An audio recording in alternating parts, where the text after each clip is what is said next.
This hero's life passed without any adventures and was no different from that of an ordinary person. He was born into a very simple family, and his parents were not famous people. Our hero spent his days without problems or fuss, encountering nothing new along the way. His life was an ordinary and boring everyday life, in which nothing unusual happened. At some point, the guy thought that his life was finally doomed to a worthless ending.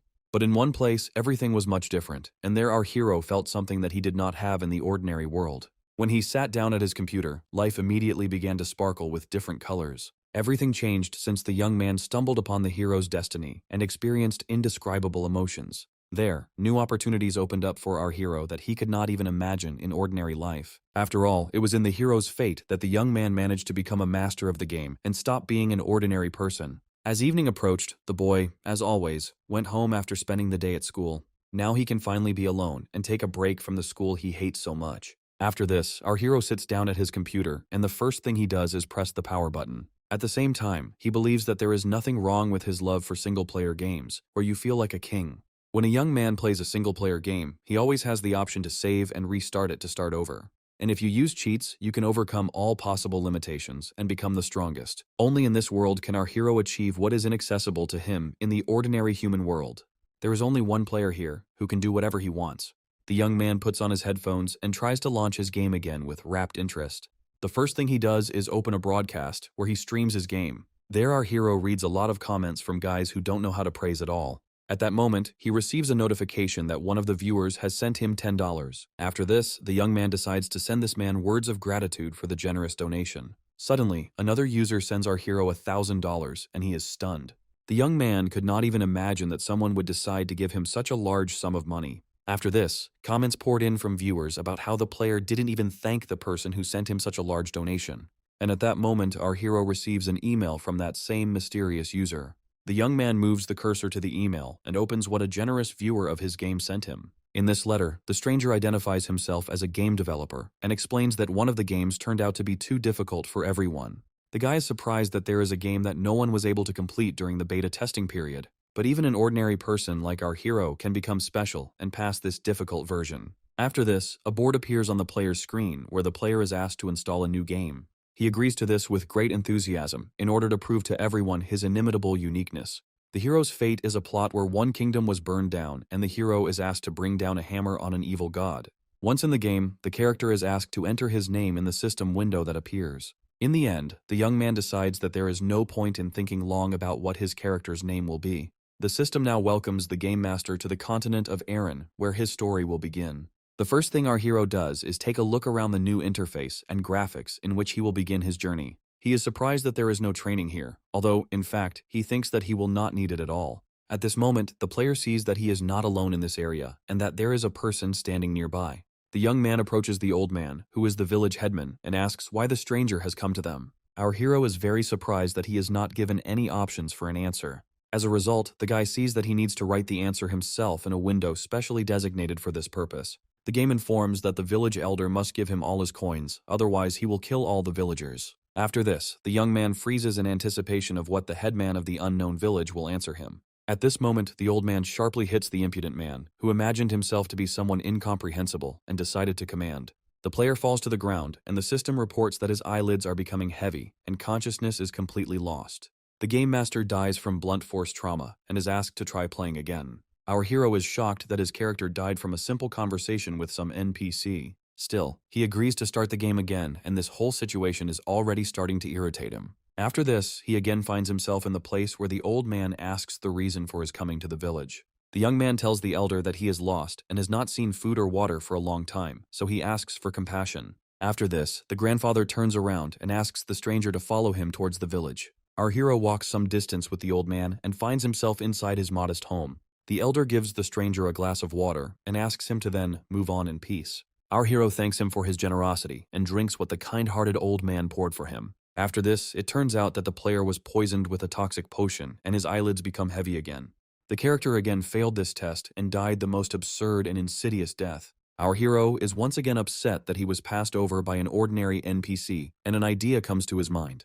He pulls out the cable from his computer that supplies the internet and decides to bypass the system. After all, if there is no internet connection, then this insidious NPC will not be able to do anything to him. After this, our hero encounters the old man again and sees that he is starting to lag. At this moment, the young man receives a notification that his player died because of the nonsense he said to the elder. Our hero is shocked that he couldn't deal with the old man, even with the internet turned off. The person who sent him the letter and is the creator of the game has the nickname Dea. People online have no idea who he is or what the name of the development team is. After this, our hero looks at his watch in surprise and cannot believe that so much time has flown by. For today, he decides to finish experimenting with his new game and sets the mouse cursor to save. After talking to the NPC, our hero understands why no one managed to reach the end during the test. This whole story is as if he was told that the hero's destiny actually exists in the real world.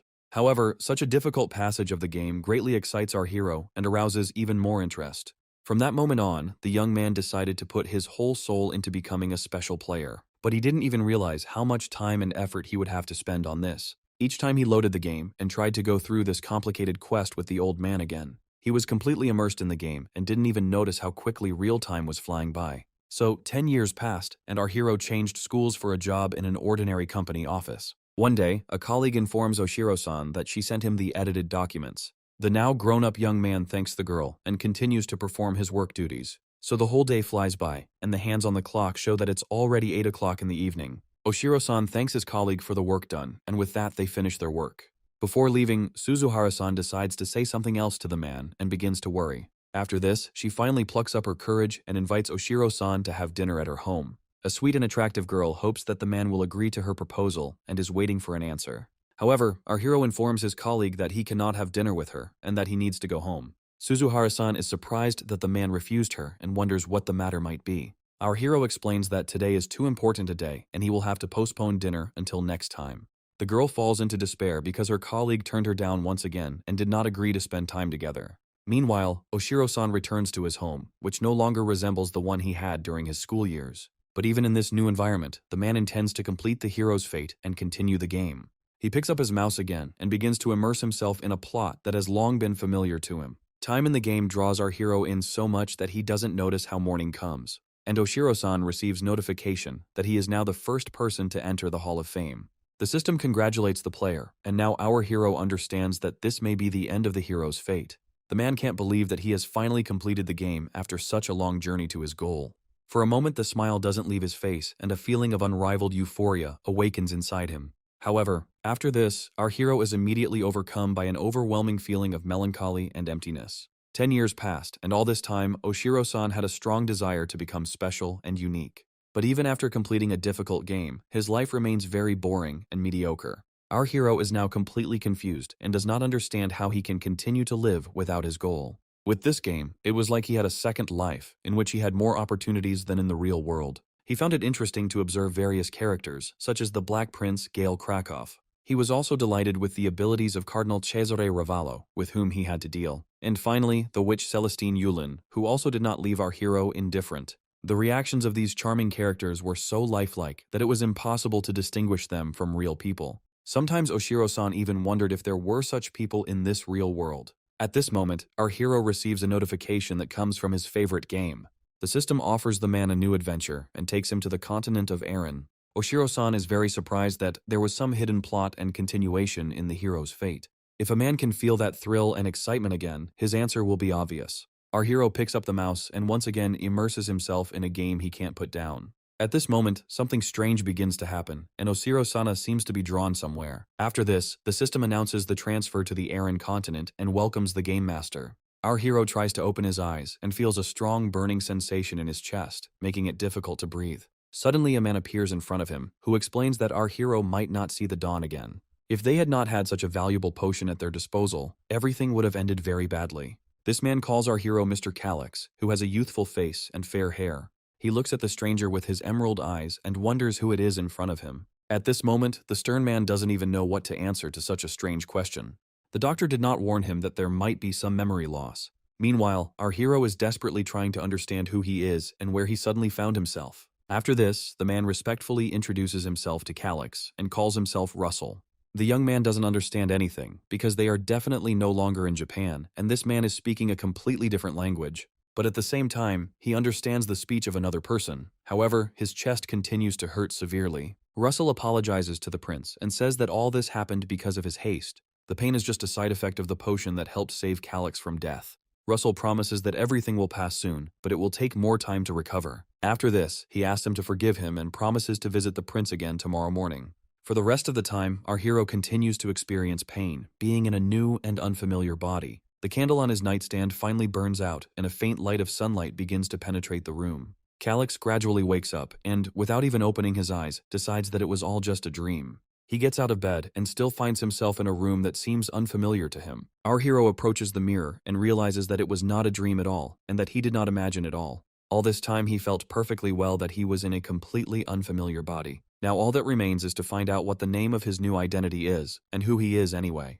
He is in a panic because he only remembers 30 years of his life and cannot recall his common name. Our hero presses himself against the mirror and tries to understand what kind of person this is in front of him. Suddenly, a system window appears in front of Calix, hanging as if in the air. Information about a 15-year-old character from Shaken County is displayed in front of him. Our hero begins to feel that all of this is exactly like the hero's destiny system.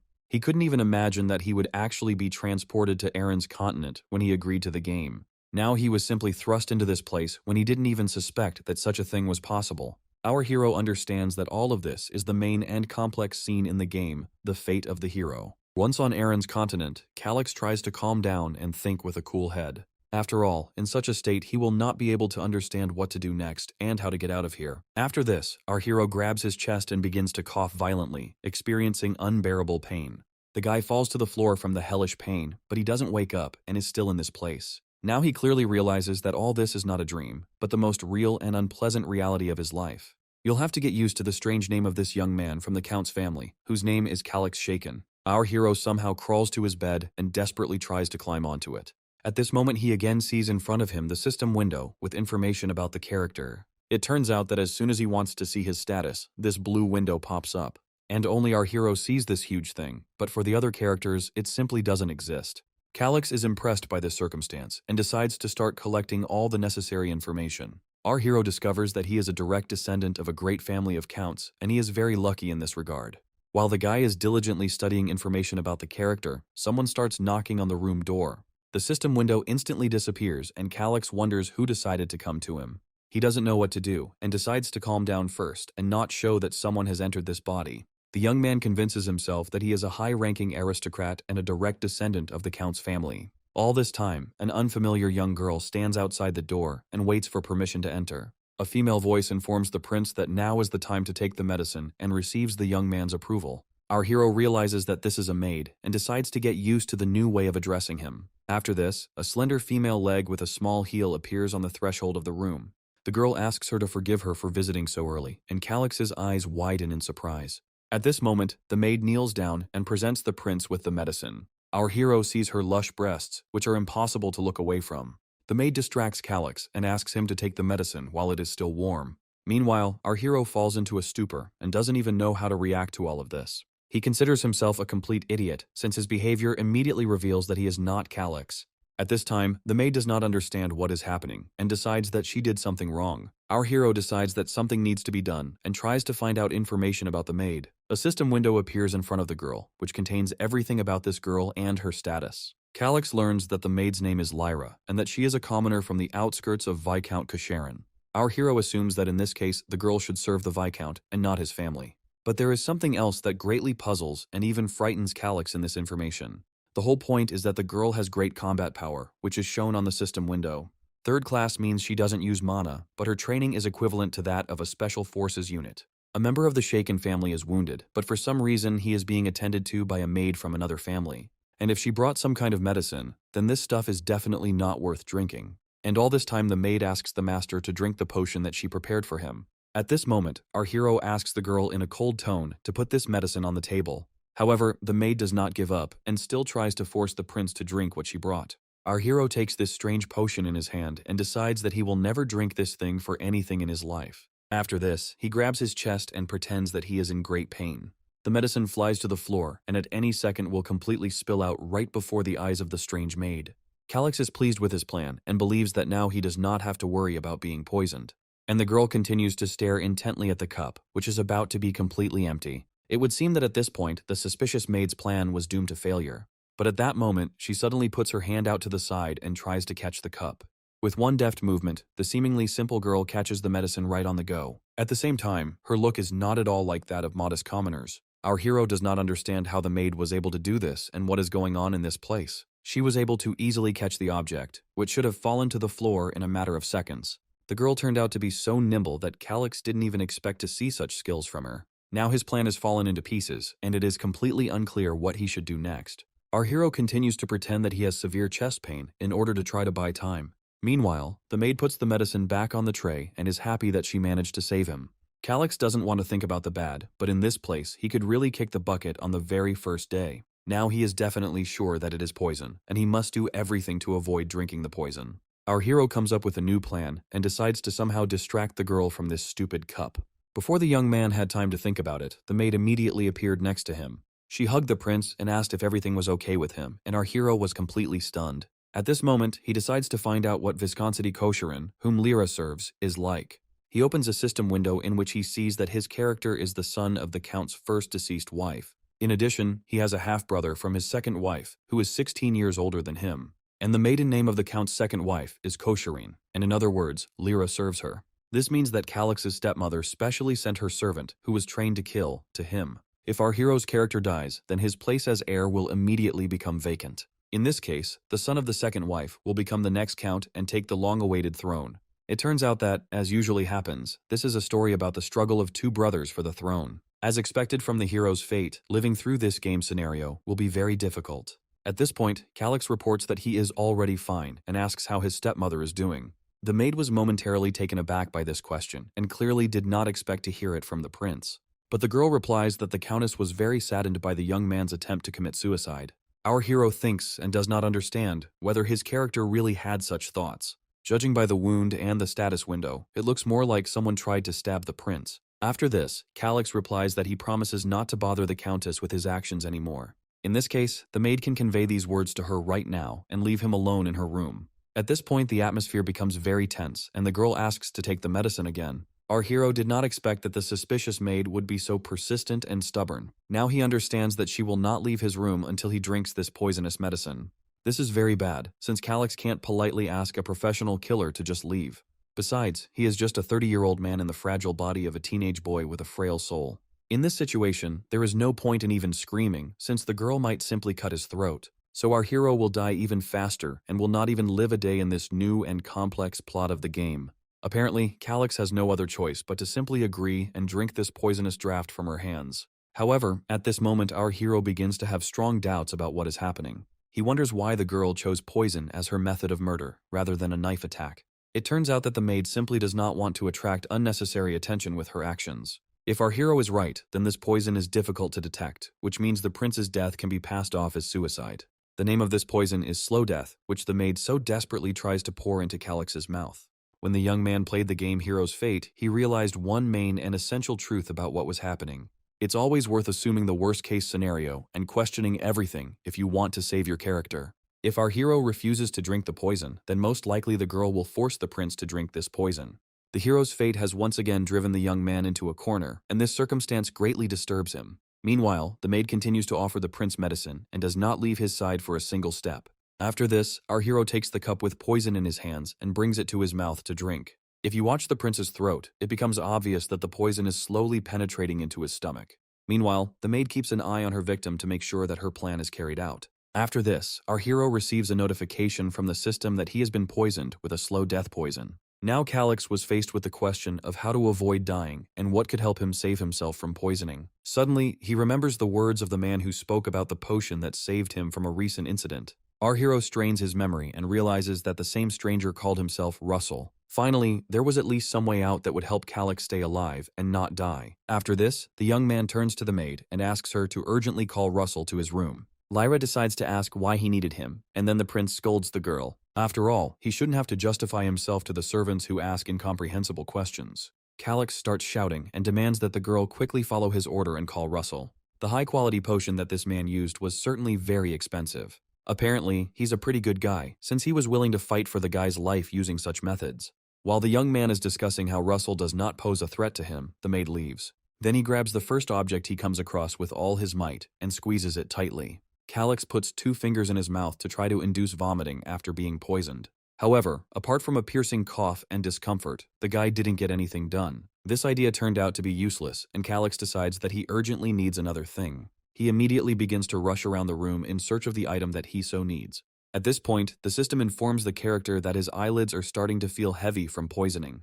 Calix is getting worse, and he could say goodbye to his life at any moment. After this, our hero begins to throw all the books off the shelves, continuing his search even more actively. But apart from the pages scattered across the floor, the young man finds nothing, and all his efforts are in vain. Once again, the system reports that the hero's eyelids are growing heavy, and his strength is finally leaving him. Calix can no longer resist the effects of the poison, and falls to the floor, gradually losing consciousness. Before his end, he wonders if he can start all over again if he just dies like that.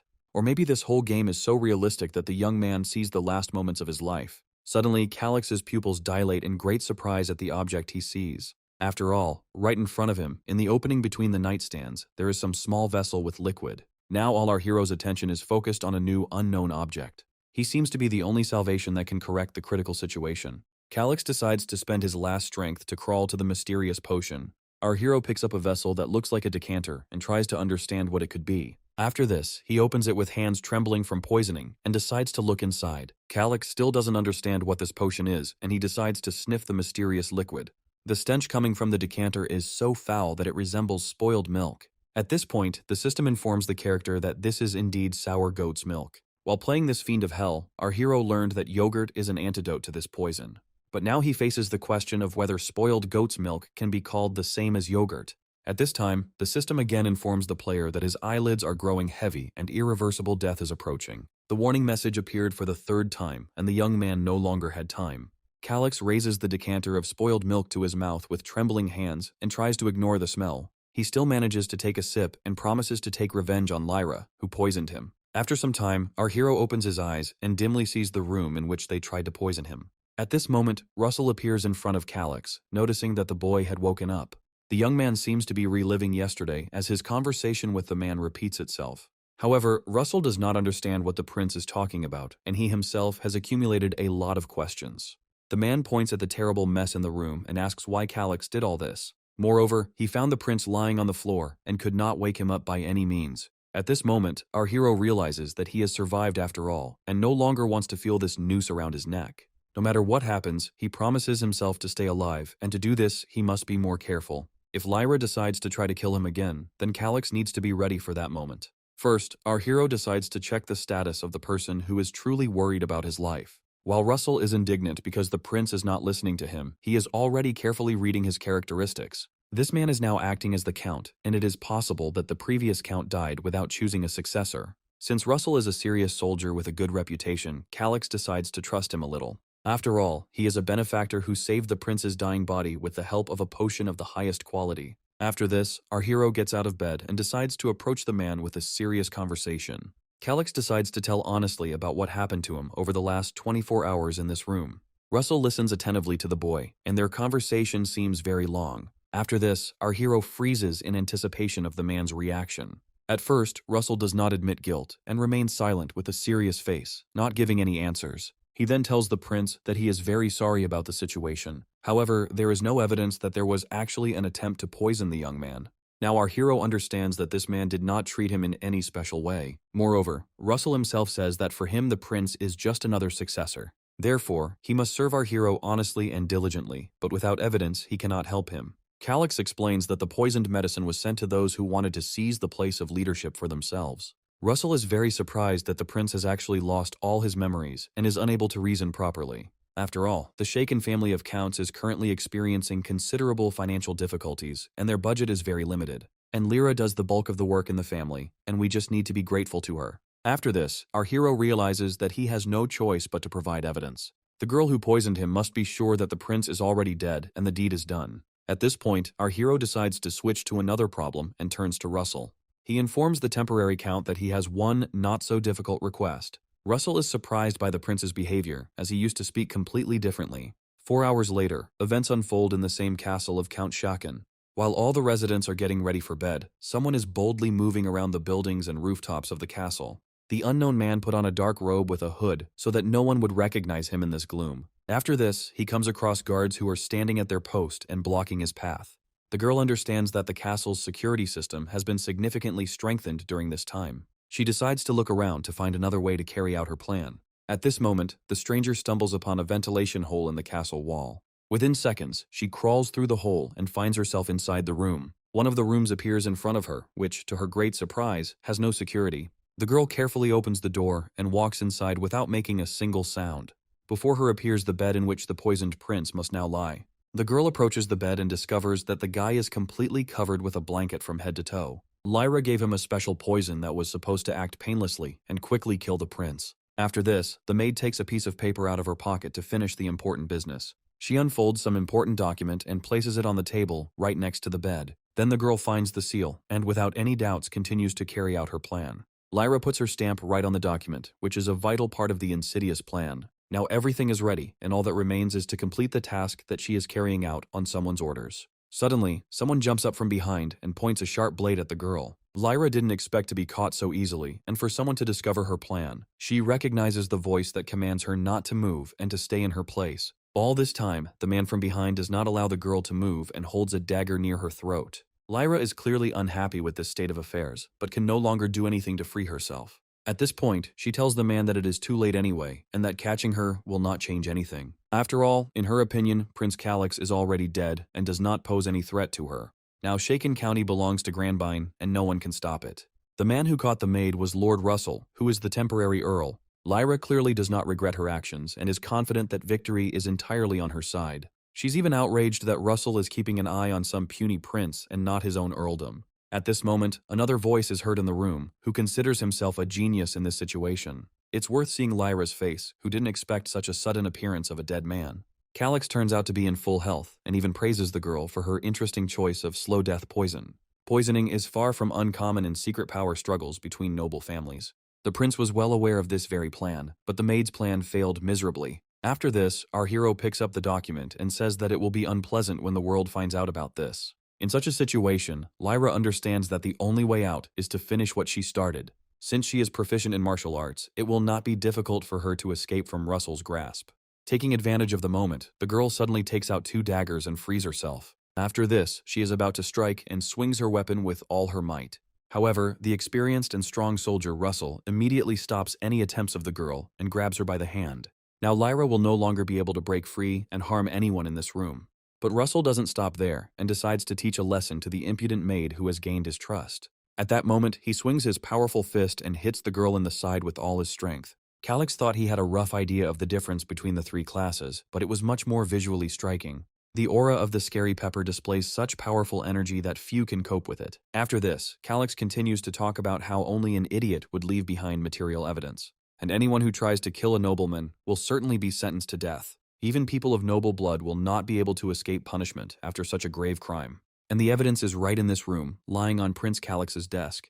The young man steps with his bare foot on the maid's shoulder and communicates another important piece of information. Since they already have evidence, this young lady will play an excellent role as a witness. At this moment, something strange begins to happen to Lyra, and her eyes gradually become cloudy. In a matter of seconds, the girl loses consciousness and falls without any feelings. Russell and the prince lean over the girl and try to understand what happened to her. The temporary count explains that the girl is alive and simply lost consciousness for some reason. After this, the man places his hand on the maid and creates a small ball of mana. Calix is very surprised to see the mana core and realizes that Russell now knows what class Lyra is. The temporary count reports that the girl most likely does not know how to use the mana breathing method. Apparently, her fighting level is limited only by her good physical condition and a high level of training. Therefore, it is not necessary to use the mana restriction on it, which blocks its flow through the body. After this, Calix notices a strange expression on Russell's face and realizes that he might have known about all of this. The prince felt strange when he was asked to hide that night. At that moment, he wanted to ask Russell for help, but he saw unusual behavior in the guy. After these thoughts, Calix asked the man to tie up the maid to listen to her moans. After some time, the girl finds herself sitting on a chair with her limbs tied to it. Her hand is badly swollen after resisting Russell, and the prince tries to cure it with a potion. At this moment, he puts a handkerchief to the girl's forehead to wipe away the drops of sweat. Finally, Lyra begins to come to her senses and make barely audible moans. Calix's actions helped bring the girl to consciousness enough to complete the conversation. While Lyra is realizing that she didn't dream all of this, the prince tells her about his poisoning. When he drank slow death, he stopped breathing on his own after about 2 or 3 minutes. It is an ideal poison for suicide because it allows one to die without feeling any pain.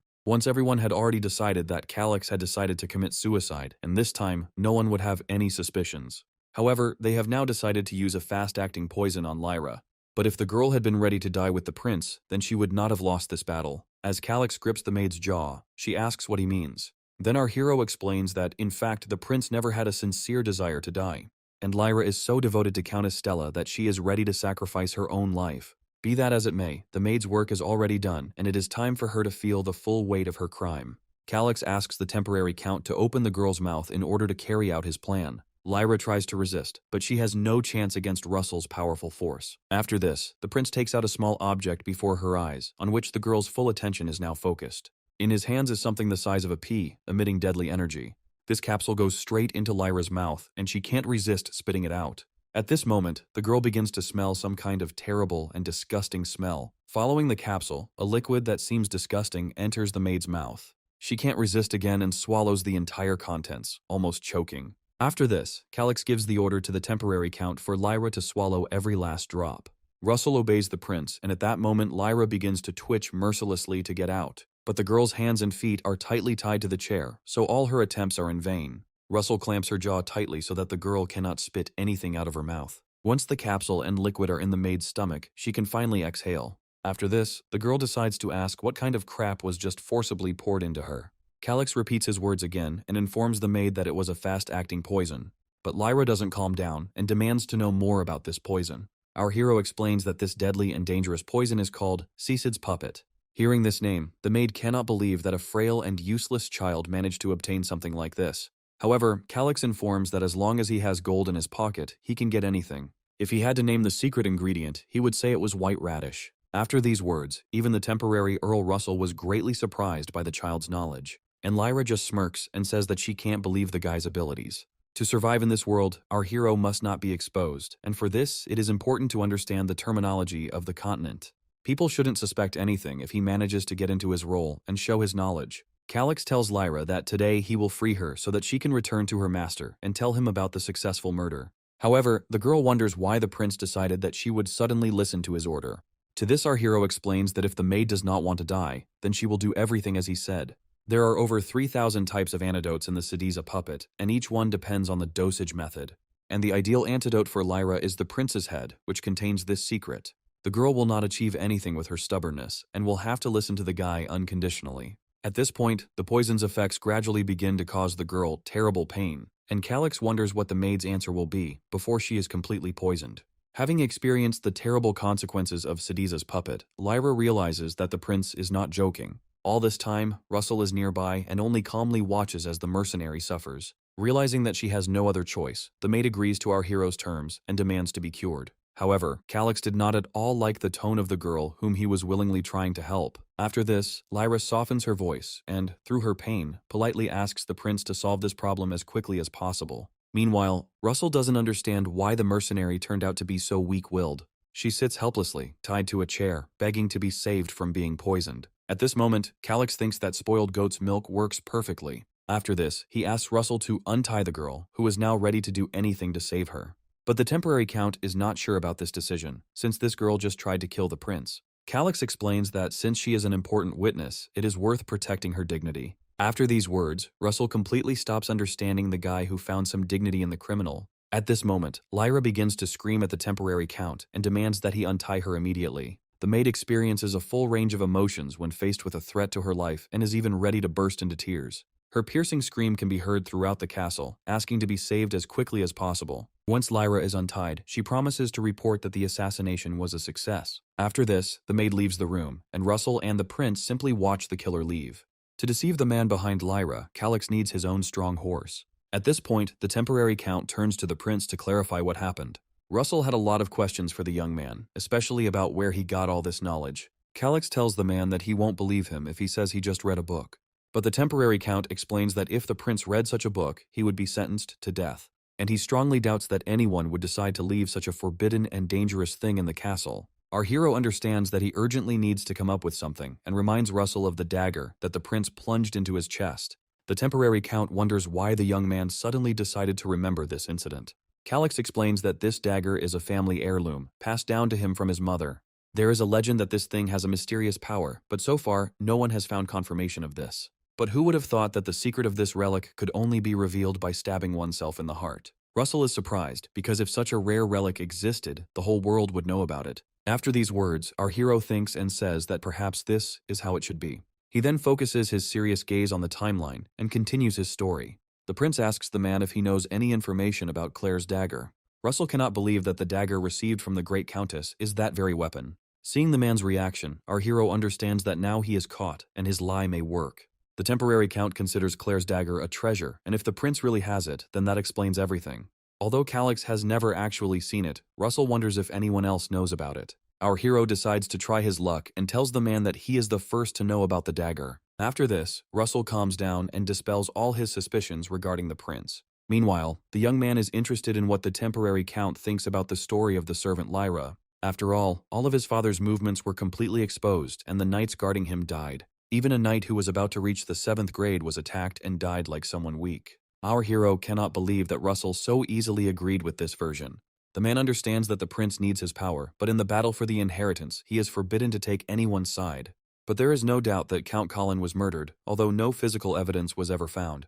However, as a soldier, Russell still decides not to interfere in the politics of the warring heirs. He decides to tell the prince about this directly, but doesn't even have time to finish speaking. At this point, Calix loudly demands to know why his father had to die.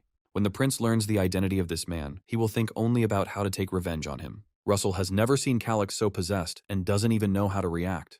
And the prince reports that his father was killed, and the Kosherin family is the organizer of the assassination attempt. Granbane is from this very family, and if he becomes the next count, it will be too late for revenge. Calix asks the man not to give up just because it seems difficult at first glance. After this, our hero focuses his serious gaze and brings forward another compelling argument. Does Russell really think he's a true knight by following the family that killed his master? Moreover, after all this, they tried to kill the direct heir and poisoned him. After these words, something changes in Russell's heart, and he kneels before the prince. He then places his sword blade down and swears his sincere allegiance to our hero. Calix is very happy that he managed to persuade the man to take his side and gain an ally. Russell had just abandoned beliefs he had held for over 50 years. This man is a 6th grade strongman and, to boot, the most powerful man in the county. And now this tiger, silently walking along its difficult path, has become an ally of our hero. Calix asks Russell to raise his head and explains that there is no point in swearing allegiance to someone who does not even have the title of knight. But the man asks the prince not to worry, as he will definitely make him stronger. Our hero decides to change the subject so that Russell doesn't immediately start training after these words. He reports that the Countess left behind evidence, and that this way they will be able to destroy this faction. Russell is ready to help our hero, and asks him to tell him what is needed from an old man like him. Our hero has already outlined a plan of action, and will be happy to tell his ally about it. After this, a conversation took place between the temporary count and the prince, in which they thought out a plan for revenge. As dawn broke, all the noble members of the castle gathered around the large table in the main hall. The countess is clearly pleased with the news that was reported to her during the night, and is waiting for everyone to gather. At this time, those present are surprised that a woman is sitting on the throne, and the knights have been on guard all night. The countess decides to share news about Prince Calix that many have not yet heard. She reports that the boy committed suicide by voluntarily drinking a deadly poison. Hearing the name of the poison slow death, one of the men recalls that it is famous among suicides. Death from it is inevitable, but at the same time it acts on the human body completely painlessly. If the first prince dies, then factions will no longer matter. The countess is pleased with her plan, and what will happen after Prince Calix's death. One can be completely sure that the title of count will certainly be transferred to Granbane. While the countess is making her insidious plans, the faction members are trying to figure out who will take the place of the leader. Meanwhile, our hero is speculating about whether the countess could become the next representative. The game's plot is becoming increasingly interesting, and soon the curtain will be lifted for everyone living in the castle. At this point, Calix asks if Lord Russell is ready to carry out their grand plan. The temporary count replies that he will follow the prince wherever he goes. The countess continues to rejoice in the fulfillment of her goal and a secure future for herself and her children. However, at that moment the door to the hall opens with a bang, and a man appears on the threshold. The prince decided to make a loud statement about himself in front of everyone after the news of his suicide. To the surprise of the countess and those present, he looks quite alive and in perfect health. The woman was stunned when she saw Calix, and all her plans collapsed in an instant. Our hero enters with his head held high and accompanied by his new ally. But the countess does not understand how the prince could survive if the maid reported his death to her. Meanwhile, the rest of those present wonder why Calix is accompanied by Russell. The Countess was ready to sink into the ground from the resulting anger and disappointment. At this moment, the prince points his finger at the woman and informs her that this throne does not belong to her at all. However, the villain calmly explains that she is still a countess and can sit in this place. After this, the woman asks how the prince, who had recently been unwell, is feeling.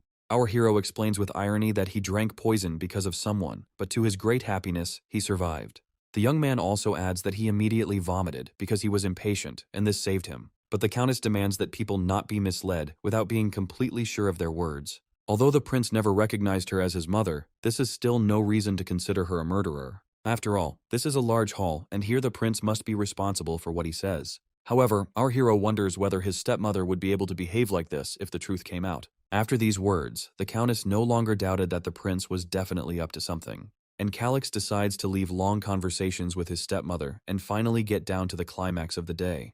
Our hero claps his hands and thereby gives orders for certain actions. At this moment, a man with his hands tied behind his back appears on the threshold. This is the very trump card up Calix's sleeve that will help bring the countess to justice. Lyra appears before all the factions in the Great Hall, and the prince offers to hear the main witness. The girl walks forward, accompanied by knights, and those present try to figure out who she is. It is worth seeing the countess's face at the moment when the one who carries out her orders appears on the threshold. If Lyra is here now as a witness, then her future fate is already predetermined. While the countess is shaking with fear, the prince begins to interrogate the maid and asks her to state her name. The maid is trying to mumble something, and it is still unknown whether she will speak to Calix at all. All this time, everyone present is waiting to see what will happen next and what it will lead to. At this moment, the girl finally plucks up her courage and tells everyone her real name. After this, the countess experiences incredible shock, since this servant should not have been here at all. Why is the man who carried out her orders and knows so much in this room? At this time, Lyra reveals that she is a member of the 1st Special Forces Unit of the Dark Force. This squad belongs to the Kosherin family and has been assigned to carry out a specific task. The Dark Force consists of children who possess high combat characteristics. They undergo extreme training at Camp Plateau, where the very best are selected. And within the walls of Shaken County, the girl pretends to be Countess Stella's servant in order to carry out her missions. At this moment, a deathly silence falls over the hall, and our hero focuses his gaze on the Countess. He then asks Lyra if Lady Stella was aware of the maid's true identity. After this, the girl no longer answers and only nods her head in agreement with this statement. The Countess can no longer bear such exposure and tries to convince everyone that this is a conspiracy. Even the faction members are convinced that the servant Lyra could not be a spy, since she has been serving the family for 5 years. However, the remaining men are ready to officially vote against the Kosherin family. There is no problem in doing this without physical evidence, since the prince has a witness. At this point, the chief treasurer turns to Russell and asks if he really believes this stupid story. The temporary count explains that this is not a humble servant at all, but a criminal caught red-handed. And now she admits in front of everyone that she is a spy for the Kosherin family. At that moment, the prince was pleased with the response of his ally, who stood on his side in front of everyone. And Russell demands that those present first listen to the evidence and then make a decision. Members of the faction even ask the chief treasurer to remain silent and calm down in this situation. The chief treasurer cannot believe that this is the first time someone has dared to shut him up in front of everyone. People ask to give the sinner the floor so that her arguments about espionage and crimes can be heard to the end. The chief treasurer understands that the countess will definitely not get out of this situation unscathed. The prince continues his interrogation and asks Lyra what the main purpose of her mission was. First, the maid explains that every month she had to compile and submit written reports. She wrote mainly about the county's account book, created by Chief Treasurer Giddles. She also carried out reconnaissance of the route of the late Count Colin. At the same time, Lyra wrote in a report on the political mood among the vassals supporting the county. After these words, everyone present was in shock, since now it became clear to everyone who was guilty of the Count's death. Now our hero has to ask one last question to finally destroy his stepmother. He inquires about Lyra's latest mission, and she explains that she was to force the prince to drink the poison Slow Death. She then had to sneak into his bedroom and leave a fake will, faking a suicide. Lyra tells everyone that she managed to force the prince to drink poison, but she was noticed and caught by Russell. At this moment, the countess jumps up from her seat and demands that the maid shut her mouth immediately. In a rage, she asks for at least some evidence to support the unfounded accusations against her. The woman cannot come to terms with her exposure and calls it all a conspiracy. However, the prince calmly turns to Count Russell to provide this evidence. The man takes out a document which is a fake will of Prince Calix. Last night he caught Lyra, who had entered our hero's room and left this will. All this was written on the famous scroll, Memory of the Earth, which has one unique property. The The scroll can reproduce the evil thoughts of those who touch it in the form of images. With the help of this magic scroll, they were able to find out who gave the spy instructions. Meanwhile, the instigators decide that it is necessary to prevent the leak at any cost. They are trying to figure out how to immediately shut the mouth of this Prince Calix and his ally. Our hero notices that the Countess's vassals are plotting something to avoid being discovered. But today, no one will dare to prevent those present from seeing everything with their own eyes. For such a case, Calix has prepared in advance and makes a wave of his hand to carry out his plan. The young man turns sharply towards the front door and asks those standing outside the large hall to come in. At that moment, the chief treasurer finally stopped understanding what this boy was up to. The doors to the hall open, and a multitude of knights loyal to the county appear on the threshold. Soldiers armed with swords calmly walk inside and approach the seated vassals. They stand behind these people, and Calix explains that these places are not at all for people like them. Security within the castle grounds is the sacred duty of all knights. Now our hero is ready to continue providing evidence that will reveal everyone's actions. At this point, the chief treasurer asks the temporary count what all this means and why they are being treated this way. Russell explains that he has already checked this scroll and was very shocked by its contents. There was a high probability of a breach of order, so he decided to play it safe. The man asks to understand him correctly and explains that he called the soldiers because of the danger of a coup. At this moment, the Countess's son begins to tremble with fear and asks his mother for help. The fact that the knights began to act after remaining neutral is proof. If the soldiers really decided to support Calix, then the Countess could do nothing more. At this point, the prince asks Russell what punishment awaits a nobleman for attempting to kill the heir. The count explains that, according to the royal noble law, this man will be hanged. Lady Stella hugs her son tightly in fear and tells him that Grandbyne knew nothing about it. After this, she turns to Calix and adds that even though they are not related by blood, she is still his mother. The woman asks to have mercy on her own son and not to assign him such a severe punishment for the sins of his mother. At this time, Lyra looks out of the corner of her eye at the woman who in an instant began to pretend to be a victim. And Calix begins to laugh and asks the maid if her stepmother is really telling the truth. Lyra reports that when she received the task from the Countess to kill the prince, more than one person was involved. The maid boldly declares in front of everyone that Prince Grandbyne was also with them at that moment. Calix only smirks, since his stepmother no longer has a word to say against the testimony. The Countess finally falls into despair and drops of tears appear in her eyes. After this, the woman starts screaming and declares that the evidence against her son is a lie. In fact, Calix herself knows perfectly well that this is a lie, but now no one will believe the Countess. Unfortunately, the man who tried to assassinate the prince turned out to be a common coward. As soon as Stella found herself backed against the wall, she immediately showed all her obvious fears. So the end of our hero's first night has come, after which much has changed in this castle. He finished hunting the cunning foxes that could have ended his life on this continent at any moment. Now the Countess will no longer have a single chance to get rid of our hero or save her own life. However, at this moment, someone very brave gets up from the table and addresses Calix. The prince is very surprised by the events that begin to take place in this hall. Grandbyne stands in front of our hero and focuses his serious, piercing gaze on him. At this moment, the desperate mother asks her son not to commit rash acts.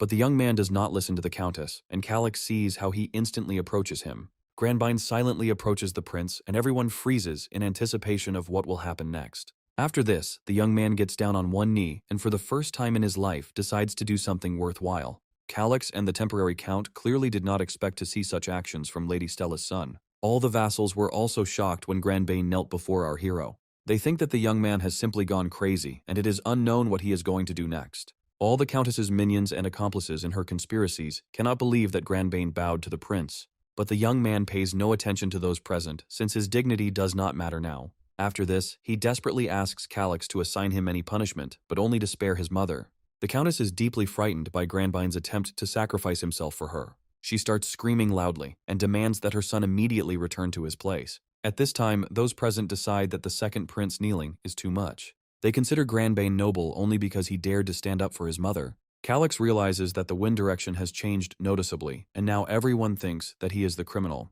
It is obvious that Grandbyne is deliberately trying to achieve this public opinion through his behavior. As much as our hero might not want it, he will have to play along with the second prince a little. Calix, with great joy, agrees to fulfill the request of his brother, who is worried about his mother. A great hope appears in Grandbyne's eyes that the prince will now lift his punishment.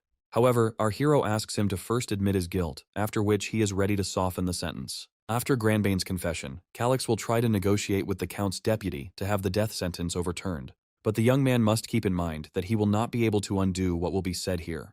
Calix suggests that his brother be selective in his statements and think ahead. At this point, the Countess begins to protest and asks her son not to say anything unnecessary. Then she turns to Calix and demands that he not dare to give orders to his older brother, even if he is not his own. After this, some vassals take our hero's side, as the Countess does not understand the seriousness of the situation.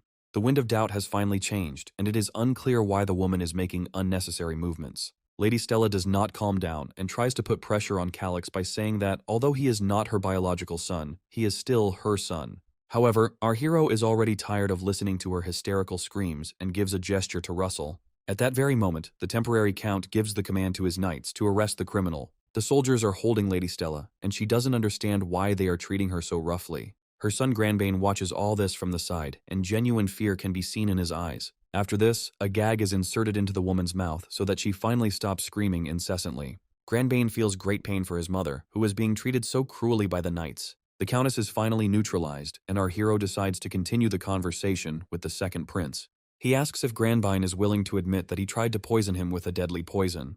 The young man grits his teeth as this confession threatens him with severe consequences. But, in order to save his mother's life, he is ready to confirm that he tried to poison someone other than his own brother. Calix notices that Granbine's actions seem to be trying to move him to pity. Does the guy really believe in his pathetic appearance so much that he is ready to use it to save himself? However, it doesn't matter anymore, since Granbine finally admitted his guilt to everyone. In this case, the magical scroll Memory of the Earth, which could tarnish the family's honor, will not be used. And because Granbine confessed before the evidence was made public, his sentence will be reduced. And to truly be sure of the sinner's repentance, let him seal his own mana core right now. The second prince was stunned by this demand, as for him, it meant losing his powers completely. The Kingdom of Rock is a land of knights who represent a strict class society. The only way to get ahead in life and become a knight is to use mana to strengthen your body. Sealing a mana core in this world is what many people call social death penalty. The second prince is terribly afraid that his life will now turn into a miserable existence. He doesn't know what to do and looks at his mother for some kind of clue. If Granbine doesn't seal his own mana core, his mother's sins will be fully revealed. And after that, the gallows and a shameful end in public execution will certainly await her. The second prince decides that he cannot allow such an ending and is ready to do anything to achieve it. All this time, his mother is trying to escape to prevent her son from making an unforgivable mistake. She tries her best to make it clear to Granbine that he cannot agree to this demand. Sealing the core is a death sentence for all nobles, and there is no point in living with it. It is clear that this is not an easy decision for the second prince, and it requires great courage. However, before sealing his mana core, he asks our hero to fulfill a promise. It is important to him that the prince must mitigate his mother's sentence and spare her life. Russell accepts Granbine's condition and promises to do everything as he was told if he obeys. After this, the count hands the second prince a scroll, which he clenches tightly in his jaw. At this moment, the young man begins to do something that will change his life forever from that moment on. Granbine produces mana energy, which turns into a bright burning ball. All this time the mother tries to stop her son, but her efforts are in vain. If the core is sealed, then in the future even the Grand Master will no longer be able to restore it. But Stella can no longer influence her son's decision, since the knights have tied her up tightly and gagged her. Therefore, Granbine continues to reproduce the mana core, which will soon be sealed. All this time, our hero watches with interest the process that will restore justice. The second prince still holds on to the mana, and everyone present froze in anticipation of his next move. It's not every day that you see a process that completely destroys a person's life in this society. With each passing second, the mana core begins to become smaller and no longer emits such bright light. Ultimately, this enormous force turns into a small, insignificant point. All the vassals are speechless at the fact that the second prince has finally fulfilled this terrible demand. His mana core was sealed, and now he has no chance to turn it back. The Countess watches in utter despair the mistake her own son has just made. It turned out that the sealing was not so painful, and Mother's life is now not in danger. Granbine thinks that this is the end of it, and that they got off easy after such accusations. Our hero sees his brother's mood, and understands that the second prince is still too naive. The young man asks the Countess not to worry about what happened, since he still dreamed of becoming an artist. But the woman doesn't even listen to her son's words, as she is filled with anger at our hero. Stella's rage becomes so strong that she can no longer keep her mouth shut. The woman breaks the chains of the gag to finally tell Calix everything she thinks about him. The Countess begins to scream loudly and promises that she will curse our hero for the rest of her life. Indeed, a person without mana would only be able to climb up to the 3rd class at best. If Granbane is lucky, he will reach Lyra's level, but will not be able to advance further. At this moment, the second prince approaches his mother, who is already completely overwhelmed by the grief that has occurred, and Calix feels like some kind of bastard who killed the future of this youngster. Our hero tries to push these thoughts away, since in reality, he is just a game character. If the prince shows even a drop of pity now, it will definitely play a cruel joke on him in the future. The boat our hero has boarded can no longer be turned back, and everything will have to be done with particular composure. After these reflections, Calix turns to the Count and suggests that he sort out the rest.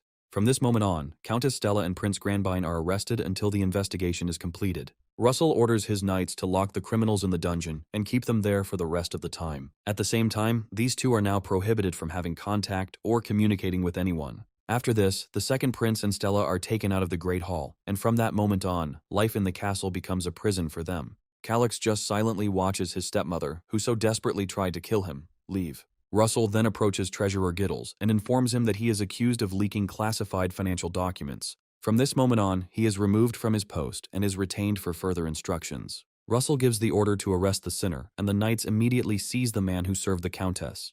Giddles tries to justify himself and claims that he is not guilty, while calling the soldiers stupid. He is outraged that they dare to touch him with dirty hands and immediately receives a strong blow for his words. After this, the treasurer drops his headdress and goes behind bars, flashing his bald head. Seeing the knight's reaction, Calix understands that it would be better not to anger these people in the future. At this time, the other vassals are shaking with fear because they think that they too will certainly be arrested. They discuss among themselves the fact that in any case, Prince Calix has neither rank nor support. However, Sir Russell is waiting for his instructions, and it seems that all the knights have sided with the young man. For everyone, this only means that the question of succession has already been finally closed in favor of the prince. And Viscount Russell even bowed his head in front of everyone, expressing his devotion to Calix. This is nothing more than a warning from the prince to all the vassals and nobles who are in the castle. At this point, Russell calls for the commander of the guard, and another ally of the Countess realizes that he has no chance. The temporary count explains that this man's duties have been suspended and he is under arrest. After such a restoration of justice, all the other people present shrink back into their seats. Only one person gets up from his table and tells our hero that he is very sorry. Because of his carelessness, the seeds of betrayal were not nipped in the bud, and he asks to be fired.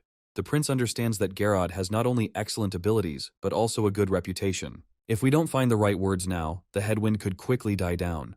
Calix spoke with Russell in advance, and the man decides to reject Gerard's resignation. After this, the Count hands him a list of criminals and explains that all these people will be removed from office. Russell decides to leave the matter to Gerard's discretion and asks him to take care of the prosperity of the lands. At this point, our hero asks for forgiveness and decides to talk to this person personally. He reports that all people in the financial sector are subject to investigation. With only 4 employees excluded, the county needs a new treasurer. Gerard asks for leniency towards those who are least to blame for the tragedy that occurred. If none of the officials are in place, the county may have problems. The prince understands that when it comes to money, you need to partner with those you can trust. However, in this situation, there is no risk of incurring losses, and it is unlikely that officials will appreciate Calix's kindness. Gerard tries to prove to our hero that these people were simply a little mistaken and chose the wrong person. However, the prince asks not to insult him with such requests and reports that the decision has already been made.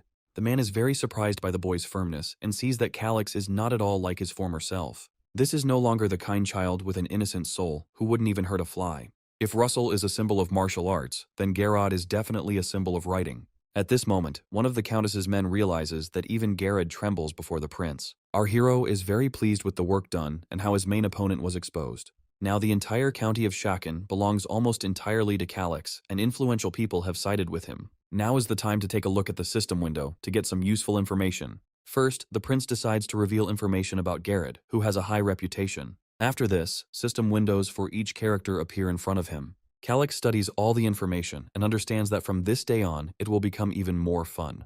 With this privilege, our hero will be able to quickly learn everything about each person. Gerard first told him that the decision on the financial positions would take some time.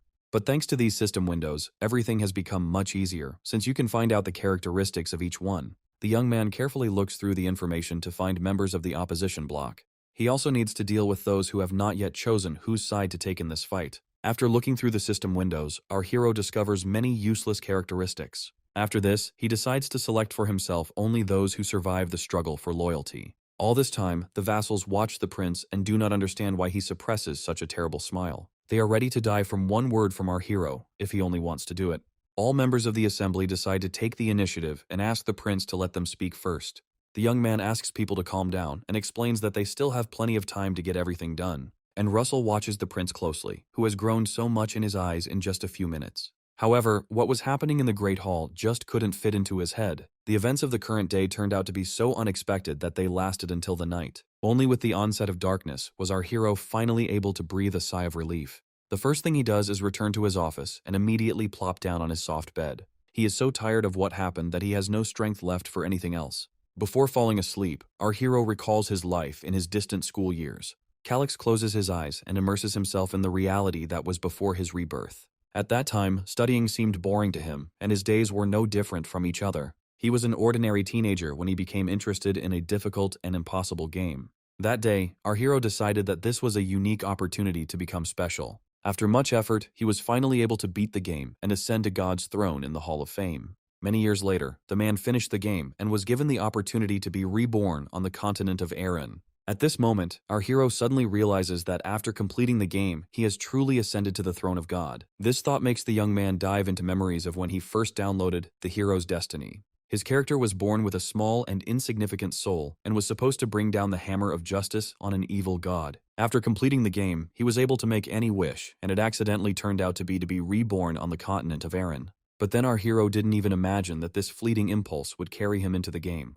Be that as it may, there is nothing to go back, and all that remains is to accept the new reality. The young man thinks that if he ascends the throne again, he will be able to make one more wish. So now he sets himself the goal of beating this game at any cost and entering the Hall of Fame.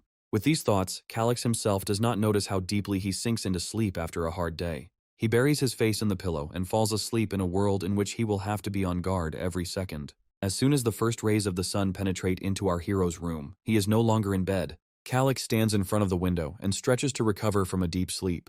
As a new day dawns in this world, he thinks about where he should begin to achieve his goal.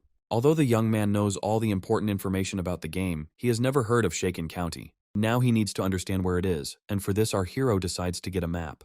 Fortunately, the system window comes to the young man's rescue again and reveals the continent's terrain to him. The map with marks became a reward for the player for clearing the castle. Calix is delighted with all the markings. As for him, it is a real treasure map to this world. All the dungeon ruins, terrain, and even secret places are displayed right in front of him. This is an obvious bonus that no one knew about and is only available to those who have completed the game. Calix can't hide his joy at how easy this passage seems to be. Suddenly, our hero becomes thoughtful and tries to understand what year it is in this world now. The system opens the window again, in which the young man sees that it is now the year 289. However, the hero's fate began only in the year 294, according to the imperial calendar, and Calix is in Shaken County, which he knew nothing about at the start of the game. This probably means that this territory will no longer exist in just 5 years. According to Russell, the county is only struggling financially, and because of this, it is not possible to hire a proper maid. After this, Calix decides that he needs to look at the financial status window. However, what he sees shocks our hero so much that he clutches his head. His pupils reflect a bunch of red lines, which signify a sharp decline in finances. Realizing such a dire situation, Calix cannot restrain himself and screams throughout the castle. In this situation, the best solution is to simply take the remaining money and run. But he will still have to find a way to earn money, since the land should be inherited only by the owner's relatives. It would be a waste to squander the space the county had worked so hard to secure. Calix delves into the financial situation and sees that the highest taxes come from agricultural land. But the problem is that last year the county temporarily increased the defense budget. Our hero carefully studies all the documents and sees that Shaken has accumulated a hefty debt. By the end of the evening, he closes all the accounting books, as no more information can fit into them. Calix is so tired of reading this data for 10 years that he can no longer cope with such a flow of knowledge. The first problem is that the Gorda Plateau has stopped trading with the desert kingdom of Madroa. Gorda is located halfway between Shaken County and the kingdom, with which it no longer has any connection. There is nothing that can be done about this, and due to the cessation of trade between the countries, tariffs have dropped. However, our hero does not understand where the county managed to borrow such a huge sum of money. Moreover, they have already paid more interest than they collected in taxes from the state for the year. The deeper Calix delves into this nonsense, the more debts he unearths. After this, our hero decides that he urgently needs at least some useful information. He suddenly has a brilliant idea about where he can get the facts he is missing. After all, the county's main piggy bank, which knows all the financial details, is now rotting in the underground prison. Calix decides not to delay in obtaining the necessary information and immediately goes to the dungeon. If he asks Giddles, he might be able to get at least some of the parts he's missing. At this moment, our hero encounters a guard who greets the prince. He asks to be taken to Giddles' cell and feels the terrible smell coming from the dungeon. Our hero follows the security guard and realizes that the foul stench is due to the lack of a pipe cleaning system. And at this moment the guard starts laughing because he cannot believe that the prince has come to the dungeon. Calix recalls that the man is in charge of security and was present at the meeting. Apparently, he has no intention of submitting to weaklings and announces that it is forbidden to visit prisoners today. The man refers to the cleaning day. However, our hero has his own plan for this matter. The head of security has some useful inclinations. If any of the sinners he had captured had been falsely accused, he would clearly have wanted to restore justice. Therefore, Calix advises that Giddles should be given a chance to prove his innocence. The man immediately begins rubbing his hands and replies that the prince's intention makes sense. However, the young man explains that a thorough investigation is necessary to prevent the criminal from being released from prison. Therefore, he places this responsibility on the head of security. Calix is surprised that the man so easily set up the previous leader and now obeys him unquestioningly. But he decides to warn the guard to address him only by his status as a prince. The head of the security service is no different from the officials he despises so much. After this, our hero walks a few more steps with the man and finds himself at Giddles' cell. From there, the treasurer's voice can be heard complaining about the slop and saying that he cannot eat it. The man asks to be released quickly, but Calix immediately dispels his hopes. He says that no one will let a criminal go so easily, unless he is planning to escape. While our hero laughs evilly at his own joke, Giddles replies that he was waiting for the prince. The young man probably came to repay him a debt he had never even heard of. Calix asks the treasurer to clarify the situation regarding the fact that he already managed to owe him. At the same time, he advises the man to find a stronger rope so that he can simply hang himself. Giddles replies that he has been working in the county for over 20 years, and he certainly guesses why the prince suddenly decided to visit the chief treasurer. Calix decides to clarify the circumstances and adds that he is now a former treasurer. But Giddles only laughs because he knows that the prince is interested in information about the county's enormous debt. Our hero is dissatisfied with the treasurer's self-confidence, who does not even realize his position. Giddles understands that the prince needs information, and this is his only chance for salvation. At this point, our hero turns to the warden, who is ready to carry out any order. To the surprise of the head of security, the young man begins to take an interest in the torture chamber. Calix demands that the torturer be called immediately, but the warden decides to ask if the prince is sure of this. Our hero starts to get angry and explains that he doesn't look like a jester at all to ask such questions. The head of security is shocked by the prince's scream and says that he understands everything. He is ready to sink into the ground from fear and runs to fulfill the demand. Because the hero's character is still a brat, the warden allowed himself to be relaxed. However, now the young man has the highest power in this county and on these lands. At this moment, Giddles realizes that things are bad for him, as the torturer will soon arrive. Calix explains that people like the former treasurer are not so patient. Therefore, he suggests that this old man not die in the first minute of torture. Our hero is already beginning to like his look, full of horror and hopelessness. Calix even offers the man to replace his hanging with poisoning with slow death. At this moment, Giddles assesses the prince's obsessive gaze and becomes uneasy. The chief treasurer can no longer bear it and begs our hero to spare his life. For this, he promises to provide the prince with very useful information regarding finances. Calix decides that if this turns out to be some kind of nonsense, then he will definitely torture the old man to death. After this, he asks Giddles to share his information, and he reports on the county's debts. All of them are in the hands of a merchant named Gerard Milkus, whom our hero has never heard of before. Giddles also adds that this man is responsible for the secret vault of the Kosherin family. The Viscounty used Gerard to steal taxes, and if he was reported to the kingdom, all debts would be written off. But Calix decides to assume that this merchant can sell his rights to pay off the debt even before his arrest. He can give these debts to the Kosherin family, and then the county will be obliged to pay everything to the Vicondom. After these words, the chief treasurer realizes that he had not thought about this at all. At this moment, a security guard appears in front of the camera, bringing with him the torturer. He is the best in the whole county and looks truly terrifying in his mask. The warden adds that he is a master of torture, unmatched by any other torturer. Our hero is delighted that there is such a person in the county, and Giddles will definitely be in trouble. Realizing his future fate, the chief treasurer asks the prince to spare him. He reports that the capital of the Kosherin Fund, which is managed by Gerard, must exceed 100,000 gold coins. After this information, Giddles looks to the prince as the only light of his salvation. However, instead of pardoning him, our hero demonstratively shakes his head from side to side. After that, he looks at the torturer with a grin, hoping to have some fun today. But Giddles asks to wait and says that he knows about Gerard's secret storage. Hearing about the secret place where the money is kept, our hero thinks for a moment. At this moment, the torturer already enters the criminal's cell and steps on his head with his foot. Seeing this terrible mask in front of him, Giddles cannot even utter a word from fear. He asks the prince to trust him and his long experience as a treasurer. After this, the guard kicks Giddles in the face, and the young man demands to know more. The prince wonders how he knew about the location of the secret vault. But instead of answering the question, the chief treasurer only says that he is in pain. Then Calix decides not to delay and suggests that the torturer begin his torture. The man takes Giddles' finger and tells him that it will be the first on his list of tortures. The chief treasurer begs for mercy and explains that he has already tried to steal money from the vault. However, our hero doubts that the man simply wanted to commit theft. Then Giddles adds that if he had not paid Gerard, he would have taken everything from his vault. Calix understands that the treasurer has allocated funds to the thief and is interested in the amount of the sum. Pressed on all sides, the chief treasurer honestly names the mysterious number 3. Our hero decides that the man is talking about 300 gold coins and is shocked by such a large sum. But at this point, Giddles adds that we are talking about 3,000 gold coins. Seeing the prince's reaction to this amount, the man understands that this is definitely the end for him. However, our hero simply begins to laugh loudly, which puzzles the torturer.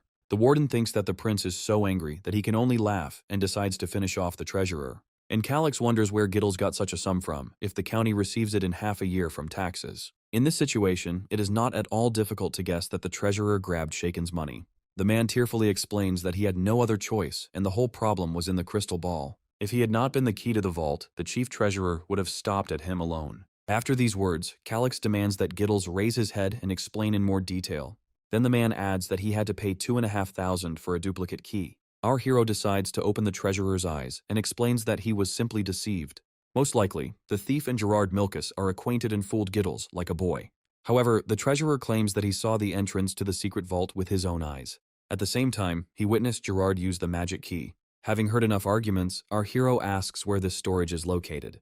The chief treasurer honestly admits to the prince that this place is located on the Gorda Plateau. However, at that moment Giddles was blindfolded and does not know the exact location. Using his privileges, our hero opens the map and explores the territory. After this, he no longer pays attention to the treasurer and immerses himself in obtaining information. Everyone present watches in surprise as the prince stares into the air. Meanwhile, our hero places a mark on the Gorda Plateau, which is located next to the county. There is information about the ruins nearby that will help you find the exact location of the vault. It looks like our hero will soon have to deal with this issue closely. He remembers what Lyra said about a special squad that is being trained at the plateau camp. There she was, selected among the best and trained to develop high combat skills. After this, the prince moves away from Giddles' cell and demands that the warden follow him. And the chief treasurer is trying to find out what decision the prince made regarding him. But no matter how much the man tried to shout, the young man completely ignored him. After this, the warden approaches the front door to let Calix out. Meanwhile, our hero is thinking about the piggy bank, which has appropriated 3,000 gold coins. Moreover, the warden was bribed by him, which makes Calix furiously angry. Our hero doesn't like that the security guard isn't doing anything.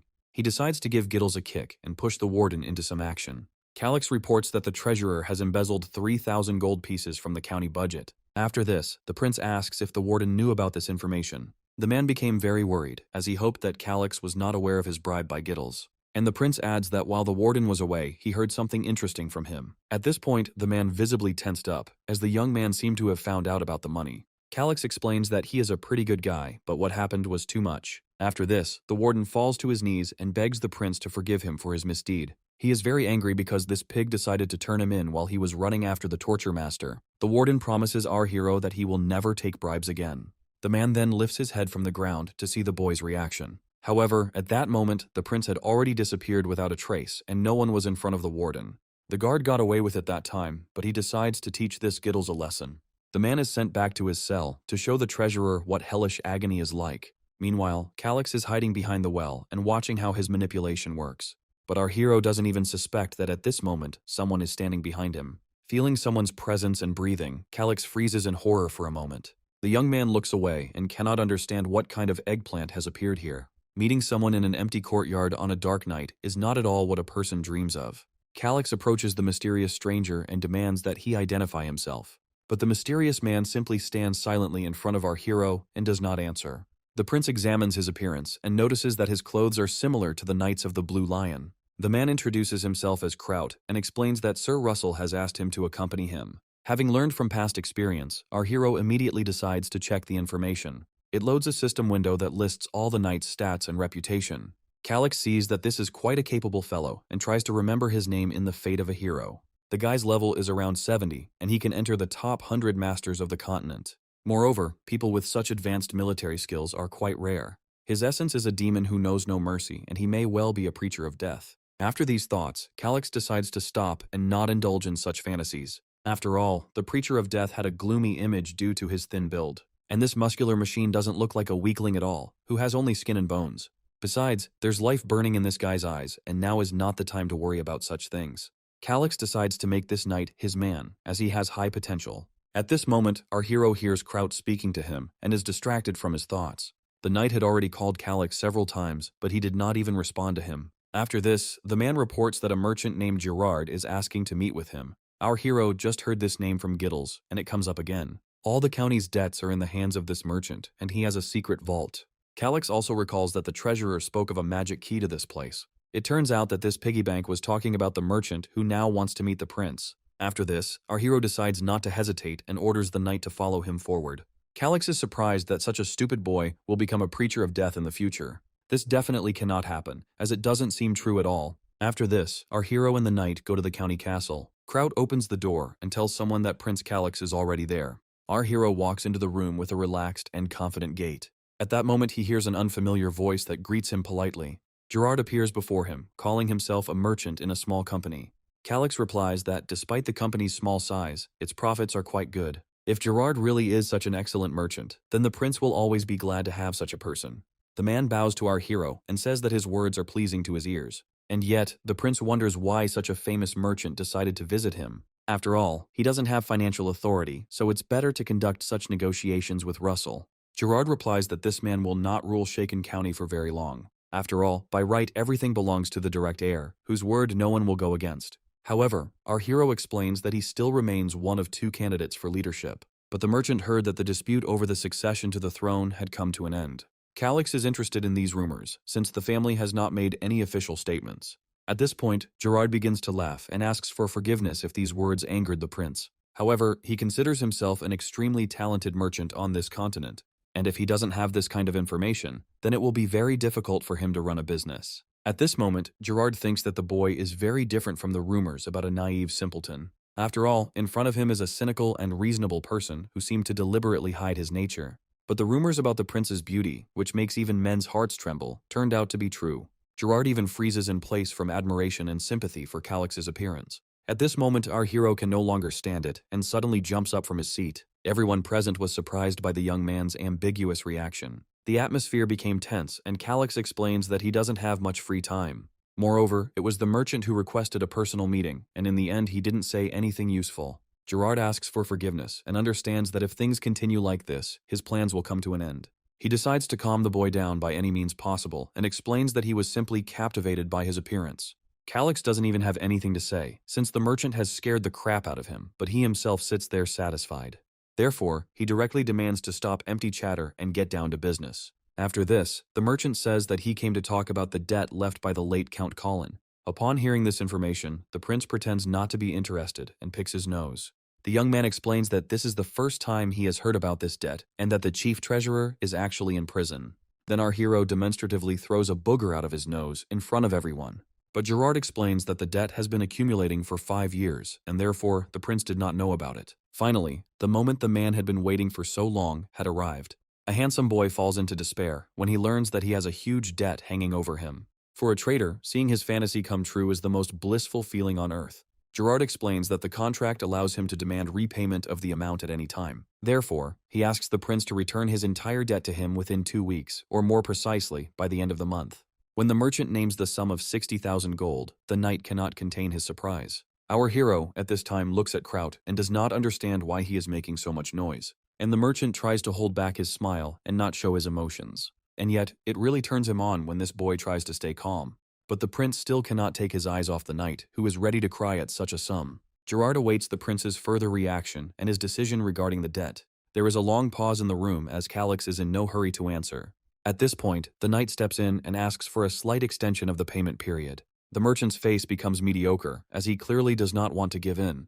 The man explains that after the count's death, his trust in this family dropped significantly. That's why he wanted to ask for the debt to be repaid a year ago, but he thought it was wrong. Now is the perfect time for the next count to pay that amount. After these words, Kraut tries to figure out how to get out of this situation. Calix realizes that Gerard pretended to be kind in order to convey the impossibility of extending the deadline. Our hero decides to take action and tells the man what he should already be aware of. The whole point is that the annual income of the county exceeds 60,000 gold, and Gerard doesn't have to worry about his family not being able to pay off the loan. Hearing these words, even the knight cannot believe such an income for the county. After this, the merchant says that then he really has nothing to worry about.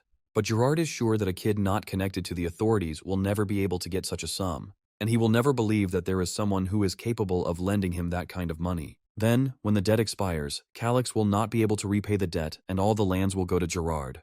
Remaining completely confident of his victory, the merchant decides to end it there. He is already waiting for the moment when this sweet boy will kneel before him. Besides, the prince has such an elegant face that it can be sold on the black market. However, the merchant still decides that it is better to enjoy it for his own pleasure. After this, the impudent visitor leaves and wishes our hero good luck. Calix watches the merchant silently until he leaves the room, and the knight begins to calculate the amount of debt and his annual salary. At this point, Calix asks him to stop talking as he is distracting him, but Kraut doesn't understand why the prince remains so calm in this situation. Calix simply cannot tell that there is a hidden chest in the Gorda Plateau. According to the map, it is located in some ruins, and a journey awaits it soon. You can move freely outside the castle, but this is impossible across the entire continent. Moreover, the Gorda Plateau has always had a high level of difficulty and difficult routes. Moreover, there are some rather dangerous monsters living there, ready to tear the character to pieces. If this place had not been Calix's only chance, he would never have set foot there. And while the entire castle is calmly preparing for bed, our hero has no time to rest.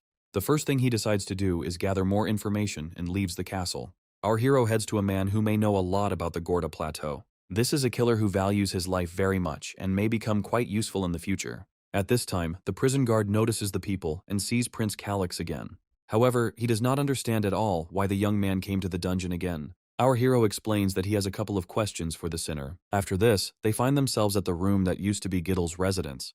The prince goes inside and realizes that this is not at all how he imagined this place. At this moment, our hero hears the voice of a girl who has slightly changed the interior here, because that idiot treasurer had a lot of expensive and fancy things in his room.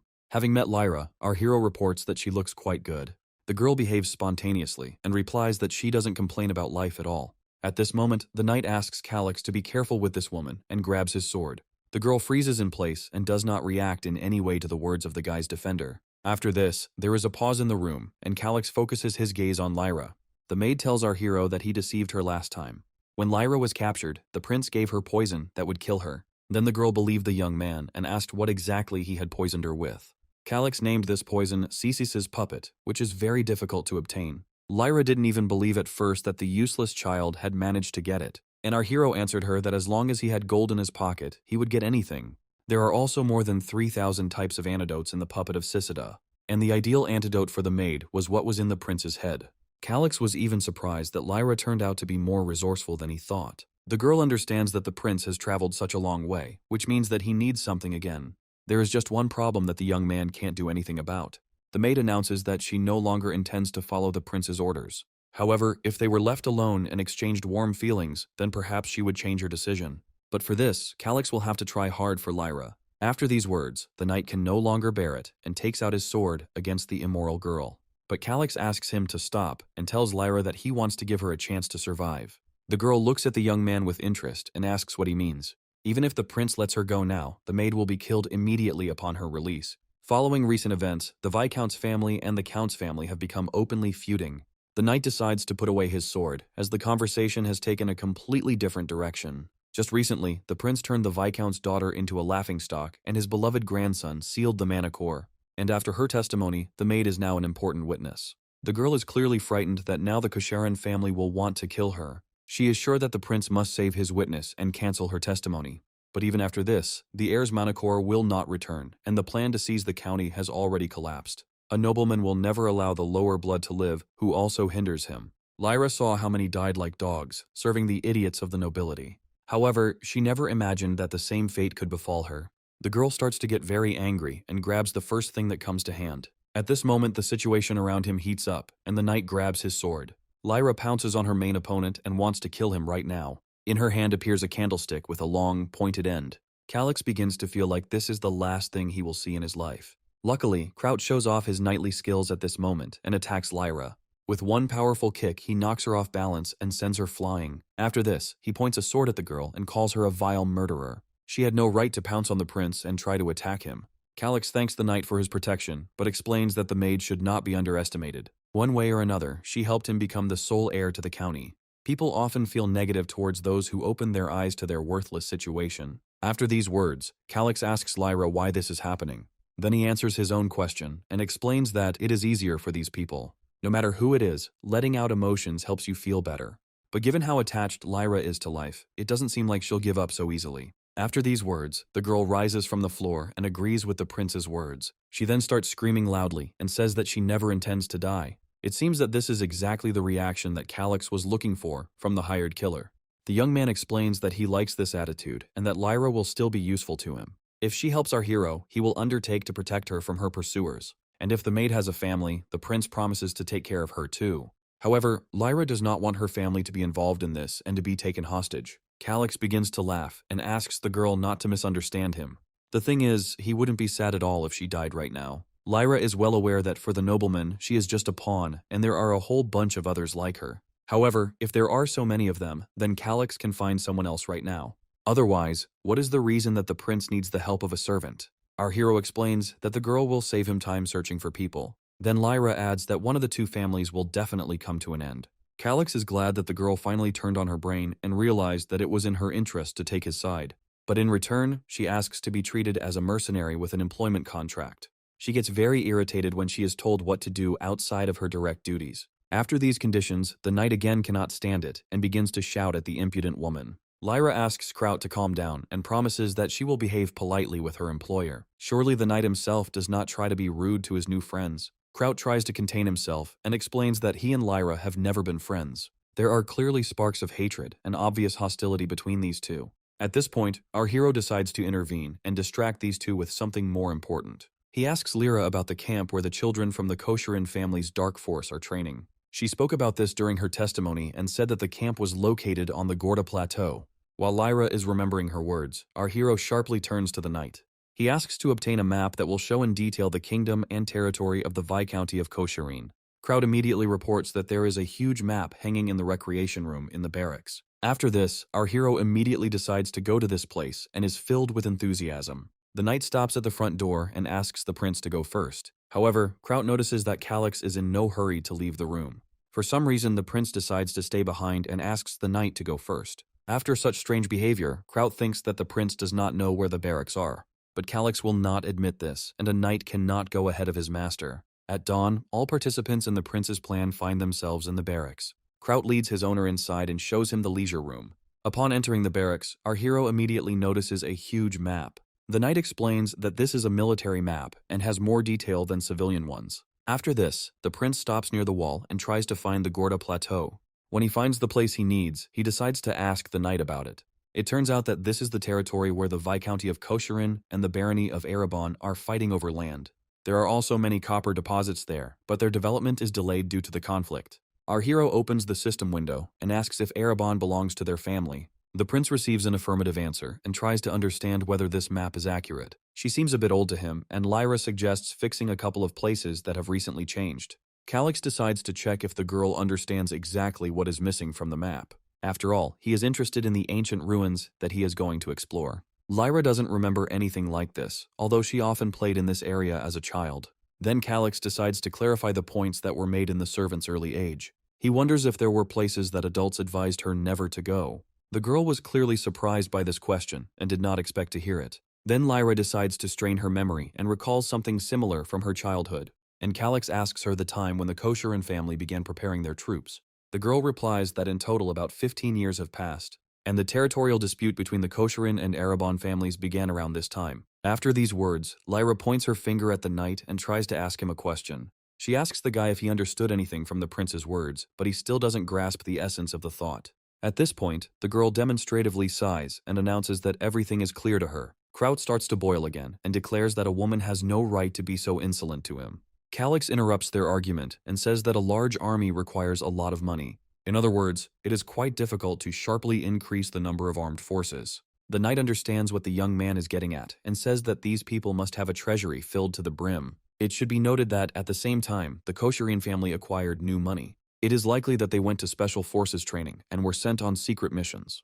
That's how Lyra ended up in that camp and became a hired killer when she got to the county. The girl asks what kind of money this is and what relation it has to the ruins. Calix explains that copper mines are usually found together with silver ores. Kraut realizes that the Viscount's family is secretly mining silver. The prince invites the children to imagine that they are in the same situation. A silver vein is discovered on their land that will belong to the kingdom. It is unlikely that anyone would decide to report the discovery, especially if they belong to a noble family, and the ruins turn out to be the perfect place to hide something very valuable. Lyra reports that if the prince wants to start a war for the silver mines, he will not have enough military forces. No matter how sad the knight was to admit it, the mercenary was right in this regard. Moreover, these mines are illegal, and any party can report them to the royal court. Calix explains that his territory is on the verge of bankruptcy, and he desperately needs money. Most likely, other countries have already accumulated a considerable sum over all this time. This is money earned illegally, and if it is stolen, no one will go to court. The knight and the mercenary were amazed at how cleverly Calix had figured out how to outwit everyone. That same night, a decision was made to set out immediately. Before heading to the Gorda Plateau, Russell decides to see the prince off. He is surprised that Calix is taking with him a knight who looks like a 2-year-old child. The Count's deputy asks our hero to be careful, as this is a big risk. Calix replies that it would be easier if Russell went with them. Then no one would have offended them for sure, but it's worth giving people like Kraut a chance to grow. Besides, the two of them leaving the county in such unstable times would lead to something bad. So it's better to leave everything as is and go to the plateau with Kraut. The Count's deputy wishes the prince good luck and replies that he had been thinking too superficially in this matter. After this, he orders the knight not to allow Calix to get even the slightest scratch. Kraut asks the man not to worry about it and assures him that he can be relied upon. Russell gives the young man his father's bludgeon to make the club more serious. After this, the Count's deputy turns to face the fighters and decides to address them. He explains to the prince's companions that his wounds have not yet fully healed. But despite this, Calix planned this expedition for the sake of his land and family. Therefore, Russell asks the warriors to follow the prince faithfully. After this, our hero focuses his gaze on all his companions. But among them, he does not see a single soldier who would respect his suicidal master. The prince understands that during the journey, he will need to somehow increase their loyalty. All this time, Lyra stands next to our hero and silently watches, throwing on her robe. After this, Calix and his team reach a huge and deep well. The knight takes the rope he has saved and lowers it down the wall of the well. Then he goes down first, illuminating the area around him with his flashlight. Calix follows the knight, and he asks the master to be extremely careful. After some time, Kraut and the prince finally touch the wet ground. The knight informs our hero that the passage is quite long and he will have to walk for a long time. This underground path leads outside the castle, and this is the only way they can get to the right place. Calix doesn't hesitate for a moment and immediately sets off after the knight. Also descending with them are the attendants who walk behind the prince. The path turns out to be really long, and all around there is only complete darkness. Lyra goes last, never revealing her identity to the other soldiers. After a long time, Kraut finally reports that they have reached the right passage. Our hero is not yet accustomed to the weakness of this body and is trying to catch his breath.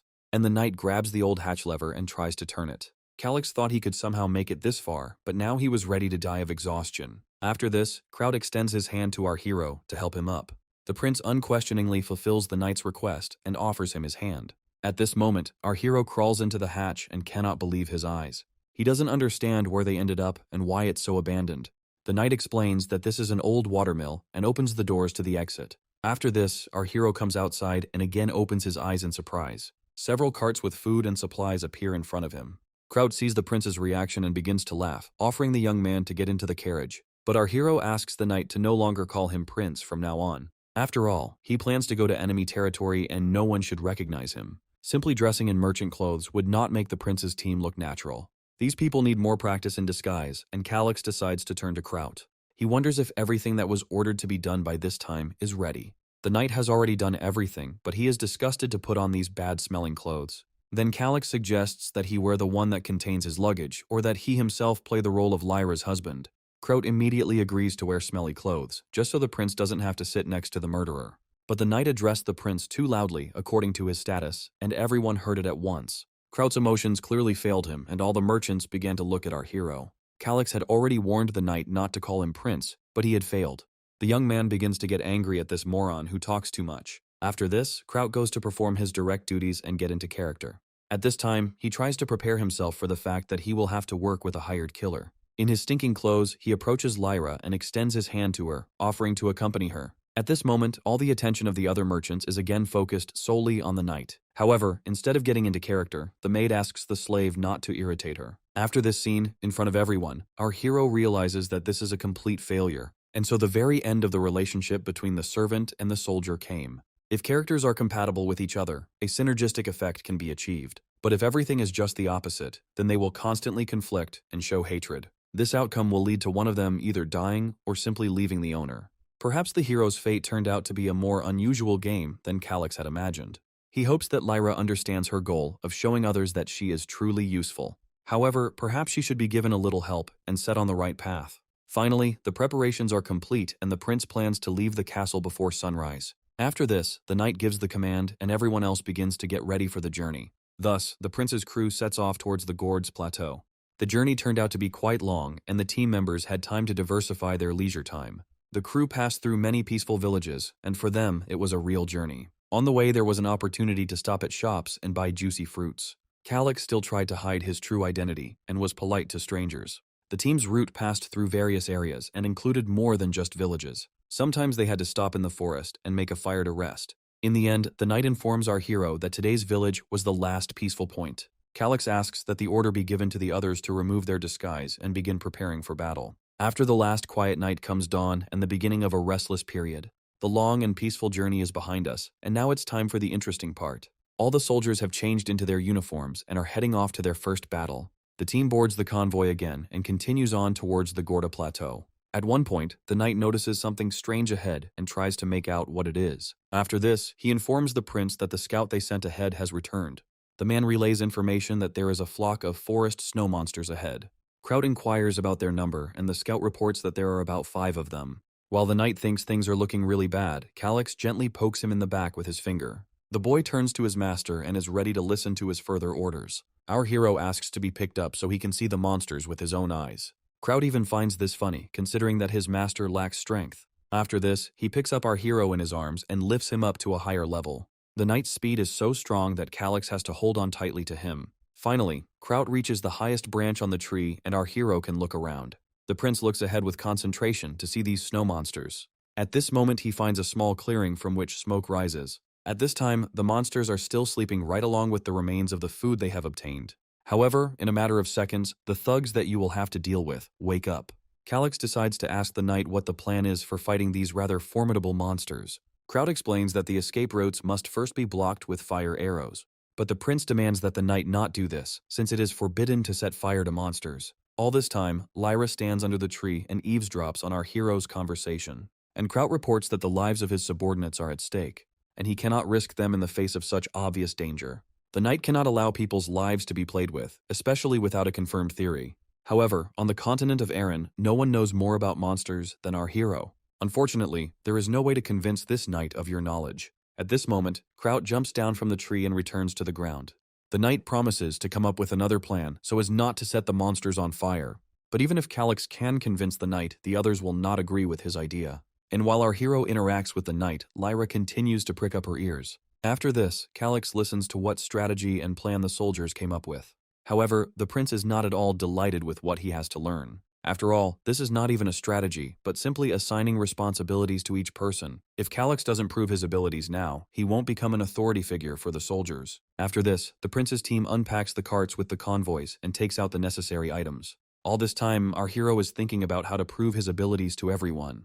However, his thoughts are interrupted by Lyra, who had been eavesdropping cautiously the whole time. The girl approaches the prince and says that she has something to talk to him about. She is sure that this plan will fail, and then none of the mission participants will survive. Naturally, this will only happen if the prince does not risk his life for the people. Calix shakes his head in dissatisfaction and explains that he is perfectly aware of this himself. In that case, the mercenary does not understand why the young master is still silent. The young man explains that he was thinking about how to take the reins of government of his people into his own hands. After much thought, he came up with an idea that might work.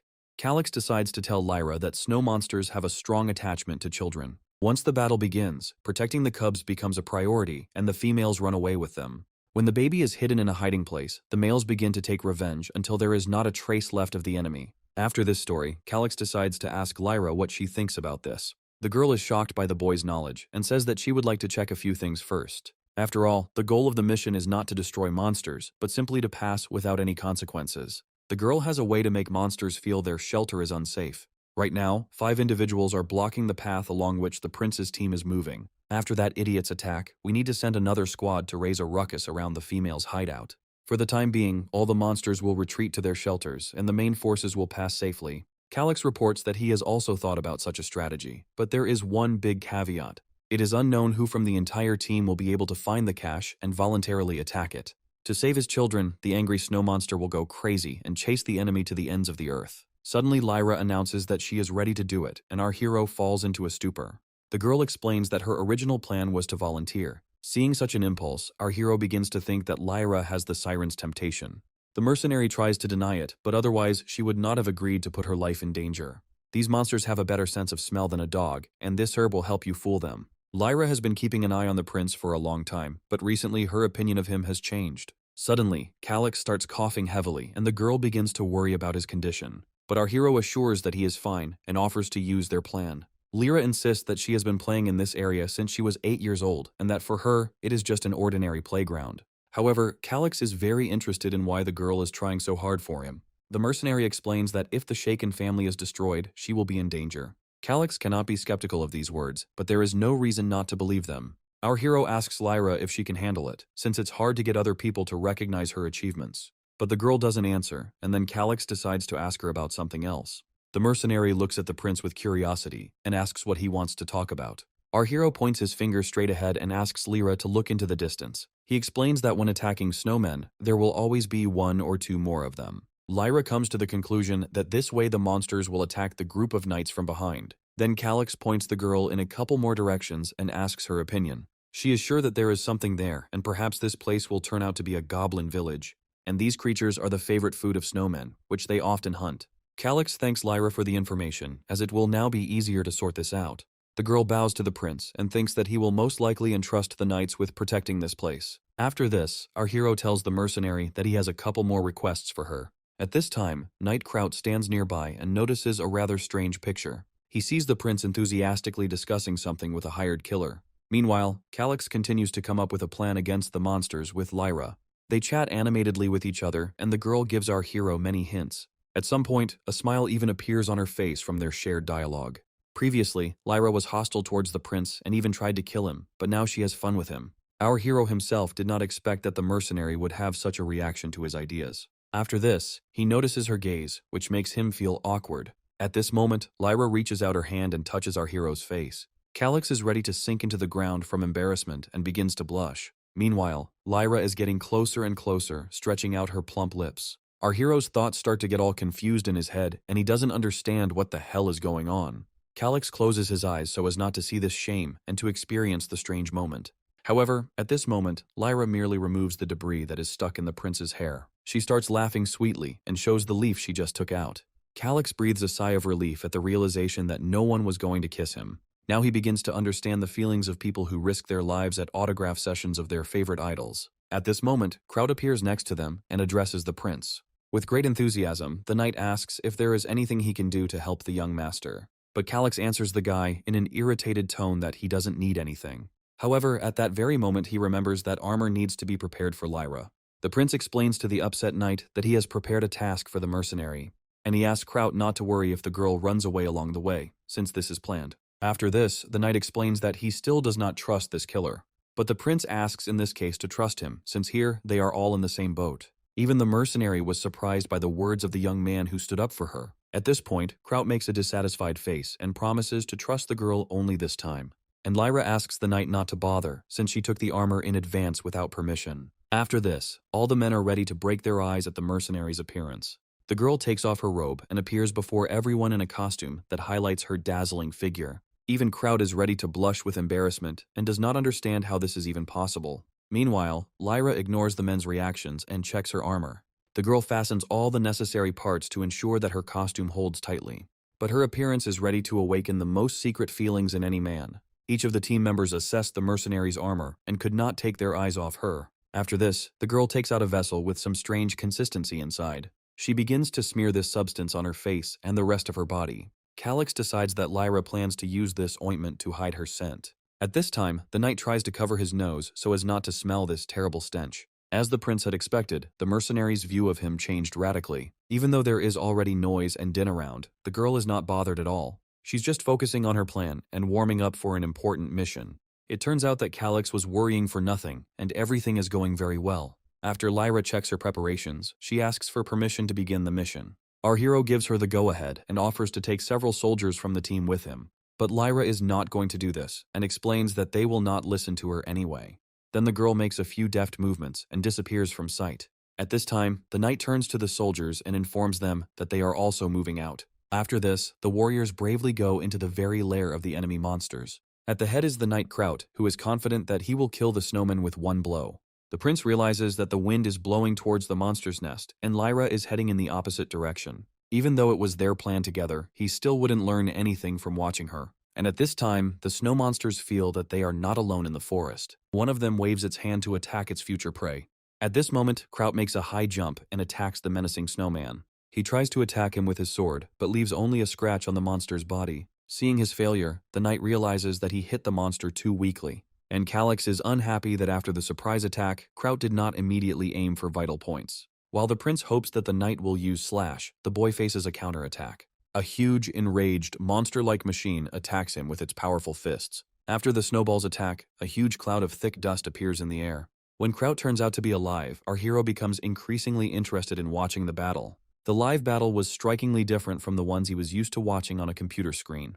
However, an unsuccessful attack only further angers the monster, which is ready to tear its victim to pieces. In the face of such a monster and its menacing roar, the soldiers are at a loss even for a moment. Hearing the call of their kin, other monsters appear on the battlefield. After this, the arson plan doesn't seem like such a bad idea to Calix, and Kraut shows all his courage and calls the Knights of the Blue Lion to follow him. Our hero hears someone's voice calling him, but he cannot tear himself away from the sight he sees. At this moment, the Knight Alba and the escort Thomas stand in front of him. They ask the young master to stand behind them, while the monsters attack the rest of the knights. An unimaginable courage and desire to defeat these monsters appears in Kraut's eyes. After this, his sword is charged with mana, which appears as a bright blue glow. The knight rushes at the monster with all his fury and is about to attack it. It's worth seeing the Snowdrop's eyes when she sees such unimaginable power before her. Kraut is so blinded by his anger that just the sight of him is frightening. He also uses Thunderbolt, and a huge beam of light hits the monster. After this, a powerful explosion occurs in the clearing, capable of even blinding the eyes with its light. A huge cloud of dust rises into the sky, making it impossible to see anything. The entire forest is plunged into a languid silence as this flame gradually dissipates. Fortunately, Kraut turns out to be alive, and the monster's menacing roar can no longer be heard. The huge snowman is defeated and falls dead to the ground. After this, the knight turns to the prince with an innocent smile, as if nothing had happened. And Calix doesn't understand why he's putting on a brave face on the battlefield when he needs to help the other soldiers. Fortunately, the knight notices in time that in addition to the dead monster, there are also living ones left here. The remaining soldiers desperately fight the snowmen, risking their lives. At some point, the sword of one of the warriors falls out of his hands and ends up on the ground. While he is trying to get it, the snow monster already smells the scent of its prey. He stretches his huge paw towards the man, and horror appears in the knight's eyes. It seems that this is the last terrible moment that he sees in his life. Luckily, Kraut is nearby and distracts the monster with his attack. The knight buys a little time for the soldier to grab the sword. After this, the warrior thanks the captain, as he had just saved his life. However, Kraut understands that he will not be able to carry out a long series of strikes. This will be too dangerous, and we need to come up with another way to help our comrades. Kraut pounces on the monster and cuts off its paw with a powerful blow of his sword. Snowball begins to scream loudly in pain, and a fountain of blood gushes around him. The knight is very surprised that these creatures are so resilient, even with serious injuries. Even that old man turned out to be much stronger than Kraut had expected. Meanwhile, the monsters continue to rage and attack their opponents. Kraut notices that he has a good opportunity to attack. After this, he decides to attack the snowman from the most unusual place. The knight approaches the brute's feet and cuts his leg with his sword. The monster begins to howl from wild pain, which seems unbearable to him. The monster loses another of its limbs and becomes extremely vulnerable. At this moment, Kraut gives the order that the best time to attack has come. After this, the knight tries to catch his breath and notices a very strange detail. When he was scouting the area, he definitely saw 8 monsters. And now there are only 7 in front of him, and one snowman is clearly hiding somewhere. At this moment, the knight looks away and sees the 8th terrifying monster. Compared to other snowfields, this one seems larger and stronger. But the worst thing is that this big guy has set his sights on the prince and is heading towards him. Meanwhile, our hero is in his place and suspects nothing. Kraut tries to run as fast as he can to get ahead of the monster and save the young master. At this moment, another warrior comes to the prince's defense, asking the young man to stay behind him. Kraut decides not to waste time and aims a thunderbolt at the monster from a long distance. A bright flash of light blinds the monster, and it is momentarily distracted from its target. The soldier who was protecting the prince begins to cough from the rising cloud of dust. A white sheet enveloped the entire clearing, and everything around became suspiciously quiet. No one can understand what is happening on the battlefield because of this cloud of dust. Suddenly, a monster's paw emerges from it, reaching for its prey. The soldier falls into a stupor of horror and can do nothing against this brute. At that moment, something rushes past the warrior at great speed and drops of blood rise into the air. The monster is attacked by Thunderbolt again, and the soldier is sent flying. The prince doesn't even have time to move before a crew member rushes past him. After such a fall of a soldier, a long and deep crater appears in the ground. Calix turns his head to the side in horror to see what happened. At this moment, the main guard comes to his defense and stands in front of him. He tells the prince that it is extremely dangerous here and asks him not to leave even a step. At this time, Kraut takes up his sword again and attacks the monster. Snowman tries to resist in every possible way, although the knight's strength turns out to be very powerful. Our hero and Thomas observe the situation and freeze in anticipation. At this point, Calix decides to turn to the knight and asks him to leave him. He wants Thomas to help the captain, because only in this case will they have a better chance of survival. The knight is forced to disagree, because now he must protect the prince. But Calix explains that if they remain alone on the battlefield, no one will come to their aid. After this, Calix grabs the knight by the hand and asks him to think about it carefully. If the soldiers fall, he will have to deal with 2 snow monsters at once alone. Thomas begins to doubt, as Captain Kraut ordered him not to leave the prince's side for a single step. At this moment, our hero begins to shout and demands to obey the young master's order. A knight understands that his first duty is to obey his master's orders. Therefore, he decides to fulfill the prince's will and fight for his master. Finally, Calix can breathe a sigh of relief as he managed to convince the man. After this, our hero runs across the field and carefully looks for the place he needs. At that moment, he sees a man ahead of him who is lying motionless on the ground. Calix realizes that he has finally found this warrior and decides to come closer. At this time, Knight Alba is unconscious, and there is a pool of blood around him. Our hero becomes very anxious after seeing the soldier's condition. After this, the prince realizes that during the battle, the knight lost his left arm. Calix runs up to the pale boy and tries to stop the bleeding.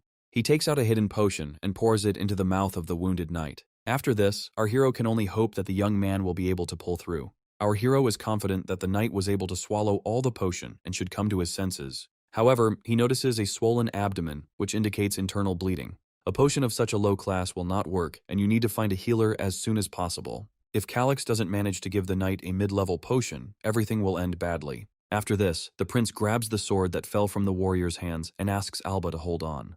Calix rushes off to search, wanting to return as quickly as possible. At this moment, the knight comes to his senses and watches our hero closely, and the battle between the snow monsters and the representatives of humanity continues. Calix makes his way deeper into the forest and comes across more huge monsters. Judging by what she saw, Lyra was right about the goblin village that was located in this area, and now the snow monsters have thrown a huge feast here, killing all the prey. At this moment, one individual, for some unknown reason, lets out a terrible and loud roar. A strong wind begins to blow towards Calix because of this wild noise. After this, our hero realizes that the monster has finally left and is no longer looking in his direction. He decides to catch his breath a little and wipes the sweat from his forehead that appeared from excitement. Calix's hands are clearly shaking, but he doesn't intend to die in this game just like that. He was very scared, but Lyra had prepared the perfect plan and set a trap so that the prince would not be harmed. However, this is not the world in which our hero simply pressed buttons and watched what happened. Once on the continent, Calix experienced firsthand all the emotions and fears of this life.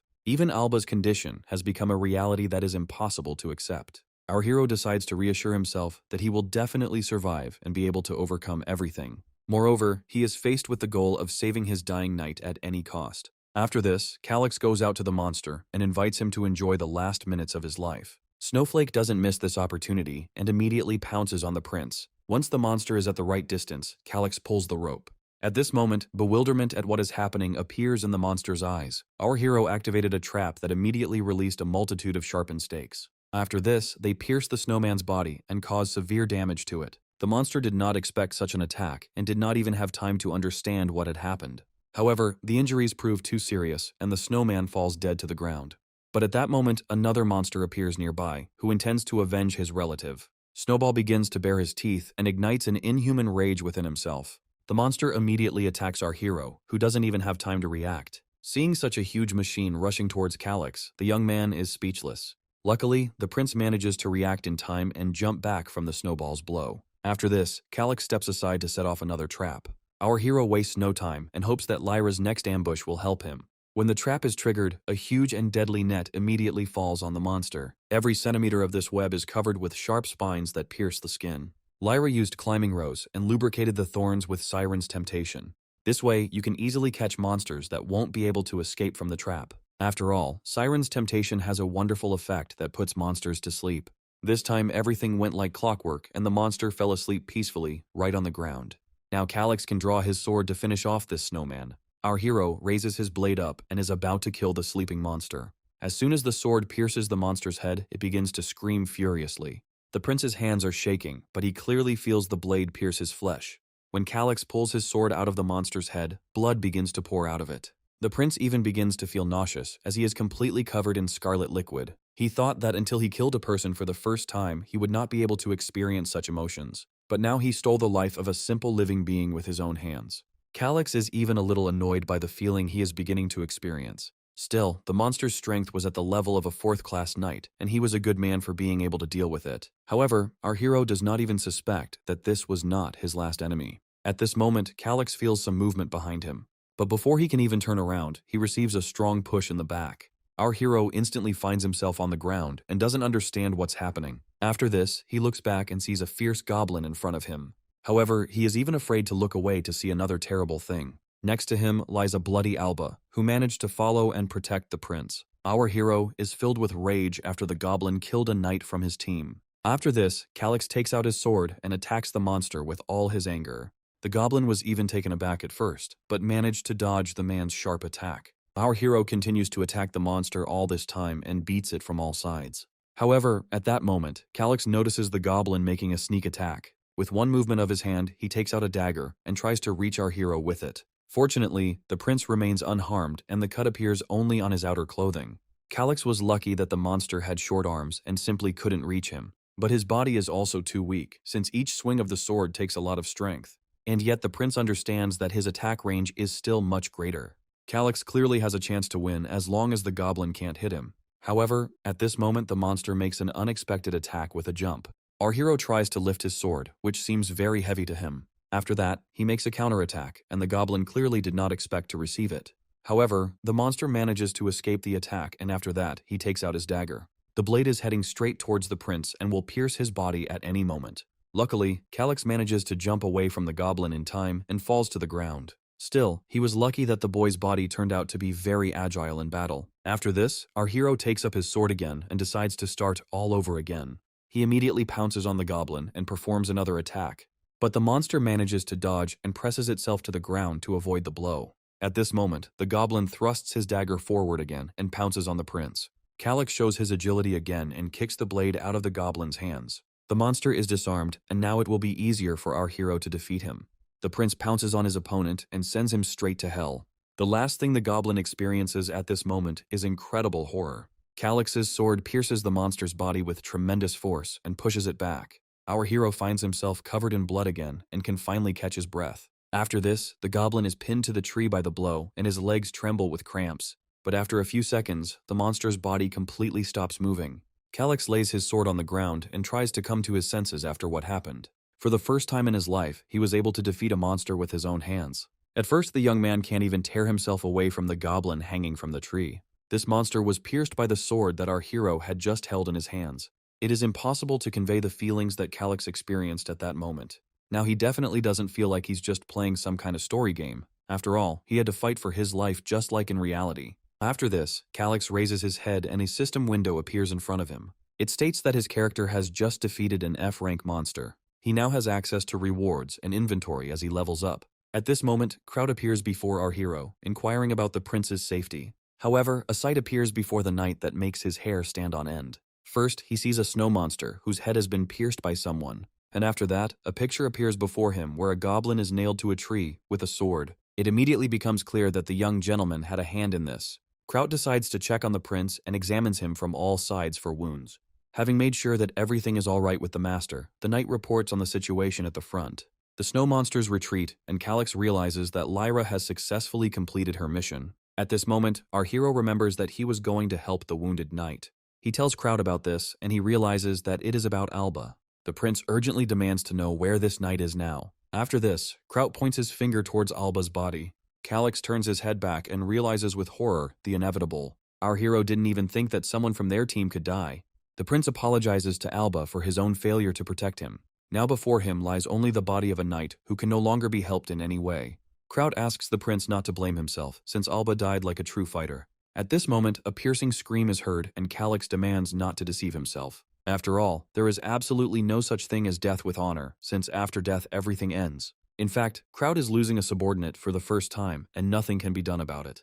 But Alba's death is not the only loss from the recent battle. Calix looks forward and sees several more knights wrapped in white cloth. His lips start to tremble, and he decides to ask what the team's situation is. Kraut explains that 3 knights were killed and 11 received minor wounds. In this situation, it can be said that the damage was quite minor. But the prince continues to blame himself, since it was not he who did not persuade the soldiers to act differently. It is only because of a trap that Lyra had set in advance that our hero is still alive. And he is very grateful to Alba for protecting him from the goblin. However, Calix is very hard hit by the losses that have befallen the knights. After this, he can't take it anymore, and in a bad mood, starts shouting at the soldiers. All the knights feel uneasy after the young master's reaction, and Calix wonders what they do with the bodies of those killed during the operation. Kraut explains that if the situation allows, the bodies will be preserved and delivered home. After this, our hero asks the knight to do this as soon as possible. Kraut accepts the prince's order and turns to the knights to give instructions. However, at this moment he notices his soldiers who are crying loudly. It turns out that the warriors were amazed at how kind their young master was to them. After this, each of them was determined to protect the prince at the cost of their lives. Even Kraut was surprised at how much the attitude towards the gentleman had changed. The knight is very pleased that the soldiers have finally opened their hearts to the prince. After some time, the whole team prepares the convoys for the further journey. Kraut informs the prince that the soldiers are ready to leave and that the bodies of the dead have already been taken care of. All preparations are complete, and the knights are awaiting our hero's order. Calix notices that these people now look at him completely differently. Therefore, he decides that he should change his attitude on this dangerous journey. The prince is determined to stop being depressed by guilt and focus on the living. It is necessary to instill hope in these soldiers and inform them that they need to arrive at the place as soon as possible.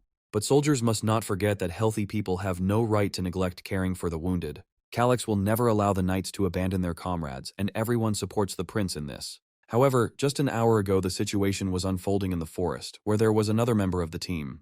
Lyra tries to step carefully on the ground so as not to make unnecessary noise. She carefully creeps into the depths of the forest to complete her mission. However, at that moment a huge snow monster jumps out at her. The mercenary manages to jump back from the blow that the monster deals with its powerful paw. The girl understands that things are bad, and the monster has noticed her after all. After this, she has no choice but to come up with a way to avoid the fight. Lyra launches a sharp blade to which a strong rope is tied. With the help of this rope, the mercenary deftly dodges the monster's attack. After this, Lyra rushes at lightning speed towards the nearest tree. The girl finds herself on a high branch and realizes that she has to hurry. She quickly wraps her rope around another branch to move. Then Lyra jumps onto another branch and grabs the second end of the wrapped rope. After this, the girl goes down, finding herself not far from the monster. The mercenary looks back and calmly waits for the snowman to reach her. At this moment, the monster rushes towards the girl at great speed and will destroy her at any second. However, the monster doesn't even notice that at that moment, a strong rope is stretched in front of him. This rope penetrates the snowman's body and completely immobilizes it. The mercenary is very pleased that she managed to catch the angry snowman. From the outside it appears that the monster has already been killed, as the cable has touched vital organs. However, in a matter of seconds, the snowman comes to his senses and raises his head. The monster grabs the tree with its paw to free itself from the trap. The enraged monster uproots trees and is ready to attack again. Lyra didn't expect that her trap would not work as it should, and the monster would survive. After this, only a couple of meters separate the mercenary and the enraged snowman from each other. In such a situation, it begins to seem that the girl no longer has a chance of salvation. As the monster tries to pounce on her, she grabs her rope again and dodges the blow. Lyra has a great desire for life and does not intend to surrender to the clutches of the snowman. The girl is looking for an opportunity to use her fishing line again. After this, the mercenary begins to deftly wrap the rope around the enemy. In a matter of seconds, several loops are wrapped around the snowman's neck. After this, Lyra tightens the rope and the monster experiences incredible pain. The monster is immobilized and can no longer free itself from the trap. The mercenary looks back and realizes that this time she succeeded. The fishing line is wrapped around the snowman's neck, and it is so thin that you can't grab it with your fingers. Although a clear cracking sound can be heard from the outside, it still does not help the monster in any way. Lyra is confident that this time the monster will not be able to reach her. However, the snowman pulls the line with such force that it begins to break the tree. The mercenary understands that sooner or later the monster will be able to cope with this. After that, she takes out the siren's temptation and hopes that it will be able to take him down. But the only way to test this is to try it on a monster. Lyra approaches her opponent and notices how his huge paw appears right above her. However, in a matter of seconds, the girl finds herself behind the monster. She brandishes the syringe containing the siren's temptation. Now it all depends on whether this herb will work on the monster or not. Lyra stabs the syringe into the monster's back and it starts screaming loudly again. The mercenary managed to insert this thing, but she is not sure that it will work. However, she has no choice but to trust Calyx and wait. Suddenly the monster becomes so furious that it becomes scary. The tree to which the fishing line was tied easily breaks under its pressure. Lyra looks at her opponent in horror and realizes that she is in big trouble. Snowball starts to growl wildly and will pounce on the girl at any second. However, at this moment his eyes begin to swell behind his eyelids and the noise dies down. After this, the snow monster falls to the ground and completely loses consciousness. Until the very end, the mercenary couldn't believe that it would actually work. The girl doesn't want to admit it, but Calyx understands poisons better than she does. It's very strange to watch how a person changes so much overnight. Lyra watched over Prince Calyx for a year and served him constantly. However, at one moment, he turned into a completely different person. Lyra wipes the blood off the syringe and thinks that she is probably just overtired. It seemed to her that she would never be able to carry out this revenge again. But perhaps from this day on, everything will be different, as much has already changed. Meanwhile, Calyx and his team move on. The wounded knights follow behind and try their best to overcome this path. Some people even have to be helped because they can't walk on their own. After this, Calyx suggests that his assistant take a short break. Kraut accepts the prince's request and stops the supply cart. Finally, the wounded soldiers can rest and recuperate. At this moment, the prince decides to help the knights and brings them his potion. The knights are very frightened and explain that they cannot drink this potion. But Calyx calms them down and explains that they shouldn't make noise and that it's better to drink it quietly. However, Kraut becomes an unwitting witness to our hero's actions. The prince exhales resignedly and realizes that a big problem has arrived. Kraut explains that although these potions are of low quality, they are still very expensive. Viscount Russell prepared them only for the prince, and these 10 bottles were taken from the earl's supplies. But Calyx asks the knight to shut up and says that the wounded soldiers are suffering now, and Kraut suggests that he simply close his eyes to it and save all the potion. The knight has nothing to say in response to this, since the young master is indeed right. After this, Calyx decides to cheer up Kraut, whom he had just scolded. He promises that when they achieve their goal, they will be able to drink such potions as if they were water. At this moment, all the wounded knights decide to turn to their master. Our hero turns his head and sees all the soldiers bowing to him. They say that a knight will sacrifice his life for the one he swears to. Every fighter feels that he has met a master whom he truly wants to serve. Calyx notices the satisfied expression on Kraut's face and asks him to stop doing that. After this, the whole team begins preparations to hit the road again. While our hero is getting ready for the trip, a system window pops up in front of him. In it, Calyx sees a notification that his reputation has increased. The prince is very pleased that he has managed to increase the loyalty of the knights. After this, they set off again to complete their mission. With every step, Calyx realizes that they are getting closer to their goal. At one point, our hero orders the soldiers to stop moving. The prince jumps out of the convoy and explains that they have arrived at their destination. Kraut is surprised and asks the young gentleman if everything is okay. After this, he examines the area and does not find any movements. The place looks abandoned, and there is still no news from Lear. In this case, our hero gives the order to set up camp on this land. He asks to immediately pitch a tent exactly where he is now standing. While all the soldiers are setting up camp, the prince and the captain discuss the strategy for moving. He shows on the map where the secret vault of the Kosherin family is located. But they are in a different place, and it is a little far from the cache. However, Kraut is quick to correct him and explains that the entire journey will take at least a week. Until now, the soldiers had only managed to endure such a harsh road through sheer force of spirit.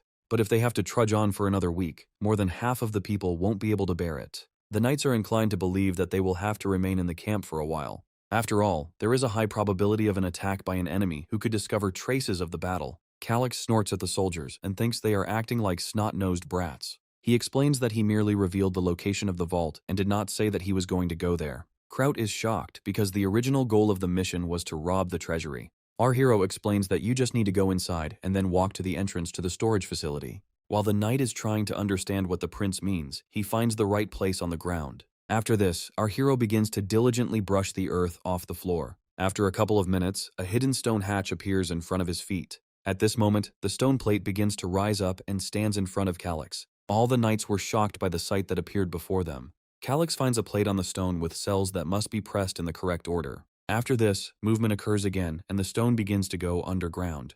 The knights are faced with something they never expected to see. Before their eyes, an underground passage lined with stone opens up. Calyx has finally waited for this moment and is about to step first. However, the knights quickly pick up the prince, as they cannot expose him to such danger. Our hero decides to agree with the warriors, although nothing would have happened to him anyway. And Kraut would also like to know where the young gentleman got such valuable information from. Calyx explains that he was not even sure of its authenticity, but he could not help but take the risk.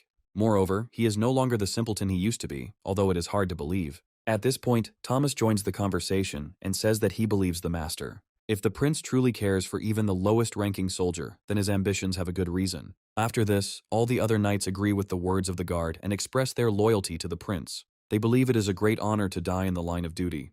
Kraut is thrilled by how devoted his soldiers are to Calyx. But our hero explains that they are ready to entrust their lives to a weak, talentless person. However, one of the warriors supports the prince and explains that they will become his strength. After all, the most important thing is that the young master has an inner core. At this moment, our hero notices that Kraut even begins to cry. After this, the young man decides to hurry, since some of the knights are seriously wounded. His team immediately goes forward and descends into the underground passage. Before this, our hero decides to take another look into the depths of the abandoned forest. He really hopes that Lyra is doing well, and that she is just a little late. At this time, the mercenary finishes her business with the snow monster. The girl takes the blood that oozes from the wound and pours it into a flask. Luckily, Snowy never woke up after using Siren's temptation. Here the girl has already finished, and it's time to proceed to the next part of the mission. After this, a deep cave appears right in front of her, in which danger lurks. Lyra decides to play with fire and uses stones to create sparks. Then the mercenary deftly jumps onto tree branches and moves along them. The girl chooses a suitable place for herself, from which there will be a good view. Snow monsters are still roaming the area, and other people should gather here. It is precisely in them that the problem lies that needs to be addressed. The mercenary looks around and sees enemy soldiers below. At this point, they find the defeated snow monster and examine it. Lyra's calculations turned out to be correct, and these soldiers arrived on time. She wonders what will happen to a man who has stepped over people for the sake of his career. This is exactly what she is going to show to her enemies, who suspect nothing. At this point, the soldiers fill out a report on the monster they found. There are no human corpses here, and one of the survivors clearly made a mess here. This means that these people were able to fight off the most powerful snow monsters. There is only one force in this area capable of dealing with such opponents. The warrior decides to convey this information to Viscount Servio as soon as possible, and Lyra is already creeping up as close as possible to complete her mission. She quietly waits for the moment while the scout seals the letter with wax.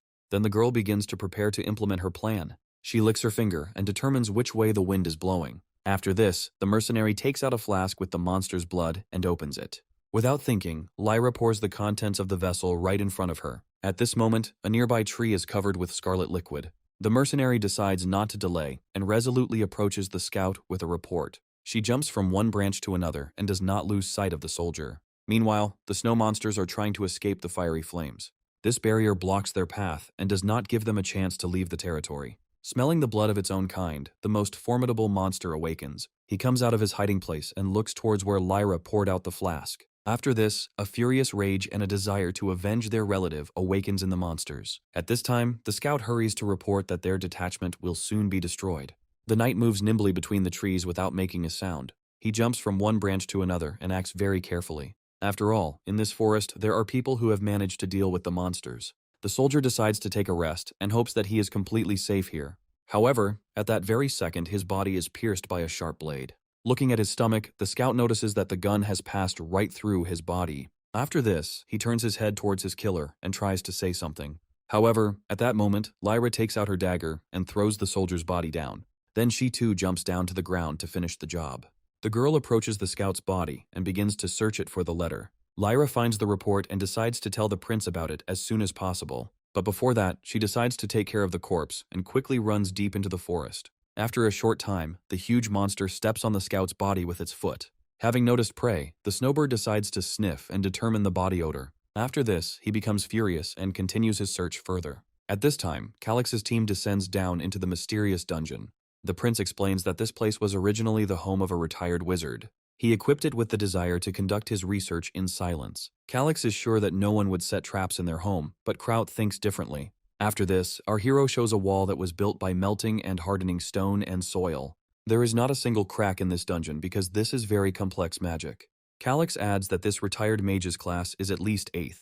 If he really wanted to leave traps, then it didn't matter who passed through here. After all, before this person could understand anything, he would have died instantly. Having heard scary stories from the prince, Kraut begins to get quite worried. After this, our hero is informed that there is a room at the end of the passage. The captain appoints Thomas as the prince's bodyguard and orders him to search the entire room. Calix asks the knight to promise that he will give a mid-level healing potion to the warriors if he finds them. Then our hero finds a wonderful throne and tries to sit on it. At this point, Thomas wonders how Viscount Kosherin could have found these ruins. Our hero suggests that it could have been an accident, or that someone gave him the information. But Thomas knows that the Viscount even has a key in the form of a magic crystal ball. Calix explains that no matter how strong a mage is, his magic gradually weakens. But maintaining such a spell is beyond the power of a simple wizard from the street. After this, the prince inquires who Lord Viscount Servio is.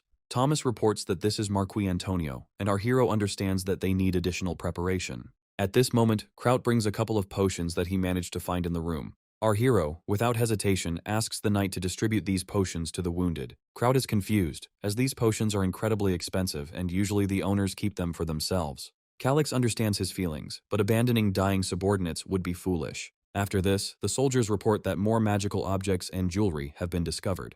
There are also a few artifacts with support magic, but they are not that rare. Calix looks around and waits for a valuable artifact to appear in the status window. After this, he comes across a wall with columns and realizes that he has found this place. However, noticing the young gentleman's interest, Kraut immediately turns attention to himself. He explains that not all storage locations may be safe. Calix understands that he cannot come to an agreement with the knight and decides to go with him. After this, our hero approaches the wall and begins to probe it. Somewhere around here, there should be a switch that opens the cache. Finally, the young gentleman finds the pressure plate and the wall begins to move. At that moment, a bright beam of light appears in the dark dungeon in front of him. After this, a secret door opens before Calix, leading into the unknown. Our hero watches with admiration something that is hard to even imagine.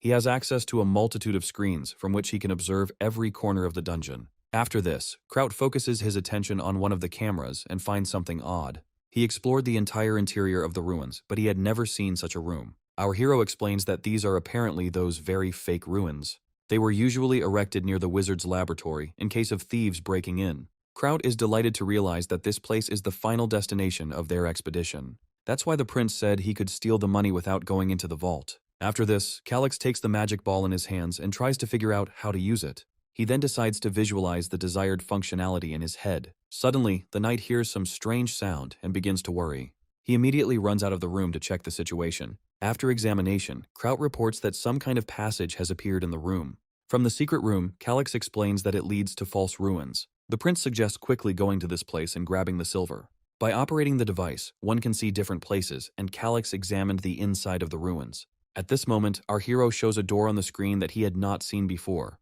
The prince is sure that this is definitely the entrance to the long-awaited silver mine. Kraut had no idea that ore mining could take place in this way. But Calix doesn't see people anywhere, and the mining is obviously carried out at a specific time. The knight understands that the miners do not return from these mines, because otherwise everyone in the city would know about it. Our hero asks the captain not to lose heart and promises to make sure this doesn't happen again. He decides to make the ball unusable and change the security code. If the stone passage is destroyed, Gerard will never be able to enter again. Now is the time to move all the boxes of silver and leave a special scroll for last. However, Calix notices that Kraut is not at all willing to leave him alone, but the knight still obeys the order to collect the silver and promises to return immediately. After this, Kraut finally leaves and leaves the young master. Calix is incredibly glad that he can be alone for a little while. If he remembers correctly, the button to the secret passage should be somewhere nearby. He finds the right plate, and after that an opening appears in the wall. In Hero's Fate, this thing didn't look as cool as it did in this reality. After this, the system window transmits information to the hero about the bracelet of the great magician Alchem.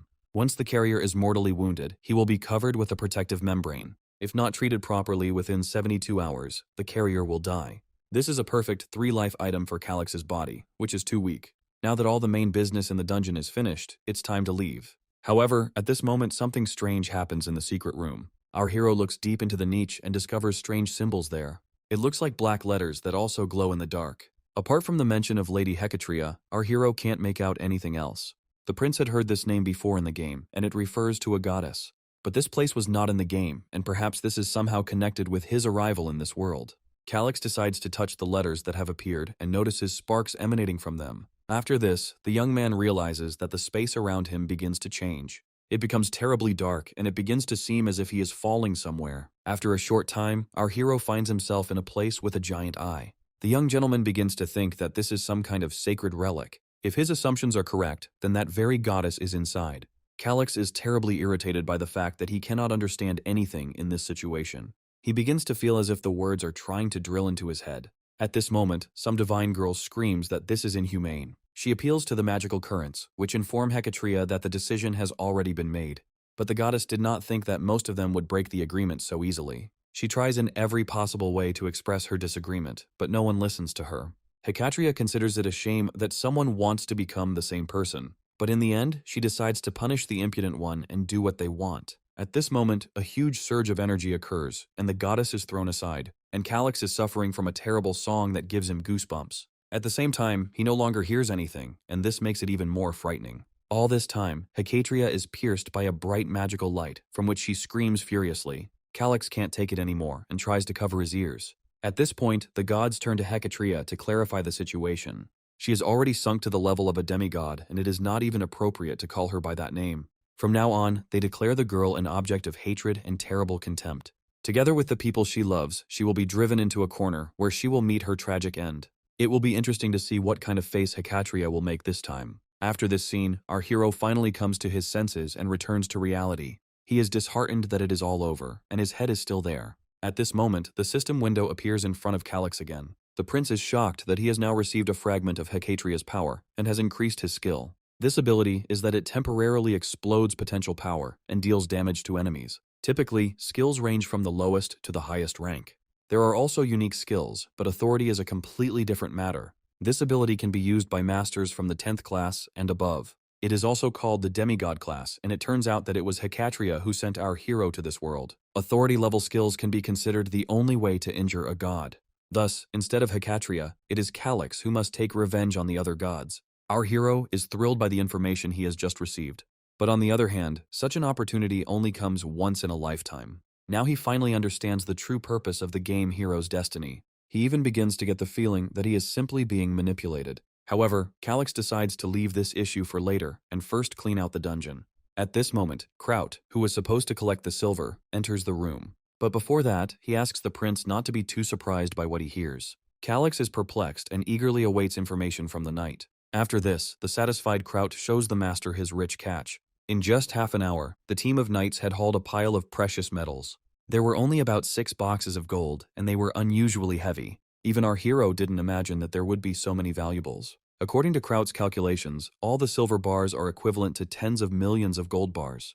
It was certainly not easy for the expedition members to transport such a large quantity to the county. However, the more money they have, the fewer problems they will have now. And it doesn't matter how many boxes there are, because Calyx has acquired something else. The fight with the goblin didn't just result in a level up for our hero. Now he has an inventory that can be used with ease. Our hero decides that now is the best time to finally use it. At this point, he asks his knight to place all the boxes in front of him. After some time, all the jewels appear in front of our hero. When the preparations are complete, Calyx asks everyone to leave the room. Kraut accepts the order and becomes curious about what the prince is going to do. In this world, there is no concept of skill, and soldiers are unlikely to understand what inventory is. There is no need to try to make them understand this, as it is better to simplify everything. After this, Kraut wonders what they will do with such huge boxes. Calyx decides to say that he has a spatial bracelet. He refers to the fact that all the boxes can be placed inside this artifact. The prince wants to keep it a secret, and Kraut agrees that it will be safer that way. He promises the young master that even if he is roasted, he will not say anything.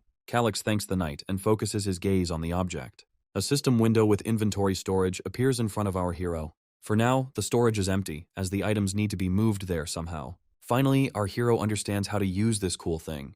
The artifacts in his inventory look exactly the same as in the game itself. After this, Calyx simply moves the boxes with the power of thought, and they begin to disappear. The inventory is working, and our hero decides to move everything that catches his eye. After a short time, his vault is filled with many ingots. A fat wallet gives you so much confidence that there is nothing to be afraid of. Once the room in the ruins becomes empty, Calix decides to get out of it. After this, our hero returns to the surface again via a long staircase. At this time, all the knights meet the prince, who appears in the camp. Kraut informs the young gentleman that everything is ready for dispatch. However, Calix begins to shake his head uncertainly from side to side. He then asks the knights if the mercenary Lyra has appeared in the camp. Kraut reports that she is still missing and that she may have simply run away. The knight honestly admits that he didn't really trust her from the very beginning. However, Calix reproaches the guy since the retreat of the snow monsters was not a coincidence. After this, the knight's face noticeably changes because he didn't even think about it. Calix decides to finally tell Kraut about the plan they came up with. All the soldiers listen with their mouths open to what the prince and Lyra have planned. The captain can't believe that the mercenary attacked the monsters alone. Of course, he didn't trust her very much, but he definitely didn't wish such a cruel death on the girl. Calix wanted to use another method, but the knight ignored his suggestion. Kraut then decided that it would be dangerous to try an untested tactic. However, if you look at the result, the prince turned out to be right in his strategy. Thanks to Lyra, Calix did not have to make great sacrifices, and now is the time to help her. Our hero asks the knights if they agree with his proposal. No one at first expected that instead of going home, the prince would propose such an idea. However, our hero has already earned his reputation, and the soldiers are ready to follow their master. But Calix, on the contrary, considers himself a pathetic weakling who is not worthy of this. While all the knights bravely want to help the prince, he simply holds back. After all, Calix believes that he did nothing worthwhile in this expedition, and Kraut is determined to fulfill his obligations like a true knight. After this, our hero asks the captain to choose the fastest soldiers. The rest of the team must wait for them in the basement of the cache. According to Calix, one of two things could happen to Lyra. Either she met the boss of the snow monsters, or she is being pursued by people from Koshirin's organization. In any case, the girl will definitely cover all her tracks so that the prince won't be pursued. Now the main question remains, how to find the mercenary. At this moment, a risky idea comes to our hero's mind. Kraut notices the gentleman's thoughts and decides to ask him about his strategy. Calix informs the knight that they are going to the snow boss. After this, he hands over the medicinal herbs and oil, which need to be boiled. The prince asks not to ask him stupid questions and simply to smear his weapon with this mixture. Our hero really hopes that Lyra is alive and will wait for his help. After a while, they reach the shelter where the females and children of the snowbirds are supposed to hide. We need to get rid of them so that the males switch from Lyra to the team. Kraut wonders if everything will be okay if the monsters chase them. Calix invites the knight to see for himself how good his poison is. After this, the captain turns his gaze to the sword, which is smeared with a mixture of herbs and oil. After a short time, the team encounters several monsters. They bravely charge forward and pounce on their opponents. At this moment, only sparks from the active battle fly out from the shelter of the snowfields. Calix notices that the females are already rushing to escape with their children and asks everyone to hide. After this, many snow monsters run out of their lair. The prince decides not to waste time and orders the soldiers to follow them. Thanks to their pursuit, the monsters' tracks are clearly visible and will lead straight to the males. Calix decides to jump on the knight so as not to waste energy on the road. Thomas bravely carries the prince, who shows the way to the monsters. They decide to follow the biggest tracks and lure the males away from Lyra. At this moment, the knight decides to ask if the prince has really developed a crush on him. He speaks of Lyra because this girl is truly good in her own way, yet he didn't expect her to volunteer for a dangerous mission. Calix explains that the county is the only place where she can survive. It cannot be denied that the girl's beauty would be enough to become a popular model on Earth, but Calix saves her out of necessity for his own survival. After all, the first continental event is the invasion of the Kingdom of Jaipur, and at this time, the most active force will be the Mountain Ranger, cultivated by some force, like Viscount Servio. At this moment, Kraut finally defeated the snow monster, and he himself cannot believe it. The monster was easily destroyed, just as the young gentleman had said. However, none of the team members were injured or attacked in any way. But the knight explains that now is not the time to rest, and it is time to go after the prince. After this, all the soldiers bravely follow the monster's trail into the depths of the forest. Kraut thinks that now he respects his master with all his heart. He only asks that everything be completely all right with the prince now. However, the knight doesn't even suspect that it is a completely different person who needs help now. At this time, our hero and Thomas are running as fast as they can to find Lyra. After this, Calix sees something that his eyes would not like to see at all. Lyra lies in the middle of the forest, and bloodthirsty wolves roam around her. While the knight is rushing to deal with the animals, the prince runs up to the girl. Thomas drives away the hungry wolves with great fury and attacks them with his sword. Meanwhile, Calix is trying to examine Lyra's wounds and asks her to hold on. He hopes that the potion will help the mercenary, even though she is badly battered.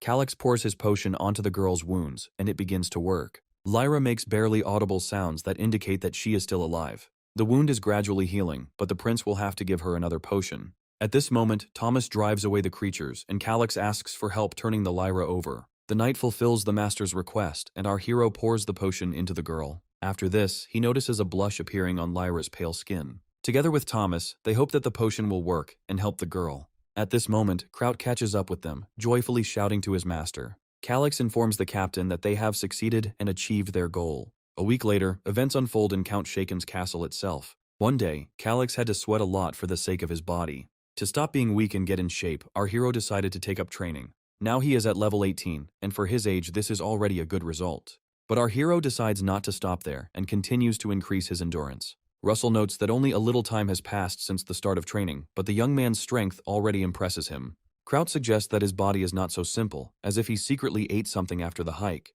But for such a joke, the knight immediately receives a slap on the back of the head from Russell. At this time, our hero feels that the next level is already very close. Russell suggests not resuming fencing training for now, so that the prince can recover. Finally, Calix finishes running and says that he needs to go to the magic tower. Kraut was very surprised that the prince had some business in this place, and the prince adds that while he is taking a bath, the knight needs to prepare for departure. At this point, Russell tells Kraut that he has great confidence in the young master. But the knight honestly admits that he still does not understand this man, and yet he can definitely say that this is an incredible gentleman.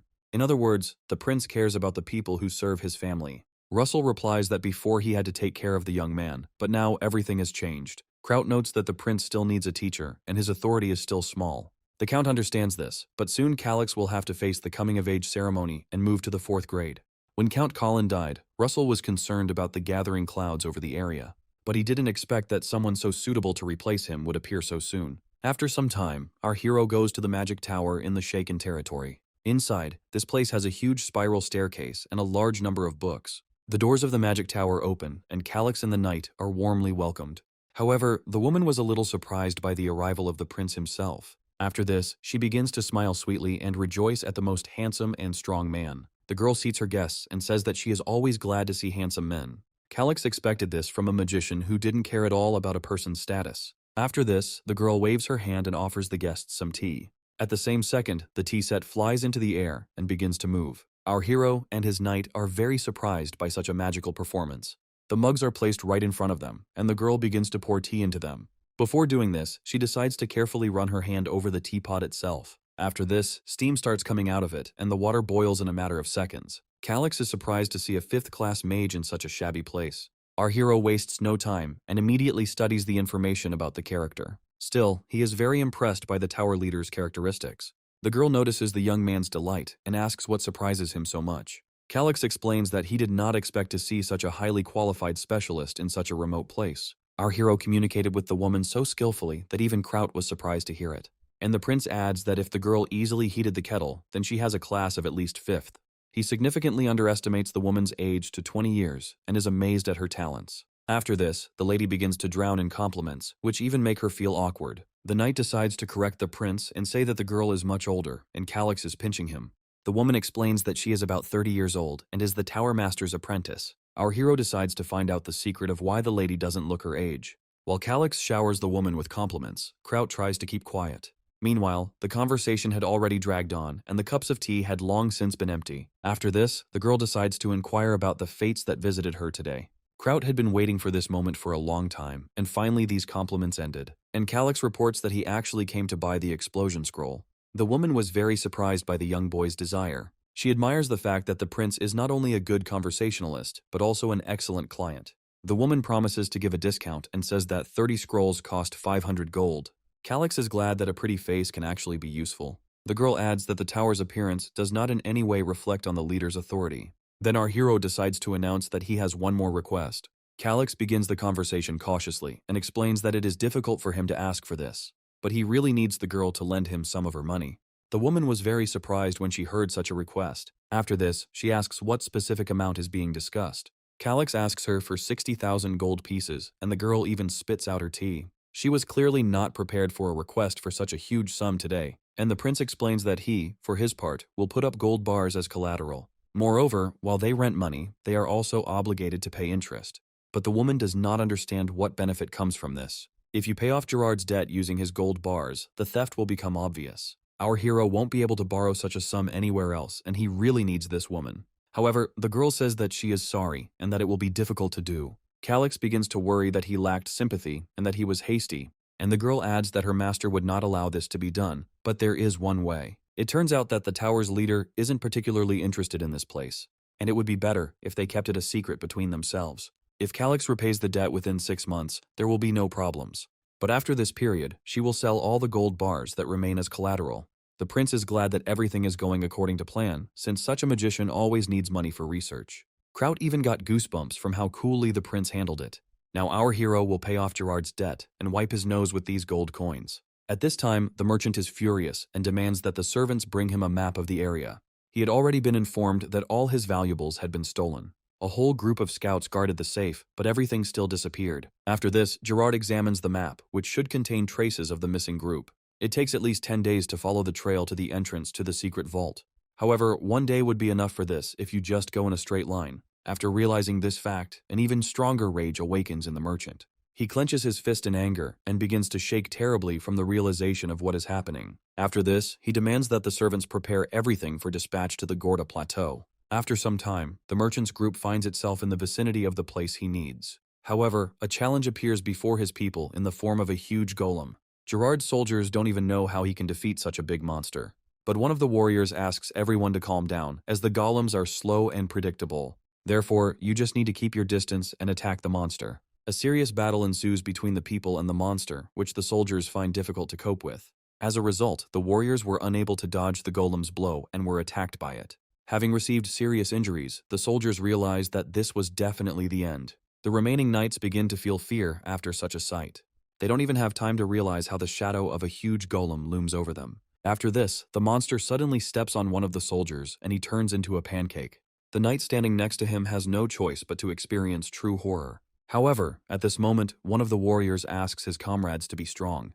But before he can even finish speaking, he is attacked by a formidable golem. He falls down exhausted and gets seriously injured after the first blow. After this, the golem switches to the remaining warriors and leaves them no chance. Gerard is very unhappy that these idiots couldn't cope with anything. The knight standing to the side did not expect to come across such a colossus. To control the golem, there must be a mage somewhere who is obviously hiding nearby. After this, the knight informs the merchant that the damage to his people has exceeded all reasonable limits. He suggests to the master to retreat, but he does not allow the soldiers to leave the battlefield. The knight is clearly unhappy that the merchant does not understand the seriousness of the situation. And Gerard explains that he needs to send the money to the Marquis in 3 days, no matter what. Therefore, he orders that the way be cleared for him within 24 hours. At this time, in the magic tower, they are discussing the gift left for the enemies.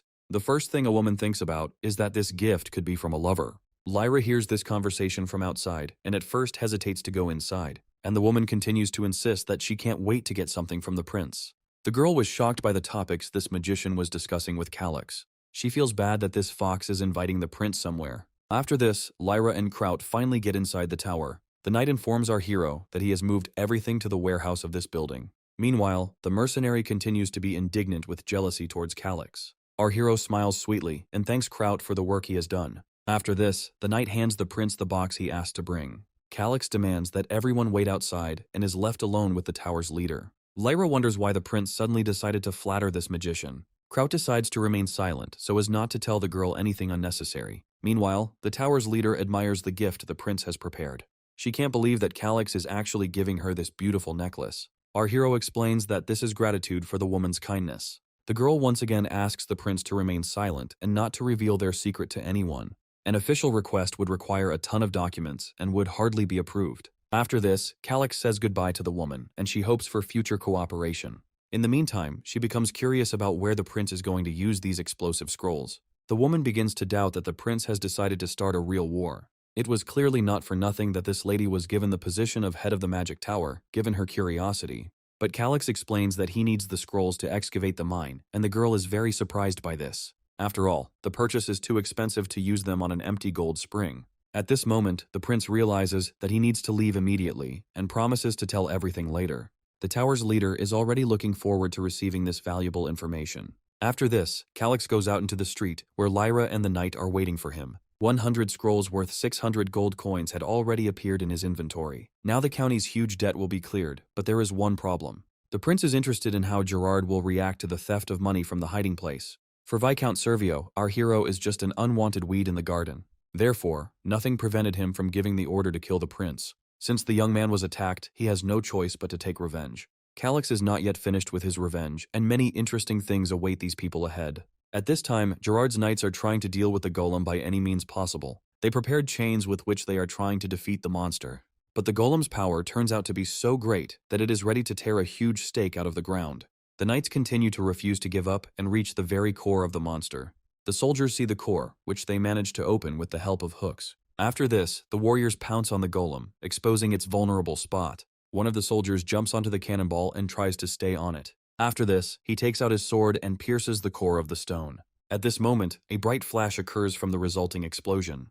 The stones that were just the golem's body begin to fly around.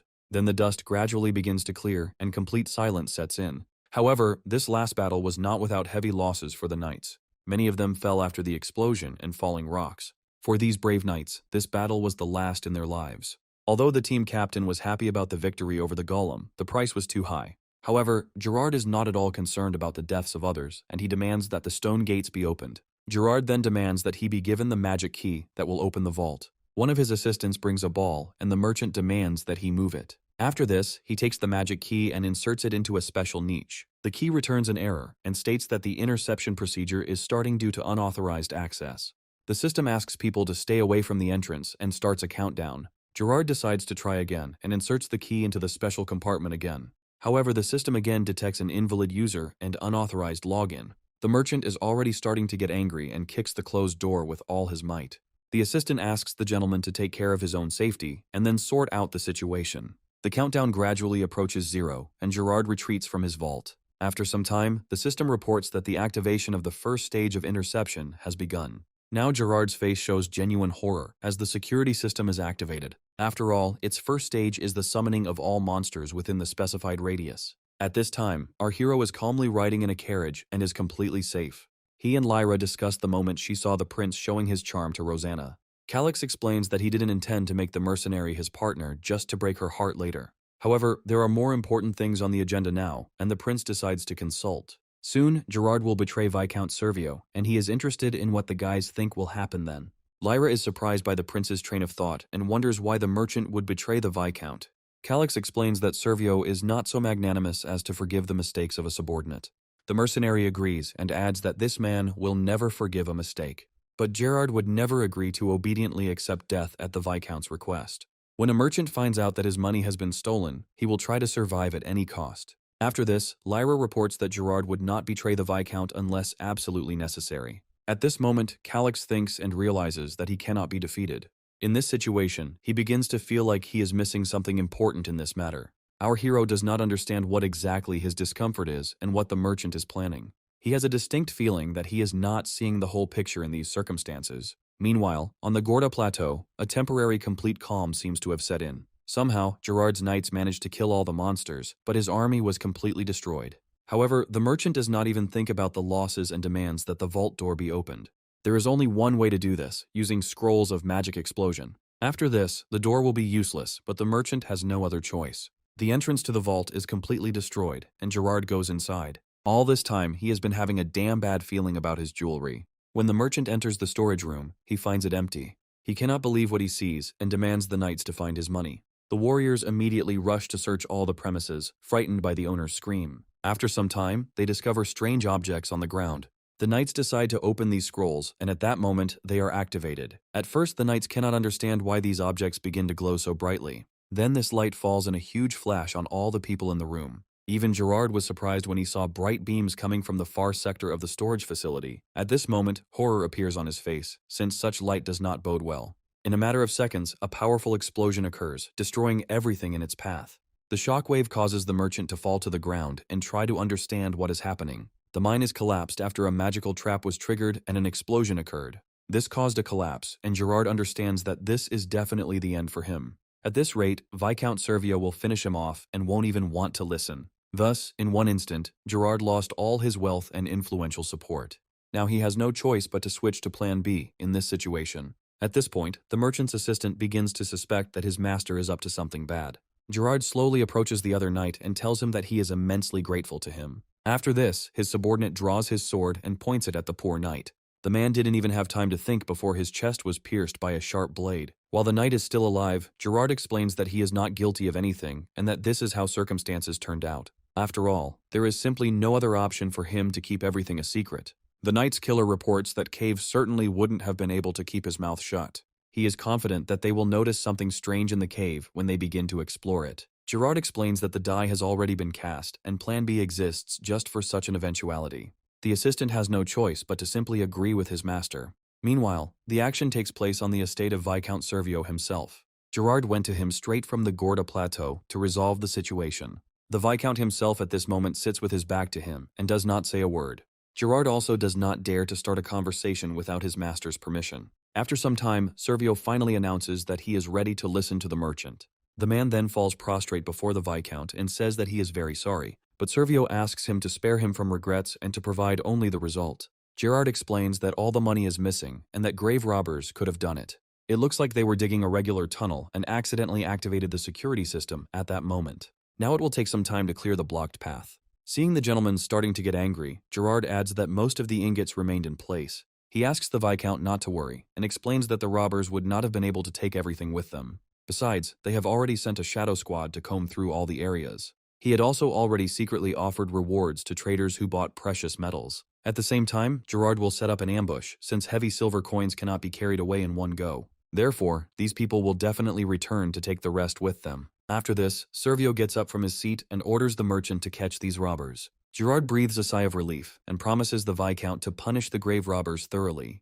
The Viscount reports that now everything is clear to him and he understands the whole situation that happened. However, the merchant will not be able to leave his estate unpunished for this oversight. After this, Servio takes his whip out of the box and approaches Gerard with it.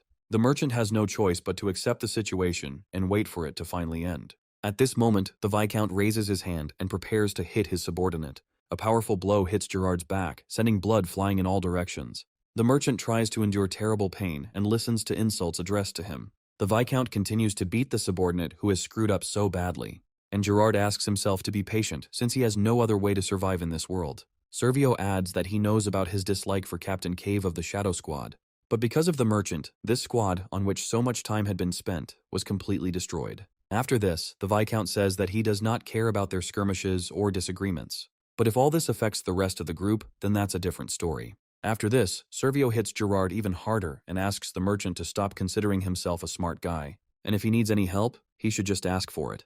The problem was that the Viscount was going to send this money to the Marquis Antonio. Shaken County may be notified that formal seizure proceedings will be carried out. But if he doesn't offer the full amount, the merchant will have big problems. After all, the Viscount will have no choice but to sell Gerard's assets.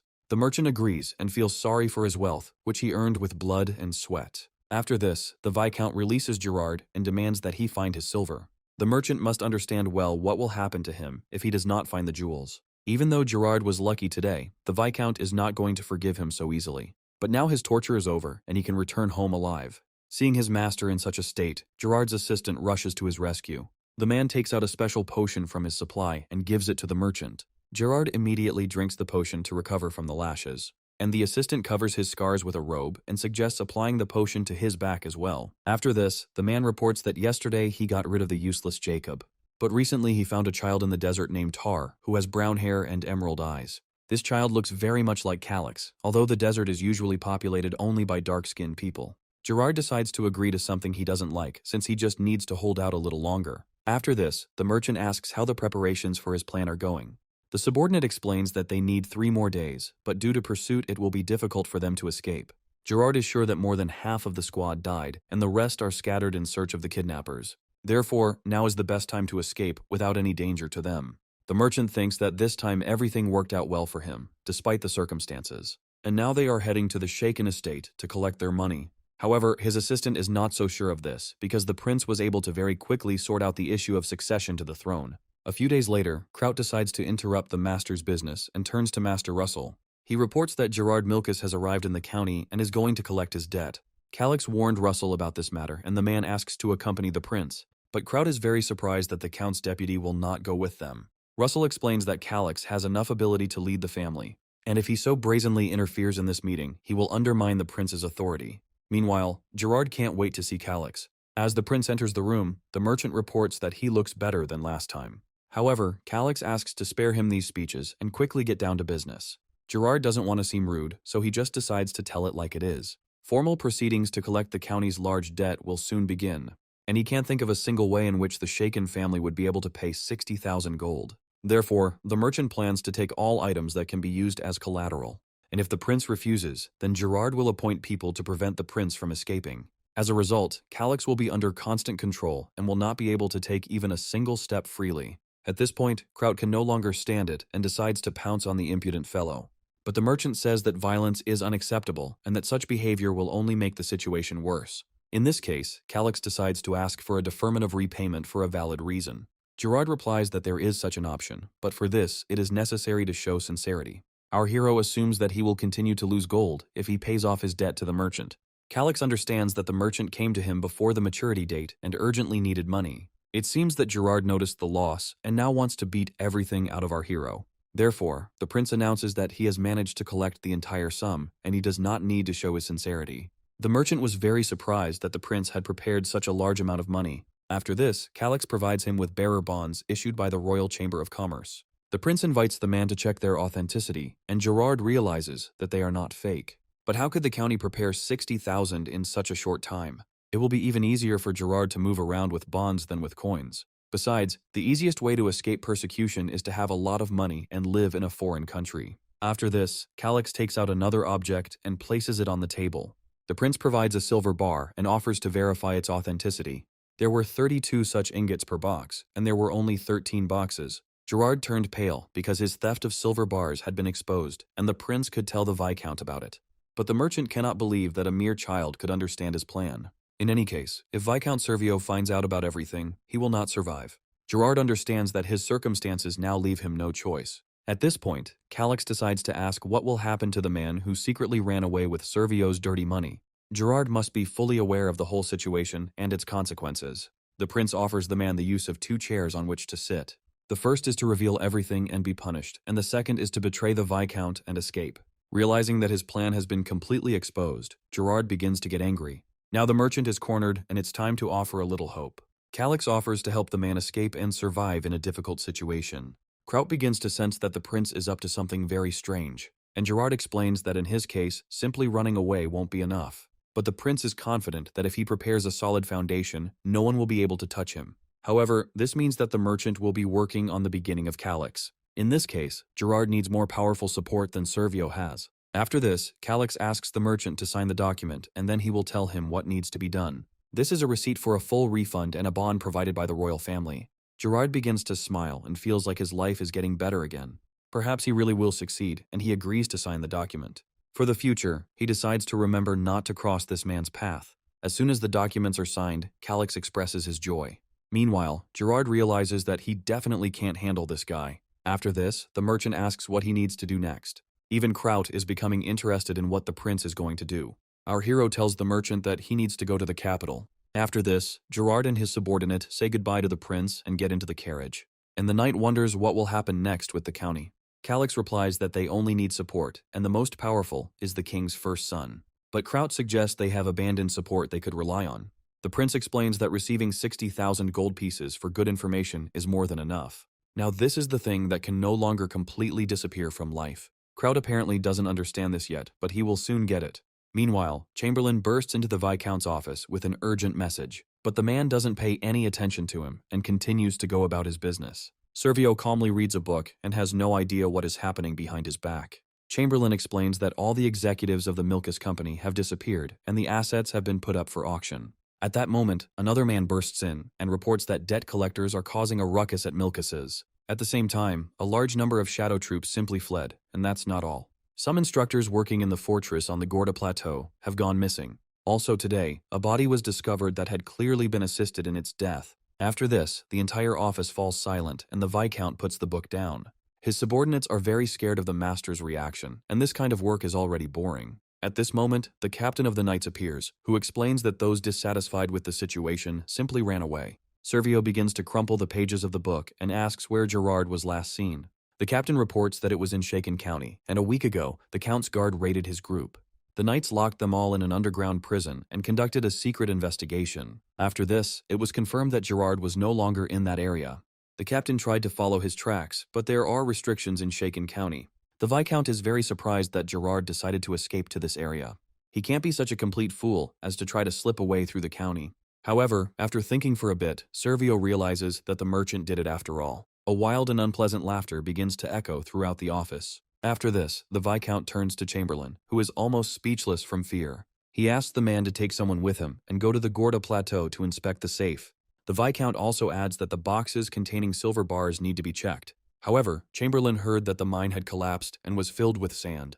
That's why Servio demands that all the silver be checked by digging up the soil and cleaning out the mine. After this, the Viscount decides to turn to the commander of the Knights detachment. He asks to recall the pursuers who are in the Shaken territory. After all, if the identity is revealed, the damage will be colossal. But at the same time, the commander must keep an eye on the ships sailing along the River Aran. And if Gerard doesn't show up in 2 weeks, then we can go back. After this, the Viscount asks Butler to prepare to go to a meeting with Marquis Antonio. After some time, Servio finds himself in the castle and tells the Marquis everything. The problem now is that one of his pawns has simply disappeared. Antonio understands that since then, things have not been going so smoothly for the Viscount. Besides, the perfect opportunity to eliminate Count Shaken will never present itself again. If such a person supported the king, the balance between the aristocrats and the royal faction would be upset. Nevertheless, Servio is confident that his people will definitely catch Gerard. But what was this impudent guy planning who helped the merchant escape? Antonio wonders if they should declare war and find out everything by force. It was obvious that the Viscount had no intention of using military force. Instead, he suggests that the Marquis apply diplomatic pressure. Antonio was very surprised that such an opportunity had not yet disappeared. The Viscount explains that the Shaken family has not yet replaced its representative in the House of Lords. Orsel Tigrim is on their side and this man can be used. Meanwhile, Calix had already foreseen Servio's reaction, who would not want to put pressure on him militarily. He must already know about Gerard's betrayal and that Shaken County helped him. Therefore, they will try to take revenge diplomatically and will leave the war in case it fails. After this, Kraut asks what kind of diplomatic method this is. Calix explains that feudal lords do not leave their castles, and someone must represent their interests in the capital. Kraut understands that this is precisely why the noble parliament exists, where agents are sent. The prince confirms the knight's guess and asks who currently represents the county of Shaken. The knight calls Orsel to Grim and is horrified to find that he is Lady Stella's assistant. However, he was surprised that Calix seemed to take this information too calmly. After this, Kraut realizes that the prince did this on purpose and according to his own plan. Our hero explains that it is easier to predict the enemy's moves by showing him an easy path to victory. If everything is too perfect, the enemy will have to look for a weak spot and then he can strike. The royal capital of Elisina has existed for 500 years and has a population of 250,000 people. Right there in the very center is the royal castle of the wise King Clevio Clark. Today's day begins with a morning meeting and discussion of the first topic. King Clevio is informed that the succession to the throne in Shaken County is on the agenda. His Majesty recalls the death of the previous count, which was sad news. After this, the king asks if Shaken's representative is present. A man comes forward and introduces himself as Orsel Tigrim from the county. The king looks at the representative and suggests starting a conversation about the heir. Orsel decides to clarify the situation and tell about what is happening in the county. At this time, Antonio looks at him approvingly, waiting for his plan to be carried out. The representative reports that problems have arisen that are causing suffering to ordinary residents. Calix Shaken used military force to seize power in the county. At the same time, he accused and imprisoned the late Earl's wife, Lady Stella. He also sealed his half-brother's Monocore, condemning him to eternal torment in society. The king is surprised by such a large number of events and has already heard that Calix has gone mad. Orsel explains that he attempted suicide and that this caused his mind to become clouded. The king knows that Count Colin's death was not an accident and that he was one of those who could be trusted. And the line of the county of Shaken is headed by aristocrats from the Viscounty of Cosharan. Granbine is their direct heir, and it is obvious that they want to make him their heir. After this, the king begins to smile and says that Calix is not such a bad guy. Moreover, the knights of the county territory support him, and nothing was heard about the rebellion. Does this mean that all the knights decided to follow the orders of a madman? Orsel understands that he has no answer to this question for his majesty. At this point, the Marquis turns to the king to continue to defame Calix. He reports that the prince sealed the aristocrat's Monocore and thereby committed a crime. And all this happened without a properly verified and fair trial. Antonio demands that Prince Calix be summoned to the capital to check his mental health. The king understands that the Marquis is not doing this out of the best intentions, but he agrees to summon Calix to the capital and entrust the investigation to the imperial court. If the Marquis is upset by this, he can send a witness from the House of Lords. After all discussions are over, Antonio meets with the Viscount. Then they both get into the carriage and realize that they have a big problem.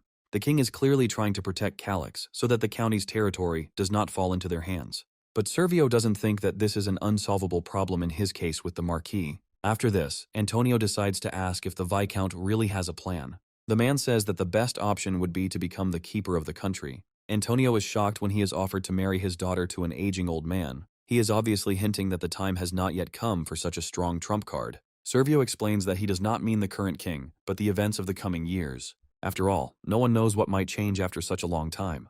Antonio likes the idea of the Viscount proposing to replace the current king. A few days later, a decree from the royal palace arrived at the castle of Shaken County. Calix is already becoming interested in what this message contains, but Thomas begins to hesitate and does not know how to report this decree to the prince. Our hero asks him to describe the essence and not waste time on officialdom. The knight reports that the prince has been ordered to report to the Imperial Palace Department. This is necessary in order to clarify the charges brought against him. Thomas adds that they want to know how the suicide attempt affected him. Calix starts laughing because the old men decided to accuse him of losing his mind. Our hero asks not to even respond to this nonsense and to tell Russell to ignore it. Thomas and Kraut were shocked that Calix decided not to act on the royal order.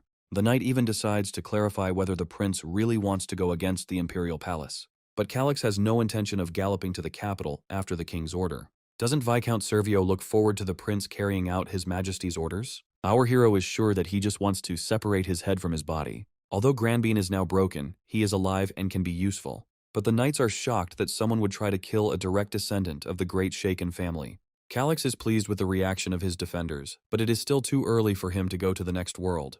Besides, the prince had already recently sent someone to the capital to fight in his place. The knights begin to guess that it was Gerard and are very surprised by this. So 2 weeks pass and the action unfolds in the royal capital of Elysian. Marquis Antonio comes to his majesty and hits the table with displeasure. More than 2 weeks have passed, and Calix still doesn't answer his letters and comes up with various reasons. The Marquis is firmly convinced that this boy is definitely up to something bad. The king begins to laugh and asks if Antonio is sure of his assumptions. The man replies that the prince sealed the Manacor and is now afraid of the consequences. Everyone present in the room understands that this is a difficult situation. Then the king decides to ask the Marquis what he should do in this case. Antonio begins to smile, as now it is time to put his plan into action. The king's secretary is delighted that his majesty has sought advice from the Marquis's aristocracy. The man himself says that he is ready to personally visit Shaken County and find out everything. The king is very glad that the Marquis is not busy at all and can spare time. However, the very idea of uniting the forces of the kingdom with a political enemy does not sound very good. After this, His Majesty asks to move on to another topic of discussion. The secretary begins to read out his notes and pauses for a moment. A look of intense surprise at what he just saw appears on his face. The secretary's hands begin to shake, and he tries to pronounce what he has written. Having collected his thoughts, the man announces the engagement of His Highness the Fifth Prince. Duke Otomir cannot believe that this topic is being raised now. And the king heard that the Marquis's daughter was smart and beautiful, so she could be married to the prince. Antonio tells the ruler that this is a great honor for his family. Everyone in the hall begins to think that the king and the Marquis have entered into some kind of conspiracy. Otomir gets up from his seat and expresses dissatisfaction with this candidacy. After all, the bride is chosen from among the kingdom's close associates. However, Antonio could not have imagined that everything would turn out so wonderfully. After this, the king wonders if the duke really considers the Marquis's daughter a simpleton. Moreover, issues concerning royal marriages are decided exclusively by the king and queen, and the aristocracy has no right to interfere in this process. The duke is taken aback by the ruler's answer and cannot object to him. The secretary silently watches the process and does not understand why Otomir is so alarmed. In fact, he belongs to the faction that supports the first prince. However, the current queen's biological son is the fifth prince. It is obvious that the king intends to make Ciel his successor. His Majesty has overthrown the royal faction, and its foundation will soon be destroyed. At this moment, the doors to the king's hall open, and the guards turn to the ruler. They report that the first prince has arrived and enters the room. The young man focuses his gaze on the king and explains that he has something to say. However, His Majesty does not recall summoning the first prince. He demands in front of everyone that the young man leave this place immediately, but the first prince does not give up and tells the king that he must listen to him. His Majesty is tense because his son is going to disobey his order. However, the young man has no intention of attacking or threatening the king. His Majesty begins to yell at his son and says that he will not allow him to interfere in Ciel's marriage. But the first prince explains that he has no intention of doing so. He just stumbled upon some important information on a completely different matter. The young man believes that His Majesty and all the nobility should know about this. At the same time, the prince apologizes to everyone for the inconvenience caused. After this, the king calms down and asks what his son means. Then the prince takes out a letter from Viscount Russell, who governs the county of Shaken. At this point, Calix's enemies begin to noticeably become tense because of this. The king is surprised because this topic had already been closed, and for some reason it was raised again. The duke joins the conversation and explains that there are unresolved issues in this case. It is incomprehensible that not even a messenger arrived in response to the emperor's letter. In addition, Marquis Antonio, assigned to the investigation team, is the master of Viscount Servio. Besides, everyone remembers that Calix Shaken harmed his half-brother. After all, he forever sealed the monocore of the heir of the Koshirine family. At this point, Antonio becomes indignant that the duke is implying that he cannot be trusted. But Oterio believes that it is necessary for interested parties to act only as intermediaries. And Antonio decides to ask how, in this case, one can trust Russell. What are the chances that he didn't conspire with Prince Calix? The duke addresses the king and declares that Russell is a noble swordmaster who abhors injustice. He also holds the Royal Medal of Honor and was a former leader of the Order of the Blue Lion. It's hard to believe that the report sent by the hero could contain anything untrue. Doesn't this mean that the Marquis doesn't trust the country's government as a whole? The king asks the duke not to overdo it, since Antonio certainly could not have meant anything like that. The Marquis explains that it is not at all that he does not trust Russell. In this case, you are first asked to check the contents of the letter. The king asks the first prince to read aloud everything that is written there. The young man opens the scroll and reports an assassination attempt in Count Shaken's house. However, Prince Granbane himself sealed the manicore to avoid being hanged. At this moment, Antonio realizes that the whole truth is beginning to surface, and the punishment was carried out in the name of Russell, as the Earl's deputy. All members of the Order of Knights unanimously agreed with this question. That's why Russell wanted to reprimand the royal family in this letter. At this point, Marquis Servanier turns to Prince Gale and asks to let him see the signature. He was a knight of the guard with Russell and was familiar with his signature.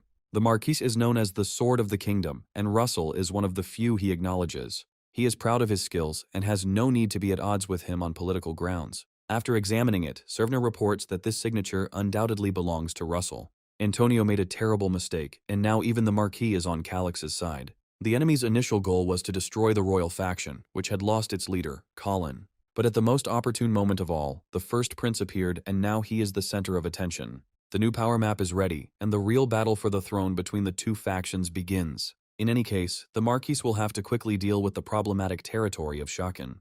Antonio decides to find out if Granbine was involved in Calix's assassination attempt. Although the Marquis is trying to conduct a reinvestigation, the Duke does not intend to leave the title of Count vacant. All this time, the county representative stands aside and closely monitors the situation. But Prince Calix is only 15 years old and cannot receive the title of knight. At least he will have to become a swordmaster first. Oterio starts laughing at the fact that a young man of his age is being offered to become a master. Marquis Antonio himself became one only after reaching the age of 50. However, this is a necessary condition to inherit the title of head. It will take Calix at least 3 or 4 years to become a swordmaster.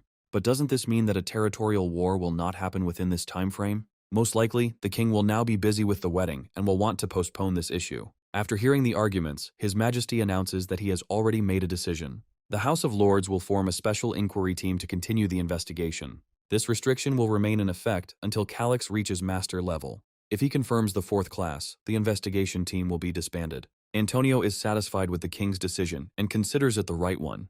Duke Othomir does not yet know the whole truth about Calix and probably considers him the son of a brilliant swordsman.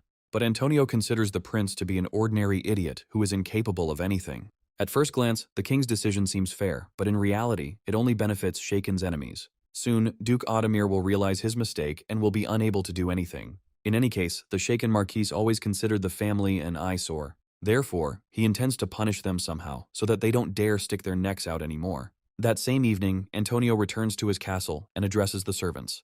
He asks to immediately call Lanciano to him in order to entrust him with an important matter. The Marquis thinks it would be better to send his reconnaissance detachment of Variegata. While Antonio is thinking, the man he was waiting for comes into his room. A man named Lanciano asks why the gentleman called him. Antonio says that he needs to find out some information, but in such a way that Servio doesn't find out. The man explains that he has a very keen sense of smell and it will be difficult to keep everything a secret. But if you hide it in a pile of documents, then perhaps he will be able to do it. The Marquis leaves this matter to Lanciano in order to make the Viscount suffer. The man understands that someone has upset Antonio again with their behavior, so Lanciano decides to use one of the Dark Knights, like last time. Antonio liked this guy who extracts information without getting his hands dirty. Lanciano goes off to make preparations and says goodbye to the Marquis. That same night, events unfold in Prince Gale's palace. He praises Gerard and says that everything worked out only thanks to him. The merchant timed it perfectly when His Majesty turned away from the royalists. So a prince came along to unite them and reproduce such a brilliant idea. Even Gerard could not have foreseen what Prince Calix already knew from the very beginning. In any case, one must be careful that the first prince does not become interested in Shaken. So Gerard takes all the credit for himself and says that he himself was able to predict this outcome. Gale is sure that Viscount Servio and the Marquis are about to run into trouble, and the merchant asks the prince not to look down on these two too much. It was just one shot, but it gave them everything they wanted, and the engagement was not called off. Gale is trying to figure out if there is any way to prevent this wedding, and Gerard explains that only the king makes the decision, and this cannot be changed. The first prince is very sorry to hear this, but it does not sadden him much. Moreover, now the enemy will fear His Highness, and everything will no longer be as before. Gerard adds that now the first prince has emerged from the darkness and become a bright sun. From now on, he will strengthen his connections with the aristocrats, and his reputation will grow. Gale thinks for a moment when the merchant compares him to the sun. He even begins to like this formulation, which sounds very beautiful.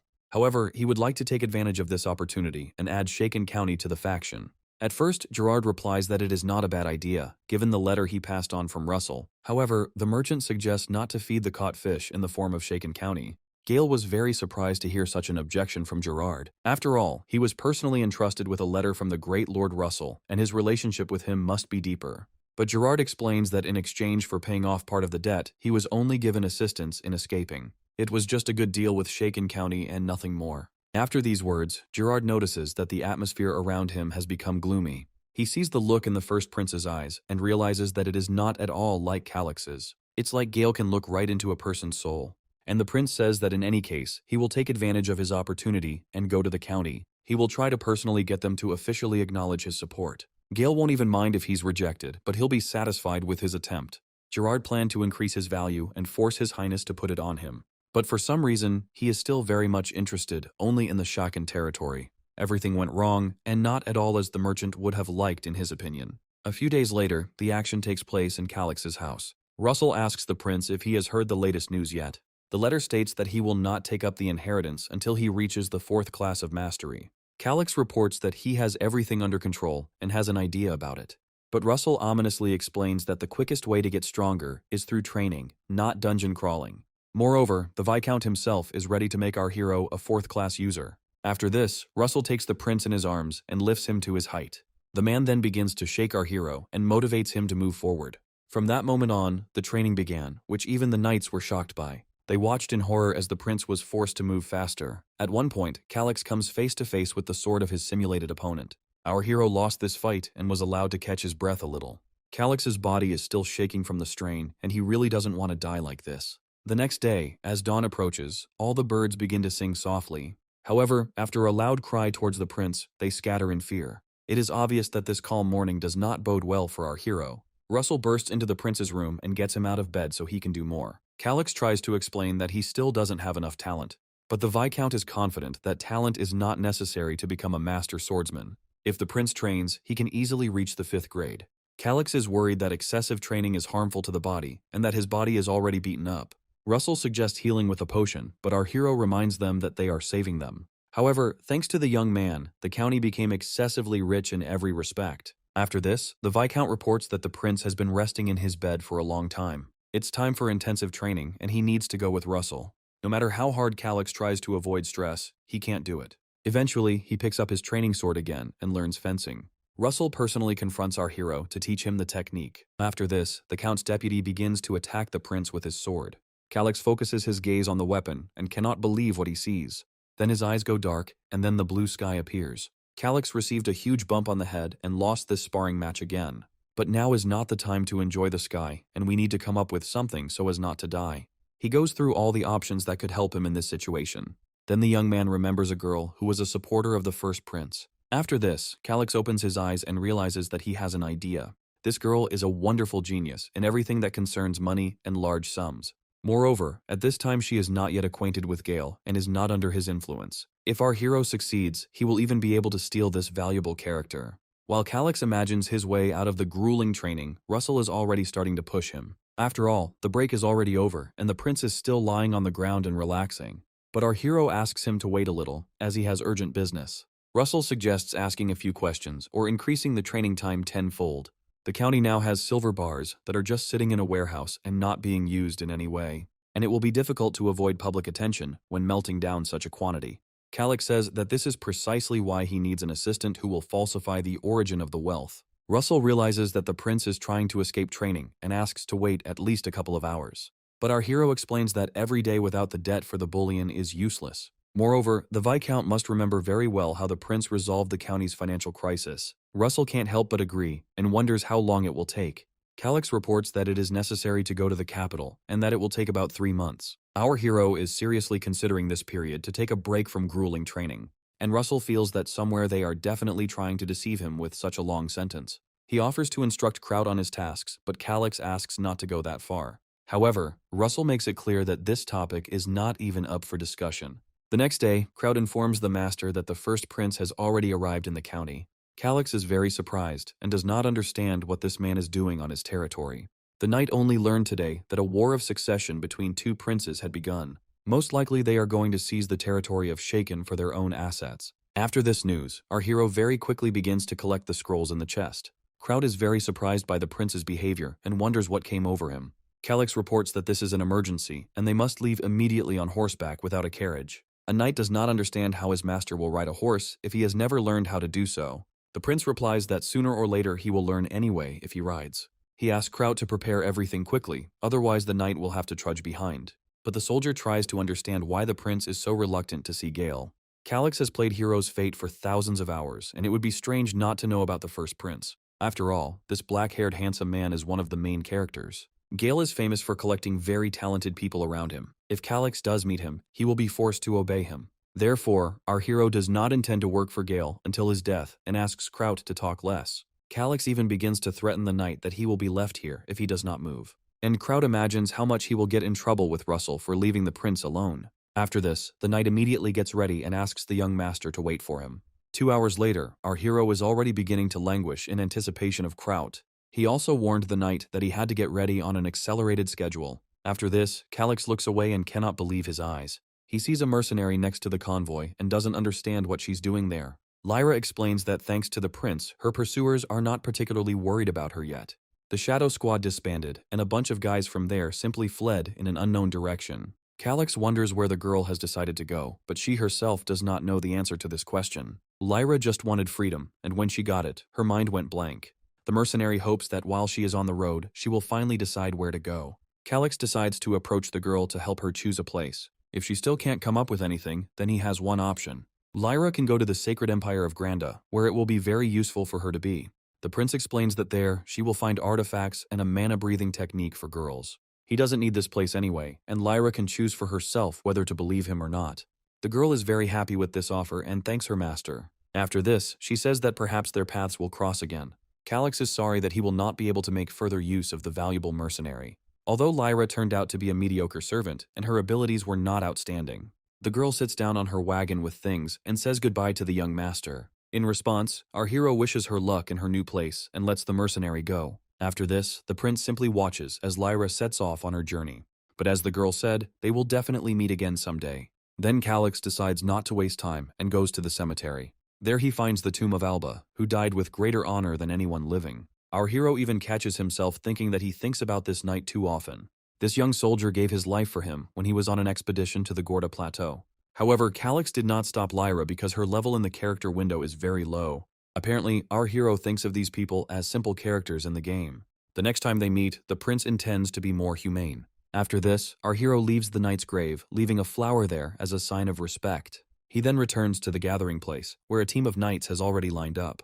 Finally, our hero waits for the soldiers and orders them to leave immediately. Russell watches from the side as Calix and his retinue walk away from the castle. During these 2 hours, an impressive team was assembled to accompany the young gentleman. That same evening, Prince Gale settled into Shaken's house with Russell. The Count's deputy warns that the food in the remote area is a bit bland, but the prince enjoys the wine and regrets that Calix has left the county. Russell explains that he had been away for several days since the messenger's arrival. Gale is very surprised that his fleeting questions are answered in such detail, but if he tries to clarify the reason for the prince's absence, he may seem persistent. After all, Russell looks like a man who can read the atmosphere. So Gale politely informs that he was also looking forward to meeting the Lord. Russell places his glass on the table and says he is very honored. However, the Count's deputy decides to appeal directly to the prince. Gale visibly tenses as his outward politeness fails to impress Russell, and the man asks the prince not to waste time and get down to business. After this, Gale decides to ask directly whether Shaken will support him as the heir, and is there really no way to restore relations with Viscount Kosherin? Moreover, it was Gale who delivered Russell's letter to the king. The Count's deputy bows to his highness and thanks him for this, and after that, Gale asks how they met the merchant Gerard. Russell is very surprised that the old man did not say anything about this acquaintance. Gale explains that he actually heard Gerard's version and would like to understand the other side. Even though he was a boring conversationalist, how dare he treat him like that? After all, he portrayed him as a man who didn't even receive an answer from his subordinates. What's also incredibly annoying is that he can't figure out Russell's true intentions. The Earl's deputy explains that the prince was ill when the royal family sent the invitation. Russell sent a message that the departure would be delayed for several days. Gale wonders if even riding a horse on the road was such a problem. But Russell later learned that the horse the messenger was riding had broken its ankle. She tripped over a stone, and it was no longer possible to move on. The prince is already confused, but he asks the man to continue.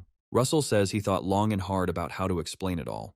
And at the same time, Gerard visited him and made an interesting offer. He asked for help in escaping from Servio and promised to cancel all debts. He also offered to take the place of the messenger who could not be sent to the capital. It was in this way that Gerard conveyed the letter that resulted in this way. Gale thinks and analyzes the information received from the deputy. At the same time, Russell looks calm, and this story seems logical. The prince does not yet notice anything suspicious in these actions. However, Gale is still disappointed with this boring meeting with the Count's deputy. Although Russell is a respected knight, he has no other outstanding talents. It so happened that Gerard decided to escape from the Viscount, and the knight was nearby and offered a helping hand. But in reality, Gale came here to learn more about Calix. And this guy is sick and weak and doesn't even look like someone worth worrying about. So the prince simply decides to get what he came here for. Gale approaches the Count and asks him to answer one important question.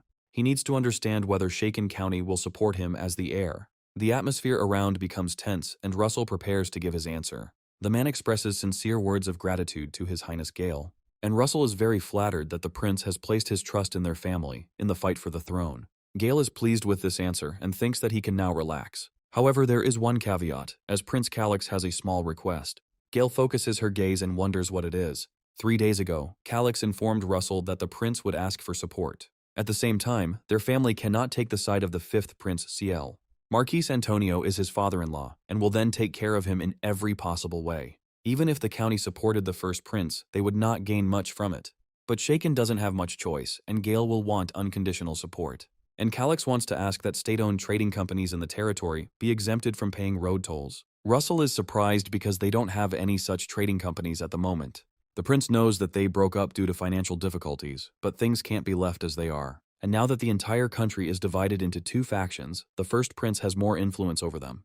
This means that only those areas that support him will be sufficient for him. If Calix had set an annual limit of 1,000 carts, it would not have been enough. Russell wonders if this will be effective if customs duties still have to be paid.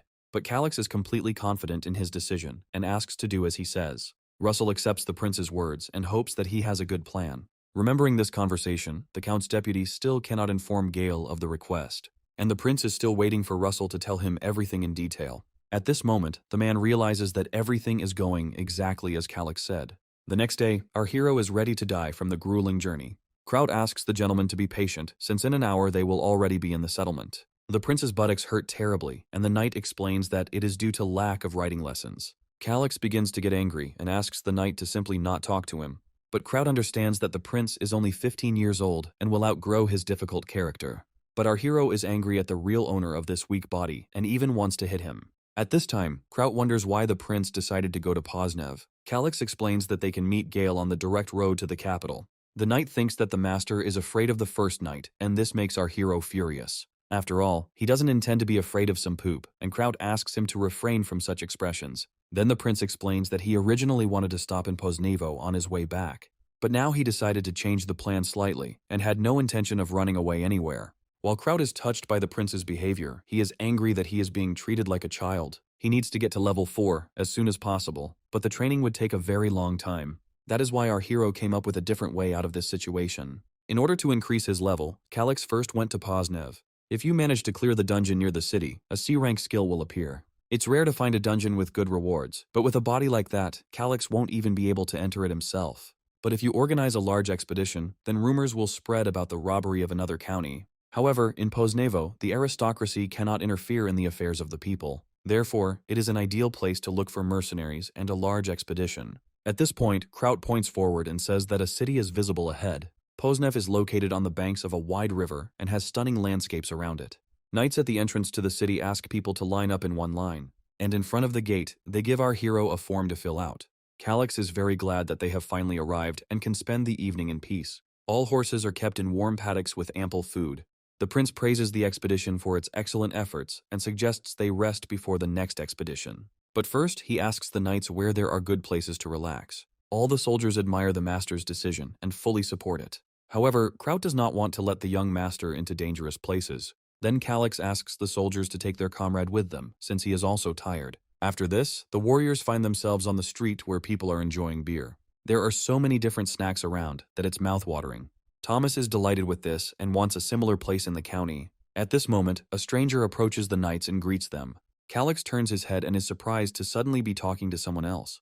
A young man appears in front of them and invites the guests to come inside. He begins to pull Kraut by the hand and offers to enjoy a drink. But first the knight asks to wait a minute until he receives permission from Calix. After thinking for a bit, our hero decides to agree to the stranger's offer. After this, they enter a room where many people have gathered to drink and eat. The knights invite Kraut to enjoy alcohol with them, as the prince has given his permission. But he decides to abstain in order to be vigilant and protect the young master. Meanwhile, our hero looks around in search of that very young stranger.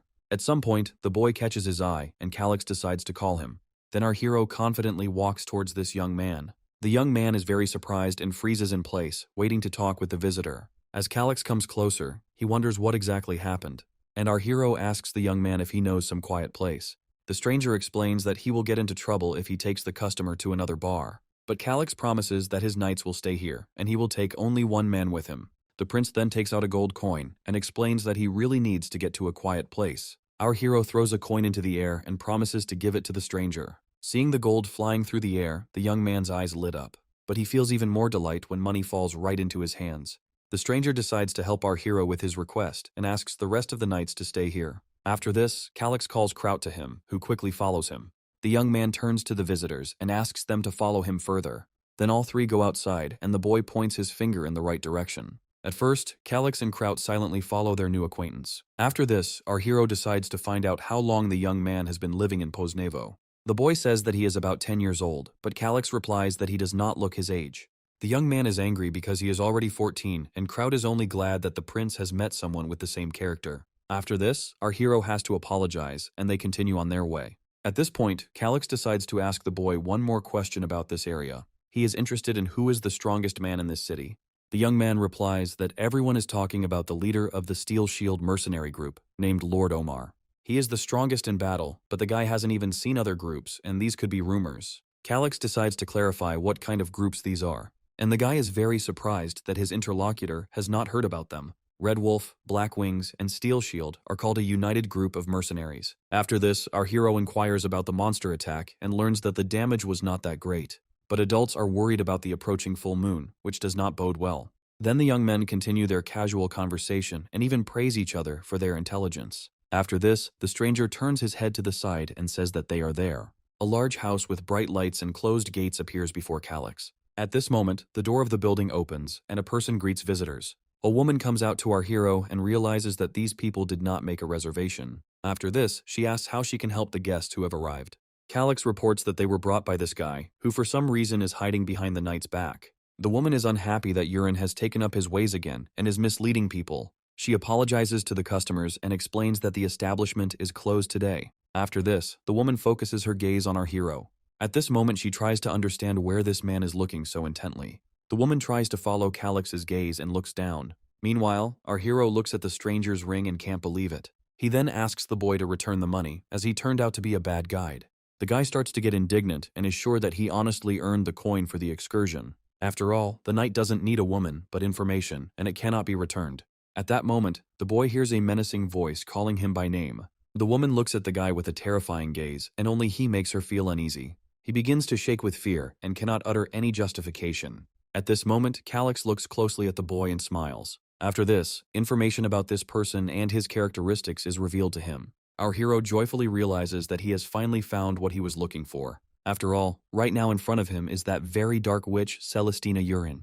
Although now she doesn't look a little like the girl she will be in the future. Initially, Calix intended to find the future super merchant in the capital, but he never expected that he would be so lucky in the city, and he even allows Urin not to return the money. However, at this moment, the woman and other girls pick up crossbows and point them at the visitors. She then demands that Urin come to her immediately and stand on her side. Kraut becomes angry and explains that the women have pointed guns at high-ranking people. But the stranger explains that in such elite establishments, clients rarely show stubbornness. Among their visitors, there are those who possess fighting abilities greater than those of a knight. The woman promises to give the guests money if Calix's bodyguard removes his hand from his weapon and leaves the place. Our hero wonders why the stranger is throwing them out without even trying to have a normal conversation. At this moment, Urin stands up for the woman and says that this is too much. But Calix continues to say that even age could do nothing to her beauty. Our hero understands better than anyone how great this character is, but there is no way their true identities can be revealed in this conversation. At this moment, the woman looks at Urin, as if trying to protect her. After this, she breathes out calmly and promises that everything will be fine. Then the woman turns to our hero and asks him to state his names. But Calix replies that there is no point in knowing so much. In return, he suggests that the woman simply take off her ring and give it to the girl standing next to her. The stranger is very surprised and asks if the young man is familiar with this object. Calix explains that the ring is clearly engraved with the royal coat of arms of Arapatna. Didn't the woman want to make herself noticed in this way? After this, crossbows are pointed at our hero and they are told that they dug their own grave. The woman even starts screaming and clearly calls out the name of Calix. In response, our hero explains that if he knew her name, he would have said it long ago. However, the woman must understand that Calix did not end up here by chance. At the same time, he is ready to give her information in exchange for what he needs, but the woman doesn't even know what to answer without revealing her identity. Only one royal family recognizes them by the coat of arms on the ring, so this guy could be the one who sent the assassins after them. Calix decides that he has confused the people too much, and that is why they cannot answer. After this, he decides to approach Urin to ask her opinion. They say that the more difficult the question, the simpler the answer should be. Urin reports that this guy is smart and may well have an excellent memory. Royal coats of arms can be found randomly anywhere, even in some history books. Theoretically, it is also possible that Calix saw this coat of arms somewhere. Moreover, for the fallen royal family, this is not such a big secret. Our hero praises the girl and says that she really does have a good brain. Urin replies that, as she already said, Calix can boast of the same thing. After this, the woman grabs her head and asks Mrs. Urin to stop. She then tells the people with the crossbows that everything is okay and they can put down their weapons. The woman turns around and explains that this is not a suitable place for conversation. So she invites the guest inside and suggests continuing the conversation there. Our hero accepts the invitation and follows the woman inside the building. The stranger escorts her visitors and shows them where they can sit. Calix assesses the interior and realizes that everything here is arranged so that one can lie down after a meal. After all, it's just a hotel, and I guess that's common practice in places like this. And yet the prince reports that he is in a room with a girl who is behaving inappropriately. The woman replies that Calix is still a child, and she still hasn't decided what to do with him. This means that it is in the prince's interests to convince her to let them go safely. But Calix starts complaining about the service and is outraged that they weren't even offered a cup of tea. After this, he turns to his knight and invites him to sit down next to him. At this point, the woman claps her hands several times, as if giving a command to the staff. Then several attractive girls appeared in the living room with a tray in their hands. In the game, Celestine was a member of the black marketeering group Children of Eladon. Urin is a powerful ally and financial manager of the first Prince Gale. No one could match her in her superb ability to make money. That's why Calix is going to invest in her to win her over to his side. But unfortunately, Celestina is still too young for serious trading.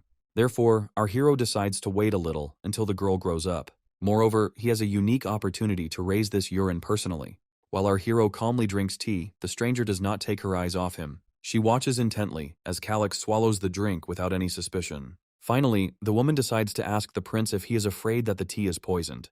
But our hero asks her not to worry, as he would have immediately understood if there was poison inside. After this, the girl decides to return to the topic that they started discussing on the street. She wants to make sure that all secrets are kept and understands what the prince wants. At this moment, our hero utters one dry phrase in which he names the sum of 100,000. The woman is initially shocked and thinks she just heard it. Calix hastens to clarify his words and announces that he is ready to invest 100,000 gold pieces. After these words, the woman completely stops understanding what is happening now, and our hero explains that he needs to be sure that his money will not be stolen. The woman is momentarily speechless and does not know what to answer to such a proposal. At this point, Celestine joins the conversation, considering this too much money to refuse. The woman turns to the lady in surprise, as she thought she would not come. Yurin explains that she personally wanted to welcome the guests and calls herself a princess from the Arapatna family. Of course, now her name is just a ghost of the past and does not give her any advantages. The girl asks to be called simply Yurin, while Calix and Kraut try to come to terms with her transformation. Even the woman did not expect that Celestine would show his true image in front of the guests. She has been playing the role of a simple child until now, but now she is a completely different person. Yurin displays so much nobility and manners that showing her excessive softness would be unnecessary. But if you think about it, Prince Calix's body is only a year older than Celestine's. At this time, Kraut only just realized that Yurin had been under the boy's disguise all this time. And Calix informs that the status of a princess does not guarantee earning money, and he will have to be convinced to invest. Yurin replies that they have an extensive information network consisting of defectors. Our hero realizes that the group is trying to profit from information within the kingdom, but there is no guarantee that their competitors will obediently allow them to operate. They are very powerful because they have influential people behind them, and if they find a loophole, they will confiscate the property. To this, Yurin responds that business goes hand in hand with risk and asks not to underestimate their organization. In addition to spreading rumors, their group may also be involved in smuggling.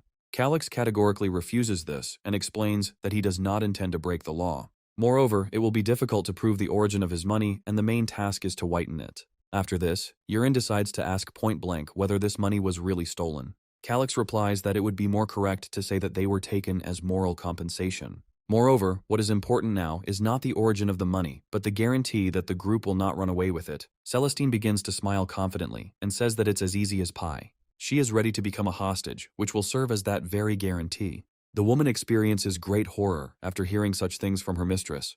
Yurin calls the stranger mother and explains to her that they are wandering through foreign lands. More than 10 years have passed, and if this continues, the organization will simply fall apart. In the worst case, they will be turned into criminals who will end up at the bottom. Mother understands this, but still doubts such a dangerous plan. And Yurin adds that 100,000 gold is good money, which will allow their people to live without need. The woman is ready to burst into tears at the sacrifices she has to make for this. But Calix intervenes in the conversation and asks them to stop spreading this useless farce. Mother Yurin can't stand it and starts yelling at the prince, calling him rude. Calix explains that he is not interested in the past they cling to so much. Otherwise, it would be worth returning to the kingdom so that the girl would be treated like a princess. Surprisingly, Yurin supports Calix's opinion and reports that everything is as he said. After this, the girl takes out her dagger, which is attached to her leg. Yurin cuts his hair and explains that from this moment, a new stage begins. She renounces the surname Arapatna and her non-existent title. Calix and Kraut watch the events in silence and are surprised. But Yurin's mother never expected that the princess would renounce her last name. After this, the girl lowers the knife and asks the guests what business they want to start. She must have understood correctly that Calix already had some idea about this. Having recovered from the strong impressions, our hero finally remembers why he is here. Calix explains that he originally intended to leave this to Celestine.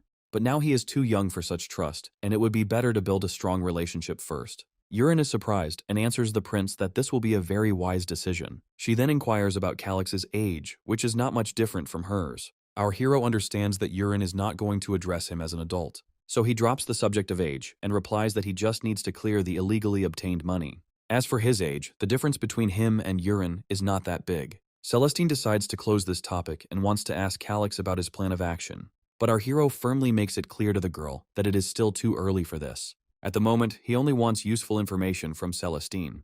Yurin asks Gerda to provide everything necessary, especially about the 3 factions that control Poznev. Calix understands that, judging by the way he addresses the woman as mother, the two have a relationship similar to that of a daughter and mother. But at least they separate their personal life and work, which is already good for doing business. Gerda asks the guest to follow her and shows her the room where everything they need is located. The woman suggests that Calix read the information carefully. Our hero goes deeper into the room and decides to begin his search immediately. After this, our hero didn't even notice how quickly time flew by.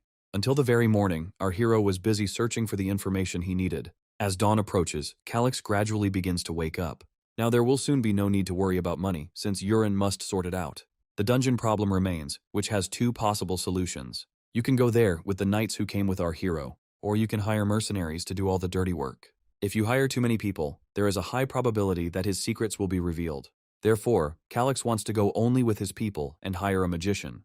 The addition of a wizard to a squad of knights can change the entire tactic, adding incredible power. That is why magicians consider themselves to be quite valuable and rare specialists. However, without this room, Calyx would never have thought that a 6th-class mage lived in this city. He is a reclusive wizard named Edirna Bertua, about whom little is known. So Calyx decides that he urgently needs more information. Our hero tries to find Urine, but Gerda says that she is in class. After this, the woman slams the door right in front of Calyx's nose. Luckily, a maid is nearby and offers to show the prince the garden and make tea. As soon as classes are over, she will call the mistress, but in the meantime Calyx can wait for her in the garden. Our hero looks into his mug of tea and thinks about this mysterious magician named Edirna. If he's in 6th grade, then he's at least on Russell's level, although it's silly to compare. The territory of County Shaken was ruled by Count Colin, who was Calyx's father. Although this man was originally only a baron, at a young age he managed to become a 7th-level swordmaster. And after he became an earl, sometime later Colin died. Calyx is not yet the official successor to the count and does not have much power. But if he has a 6th-class mage on his side, it will change everything completely. After this, our hero gets tired of thinking so much and stretches out. At this moment, Celestine approaches him and asks what he is so tired of thinking about. Our hero turns his head to the side and is glad that the girl has finally arrived, and she immediately starts bombarding him with questions about business and financing. Calyx asks Urine to relax and explains that he needs to make preparations for business. Our hero thinks that all this will take at least 6 months and a year at most. Urine makes it clear to the prince that he must not wait that long under any circumstances. And Calyx smiles mysteriously and asks the girl not to rush things. After that, he shows Yura the promissory note issued by the Magic Tower. The girl understands that the document is clearly not counterfeit and is worth 30,000 gold. Urine calls the prince his big brother and offers to give him the entire sum later, as he trusts his status. Calyx is shocked to be called a brother, and the girl explains that all investors are like that to her. Our hero understands that Urine does not want to call him master at all. After this, the girl asks what else is required of her for Calyx. The prince decides to ask her if she knows a man named Edirna Bertua. At this moment, Gerda appears nearby and begins to talk about him. The woman reports that he is suspected of violating the ban on the use of black magic. However, Urine explains that he is not a black magician, and Gerda completely agrees with her. The woman spoke about this in advance to avoid unfounded suspicions. Overall, Calyx is quite knowledgeable about Edirna from the game itself. Although he has a bad character, this magician is definitely not a bad person. Calyx promises to take responsibility if anything goes wrong. He just needs this person's address, so he can talk to him about important things. Gerda reports that there is a cemetery at the northern gate, and a small hut next to it. There is a man named Edirna Bertua who works at the funeral home. He is stubborn and wandered here several years ago, devoted only to his own experiments. He seems to never go outside and leads a reclusive life. Calyx wonders if anything is known about his latest experiments. Gerda explains that mages don't like it when information about their research leaks out. At this moment, Urine decides to find out if Calyx really wants to meet him. Our hero suspects that the girl, for some reason, does not want to say anything bad about the magician. It turns out that if Urine had stayed with him for longer, she would have lost her last penny. That's why she asks her brother to be careful, even if he only hears good things about people. Calyx accepts the girl's advice and tells her that he understands everything. Urine asks not to spend the money that the prince was going to invest in her, because this is her payment. The girl doesn't have time to finish speaking before she is told that the break is over. After this, Gerda drags her by the arms to bring her back to her room. From this conversation, Calyx realized that Edirna was not particularly fond of chatting, but he wants to meet him right now and goes to the cemetery behind the northern gate. This house looks like a witch's hut from a fairy tale, and it's a good thing our hero came here during the day. After this, he and Kraut come closer and start knocking on the door. The knight asks him to excuse him and asks if there is anyone inside the hut. At this moment, they hear a voice that the door is unlocked and the guest can enter. Kraut and the prince are surprised that Edirna is not afraid of monsters and bandits and opens the door so easily. This person is probably extremely self-confident, regardless of who he is talking to. And the place really does look as if a dark magician lives here. Although Calyx knows about Edirna because of the game, in reality, he is completely different. After this, our hero begins to cough to attract attention. Then Calyx says that he is pleased to meet you and gives his full name. Edirna asks for forgiveness, as he is not very familiar with the outside world and does not know how good his guest is. Our hero explains that he does not come from any noble family and does not hold any grand titles. Even if this were so, the prince would not have boasted of his achievements. After all, such merits or titles cannot be compared with the achievements of people of higher rank. Edurne starts to smile and says that the guy seems to be quite the chatterbox. However, he is busy now and has no time at all to play with the guest. If Calix doesn't finally get to the point, he'll just throw him out. After this, the prince announces that he is planning to enter the dungeon and needs the help of a magician. Edurne wonders if the guy is talking about a place in the Impala Mountains. Calix nods his head happily and explains that the magician understood everything correctly. At this moment, the man puts aside his ladle, which he had just been using to stir the potion. Edurne turns towards the young man and thinks seriously about something. The magician starts to grin, as he hasn't met such frostbitten guys for a long time. He even calls Calix a moron, not at all embarrassed by his origins. Kraut tries to remain patient so as not to attack the man and put the prince in danger. In his mind, he prays to his master to do something already. At this point, our hero announces that he is ready to pay any price. Edurne is interested and decides to find out what the boy can offer him. The money will only be worth it if the guy manages to survive. Therefore, the magician demands that he stop chatting idle and sends Calix home. Our hero finds himself at a dead end and doesn't know what to do next. The prince begins to scream loudly and asks the magician to let him know if there is anything he has been looking for lately. Edurne also loudly replies that only a minion of the magic tower can help him. After all, the only thing he needs are important things for research. Calix and the knight felt incredible pressure and were speechless, and Edurne adds that it's time for his guest to finally get out of here. As evening approaches, our hero's path leads back to the walls of the Urin group.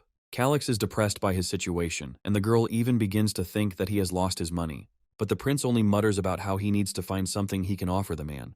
Urin thought that the magician would take advantage of this opportunity and tell her something. Calix immediately becomes interested and is ready to listen attentively to the girl. She explains that this began immediately after Edurne settled on this land. Celestine invested a small amount of her own money in the magician, but she didn't earn a single copper coin from this old man, and he refused to return the money. This undoubtedly hit the girl's pocket and her position hard. Kraut supports Urin's opinion about this old man and believes that his poverty is not a reason to take money away from a child. And Calix wonders if the girl made some kind of contract with the magician. Urin hands the papers to the prince and explains that she does this every time she invests. Our hero and Kraut are very surprised by the sum of 30 gold, since this is the knight's salary for 6 years. And how can Urin be calm after she was deceived for such a large sum? Calix doesn't understand at all how anyone could come up with such a thing.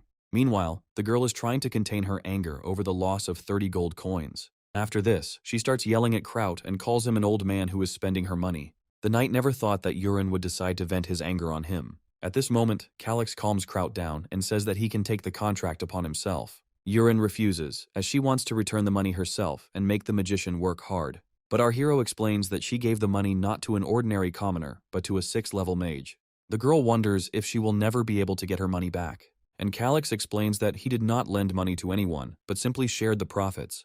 The money can only be returned when the investor is stronger than the debtor. However, Urin strongly doubts that the prince is superior to the magician. After all, looking at his training, it's hard to believe that Calix is stronger. Our hero begins to get indignant and explains that he is an aristocrat with land and money. Urin replies that despite the 1-year age difference, the prince behaves like an adult. At this point, our hero almost blurts out his age of 30, but stops himself in time. Calix understands that it is pointless to be angry with a child, even a genius. The plan to control a 6th-level mage with this piece of paper was stupid from the start. The prince explains that when investments fail, it's worth acknowledging the loss and recouping at least some of it. After all, a real merchant is only one who does not lose sight of this. At the very least, Urin should have drawn up a contract and researched the scope of work. Calix clarifies that the girl most likely kept track of how the Foundation's money was spent. Urin doesn't answer, and then our hero generously promises to take 50 gold coins instead of her. Thus, an income of 67% over several years will be quite good. At this moment, Urin asks our hero to allow himself to be observed.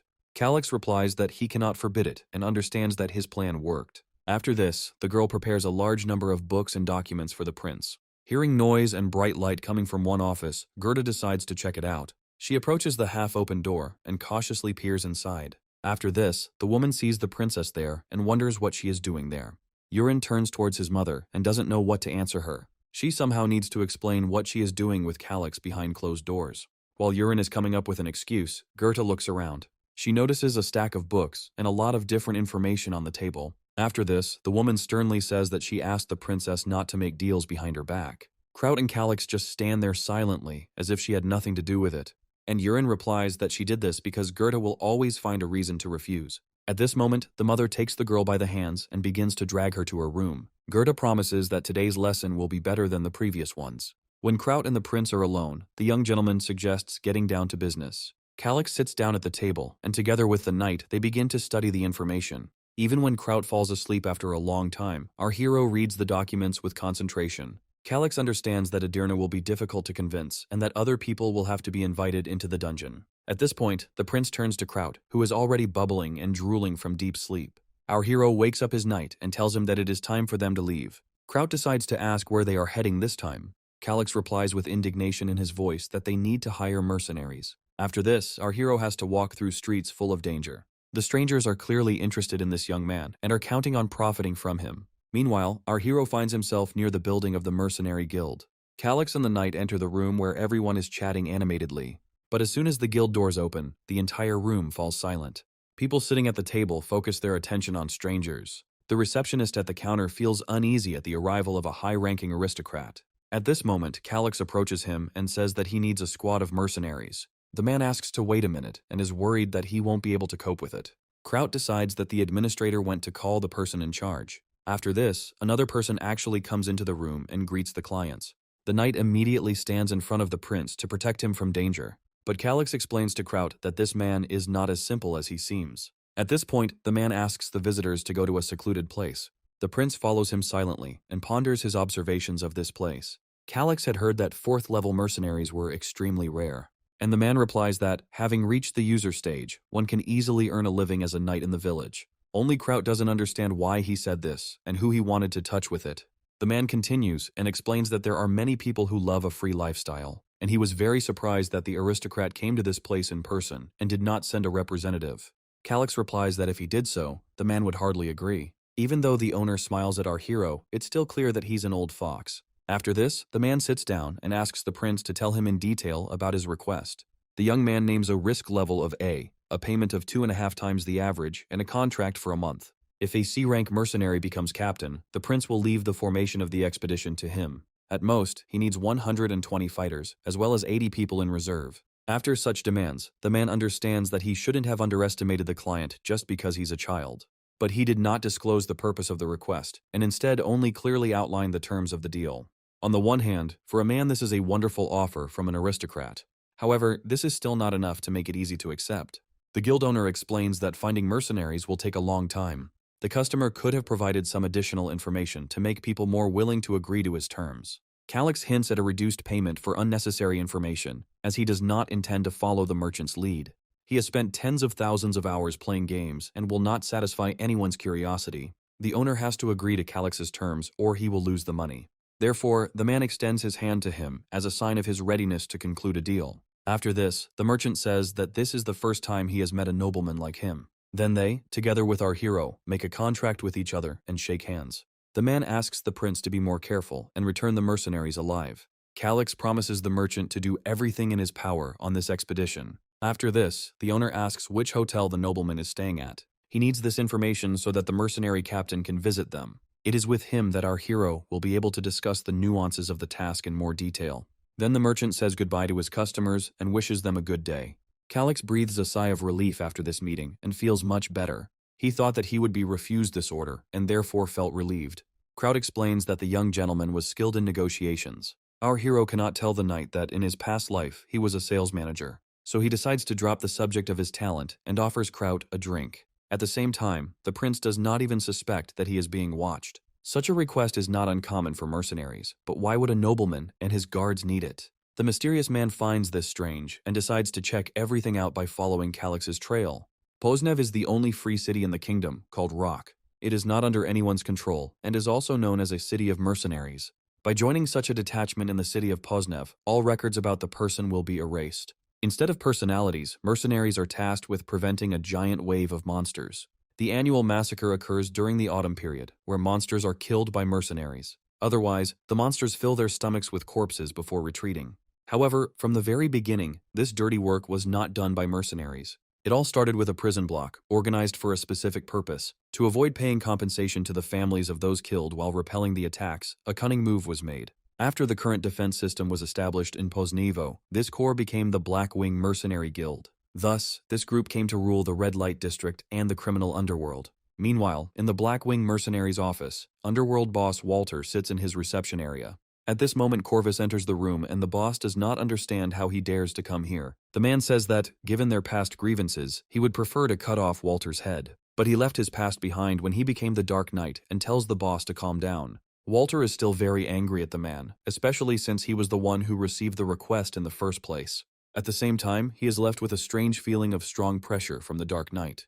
And how could a piece of trash like him reach the 6th level of mastery? After this, the Dark Knight reports that a couple of nobles have arrived in the city. Walter replies that it would be a shame not to know such information from the very beginning. But it seems that one of the nobles made a request, and it is still not clear why they need it. Therefore, Corvus demands that this matter be thoroughly investigated and that the nobleman's reason for coming to the city be determined. After such a request, Walter asks what the payment for his services will be. The knight offers to pay in advance for initial information, and he will give him the rest based on what they dig up on this nobleman. However, he adds that if Walter misses the chance, he will not see a deal. After this, the boss immediately demands the servant to bring him all the information on this matter. In a matter of seconds, one of the mercenaries obtains the necessary materials. The boss then gets up from his seat to study the necessary information. He takes Calix's request and cannot believe what he reads in the document. It feels like this guy is preparing for war with so many people. This is a risk level A request, and the nobleman needs 200 mercenaries.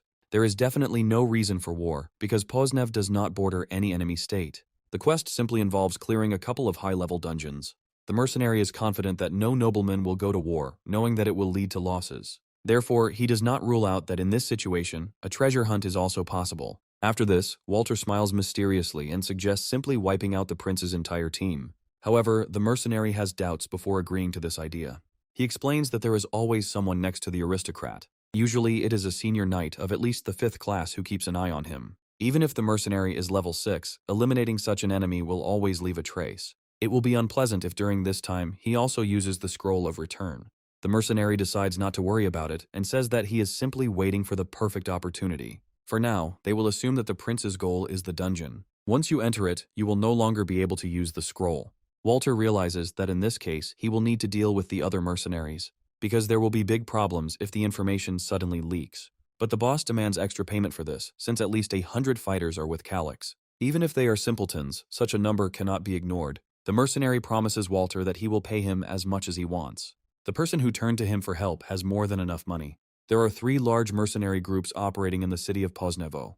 These include Blackwing, Steel Shield, and the Red Wolf faction. They are the ones who can boast of overwhelming combat power, and they are not just a bunch of like-minded people.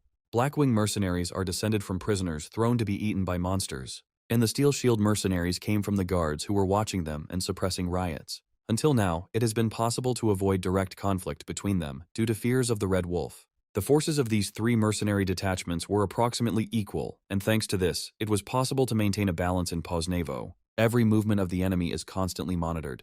If someone is seen suddenly preparing for a fight, the other side may misunderstand. And it looks like one of the groups is going to end the peace in this city. Steel Shield headquarters reports that the Black Wing people are secretly amassing forces. The captain gives the order to also prepare and gather all his forces. At this time, in the house where our hero was staying, screams were heard from early morning. Urin asks Calix to take her with him, as she is considered a hostage. But the prince refuses in every possible way, and besides, he hasn't invested in the girl yet. However, the girl is sure that Calix may greatly regret his decision. Our hero becomes wary because Urin has an overly confident tone. Therefore, Calix allows the girl to go with him only as far as the entrance to the dungeon. The prince was very surprised that Urin so quickly agreed to stay near the entrance. However, at that moment, Gerda enters the room and begins to scold the boys for their decision. Urin may be a hostage, but taking a young girl to a place teeming with danger is too much.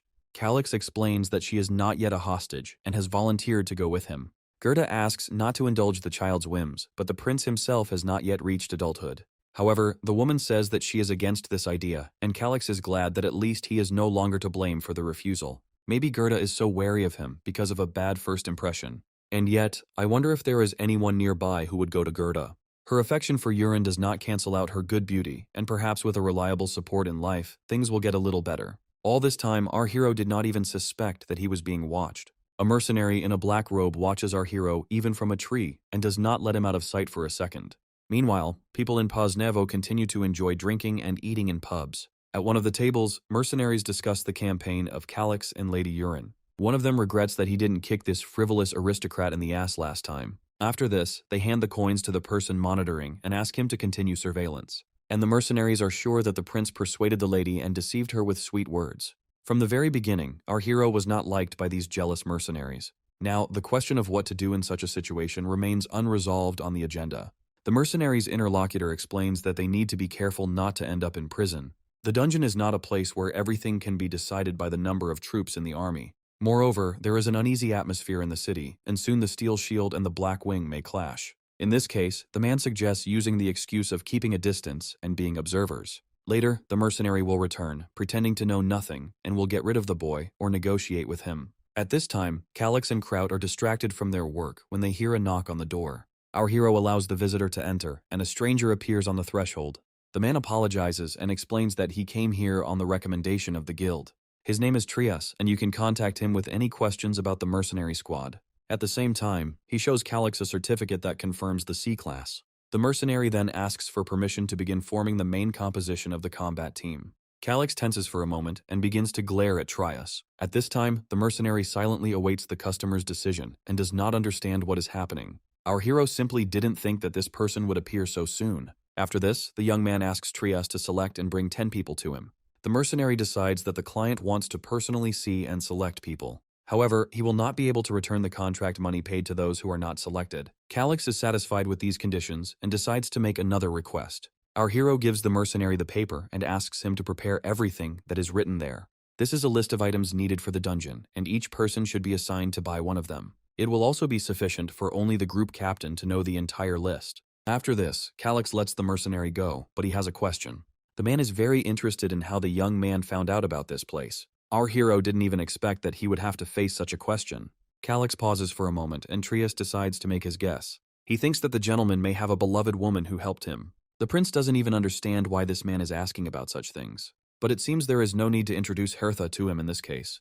Calix replies that he was looking for a quiet place, and one girl showed him this place where he rents a room. Trias breathes a sigh of relief, realizing that the prince has no ulterior motives towards Goethe. After this, he asks if the young man plans to hire more mercenaries. From my experience as a mercenary, there are only 2 types of requests regarding A rank. This happens either on the eve of a war or for exploring a dungeon. Calix is confident that Trias understands his reluctance to start a war. However, he apparently assumes that the prince wants to conquer the dungeon. The prince is not fully aware of these matters, but the increase in the number of mercenaries is not just a whim. Even Trias explains that additional people are needed for the hyenas that will target our hero's prey. There may also be little-known monsters in the dungeon, and you need to be prepared for them. Of course, it will cost more, but you can't take it lightly. However, Calix apologizes and gives up on this idea, since the enemy does not even belong to any of the 3 guilds. Trias is outraged that the guy doesn't listen to him, and doesn't even think about the fact that mercenaries can harm the aristocrats. Calix understands that if this man insists, even the contract that has been concluded will be terminated. And if the situation becomes dangerous, then we will have to take Urine and Gerda and run as fast as we can. Fortunately, Trias accepts the prince's decision and offers to clarify the contents of the contract. Conditions have been added to it to gather a third more people than required, and also prepare the items from the list and assign 1 item to each member of the group for secrecy. After this, Calix sends the captain to carry out his orders. He will soon be able to evaluate these mercenaries in his work. 3 days later, the entire group gathers on the outskirts of Poznev in the Nameless Forest. According to the agreement, Trias gathered 260 men in this place. Even though the mercenary objected so desperately, he worked surprisingly well. After this, Calix steps forward to begin his expedition. The first thing he does is point his finger at the crowd of mercenaries and point at one of them. Calix tells the man outright that he is excluded from their expedition. Immediately after this, the prince points his finger at another man and kicks him out too. In a short time, many mercenaries find themselves excluded from the squad. Trias decides to turn to the young master and explains that the people's resistance turned out to be stronger. However, Calix informs him that it is better to do so than to regret it later. After all, some of these people turned out to be double spies who had signed a contract with a third party. Trias was shocked by this news and wondered how the prince knew about it. Calix explains that they got rid of the dangerous work while keeping their pay, but for some reason they are not happy. In other words, these mercenaries will also receive money even if they do not accompany them, and they resist only because they will have to return the money later in case of failure. Trias agrees with our hero and replies that it sounds plausible. but Calix understands that he will not be able to get rid of all the spies. It's quite possible that the information will leak out somehow anyway, so he intends to make sure everything else goes smoothly and then mounts his horse. Following him are the remaining mercenaries who were able to pass the selection stage. At this moment, the captain and Calix notice something strange to the side. Yurin suddenly appears in front of them and greets our hero. After this, the girl asks if the prince liked her gift. If it weren't for Yurin, Calix would never have noticed that one of the three great powers was aiming for his head. The girl explains that they are colleagues after all, and the prince cannot be allowed to die in the dungeon. Moreover, this is not the only advantage of Yurin's presence in the group. This made it look like Trias had been lured by Gerda, and now he was simply obliged to protect Calix. At this point, Yurin asks the prince if everything is really okay. After all, the monsters from the mountain range are just as ferocious as those on the Gorda Plateau. In response, Calix only grins, as these places are familiar to him from the game itself. With a hint of nostalgia in his voice, he tells Yurin that this is actually his garden. But the girl knows that the prince was born in the territory of Shaken, and then he explains that he saw this place in a dream. And Trias asks Calix to finally tell him his final destination. This is where monster territory begins, and it's irresponsible to rush in without a plan. The captain asks Calix for permission to send a scout, but the young man forbids this. Then Trias asks Kraut to influence the lord, but the knight replies that he completely trusts the prince. But the captain cannot come to terms with the stubbornness of the aristocrats, because of whom many mercenaries died. If the damage becomes disproportionately great, then the only option is to retreat. At this point, Calix turns to the knight and asks him to look out over the area from a tree. In a matter of seconds, Kraut jumps to the top to survey the situation. The knight reports that a goblin village can be seen in the distance, about 500 meters away. Calix replies that all these monsters must be destroyed. But Kraut is worried that the scent of blood might attract larger monsters. The prince replies that there is no need to drench everything in blood to deal with the goblins. Trias is amazed that the knight noticed a village with monsters without any reconnaissance. Meanwhile, our hero asks Kraut to look elsewhere. About 400 meters in that direction, he finds a village of 10 houses. Calix asks the knight not to let anyone escape, and Trias is even more surprised by what is happening. And in the north, another settlement is discovered at a distance of approximately 700 meters. Our hero orders Kraut to destroy everyone there, and Trias is completely speechless. In such a complex minefield of monsters, Calix never sent out reconnaissance, and yet they never encountered monsters of mid or higher rank. As a result, the squad did not suffer a single loss among its allies, destroying only small monsters. Calix truly has an amazing ability that Trias never even knew about. Kraut reminds the captain that he initially asked him not to doubt the master, and Trias is interested in how the prince accomplished this incredible feat. But Calix replies that even the captain would not simply reveal his innermost secrets. He learned this kind of pathfinding back when he was a player and a budding adventurer for a whole year. By dying hundreds of times, our hero accumulated experience and the ability to find weak areas. Trias then asks permission to map the route they took. But Calix explains that these territories are already destroyed and such a map is no good for anything. Therefore, he asks the captain to focus only on the current task. Other methods exist, of course, but our hero sees no reason to train mercenaries in these methods. At the same time, those who are hunting for his head must diligently follow his trail. Meanwhile, the Steel Shield mercenary camp is faced with a wave of terrifying monsters. Walter is barely recovering from another battle and the loss of his men. After this, he turns to the guide and asks if they have lost the trail. There is not a single corpse of Calix's group, but their group has to pay for the devastated territories. Walter is outraged that they have to endure this hellish work and even suggests feeding his mercenary to the wolves. However, since they continue to pursue the aristocrat, there is nothing that can be done. After this, the thug decides to turn to another person in their group. He offers the intermediary Nominec to work at least a little and help them, but the man replies that he is not going to waste extra energy on trifles. He is the trump card of this squad and will not interfere in minor processes. However, the mercenary suggests leaving the task of dealing with the pursuers to others. The people from the Steel Shield have been keeping their distance all this time and following them. Walter is surprised by this news and wonders why the man didn't tell him about it before. If this dark knight keeps messing with his brains, he'll just come back. And the man asks to turn on his brain at least sometimes and let the pursuers go ahead. If you force them to face monsters of medium and higher rank, it will become much easier for them to go themselves. Walter wonders if the pursuers will fall for this so easily. However, in skills such as surveillance, camouflage, and infiltration, the squad is much stronger than the Steel Shield. After this, the boss turns to his mercenaries and asks if they can handle it. One of them replies that they will try to carry out the captain's order. In this case, Walter relies on his people and lets the mercenary go. After some time, events unfold in the camp of the Steel Shield detachment.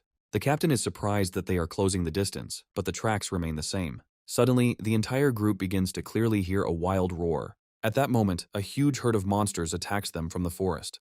Taking advantage of the element of surprise, trolls grab people into their hands. The comrades try to fight off their people from the monsters, but for them, their blows are like mosquito bites. Finally, the troll swings and throws one of the mercenaries to the side. The man falls right in front of the captain, deprived of his life. Seeing what is happening, the leader of the group decides to take matters into his own hands. He demands that people do not stand like a pillar and attack the enemy. After all, this isn't the first time the mercenaries have seen a troll, and they know perfectly well how to attack it. After some time, the captain notices that too many people have already died in the battle. He becomes angry at the trolls and decides to join the fight himself. And the monster is just waiting for the opportunity to fight with another little man. At this moment, the captain reproduces his mana and pounces on the troll. His sword emits a bright light and shows everyone the captain's incredible strength. The leader of the group attacks the monster and wounds her in the chest area. After this, huge splashes of the enemy's blood appear in the air. The monster falls to the ground and finds himself completely defeated by the man.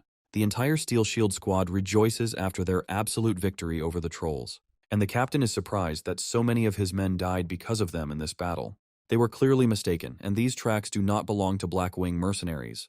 They seem to have skillfully faked the tracks of the group walking ahead of them. So the captain learns that besides the criminals, there is another squad here. Most likely, we are talking about an aristocrat who placed an order for an expedition of about 200 people. The captain scolds his deputy for not saying anything about it earlier. The mercenary asks for forgiveness and adds that they did not go to the mountains to settle scores with him. It turns out that the Steel Shield squad was wrong in their assumptions all this time. The deputy explains that the group's target is the aristocrats' detachment. Apparently, they gathered all their members in order to rob those who finished hunting in the dungeon. Perhaps this is due to the mercenaries' desire to obtain something extremely valuable. After this, the deputy asks if they will be returning back. The captain thinks about what to do next, because this situation is turning out to be too tempting. Meanwhile, in the mountains of the ridge, it is gradually beginning to get dark and a bright sunset appears. The deputy advises his captain to turn back and stop the pursuit. However, the man refuses and says that they will stay here. This will continue until those guys lose patience and move forward. The deputy is not sure that those who let them go ahead will try to move forward again. However, the captain explains to the mercenary that they have completely different goals. The deputy has no choice but to agree with the leader's strategy. As night fell, all members of the group settled down around the fire. At this time, a mercenary from another squad decided to follow their actions. He hid behind a tree and tried to understand Steel Shield's intention. After this, the man reports to the boss that these guys have no intention of moving forward.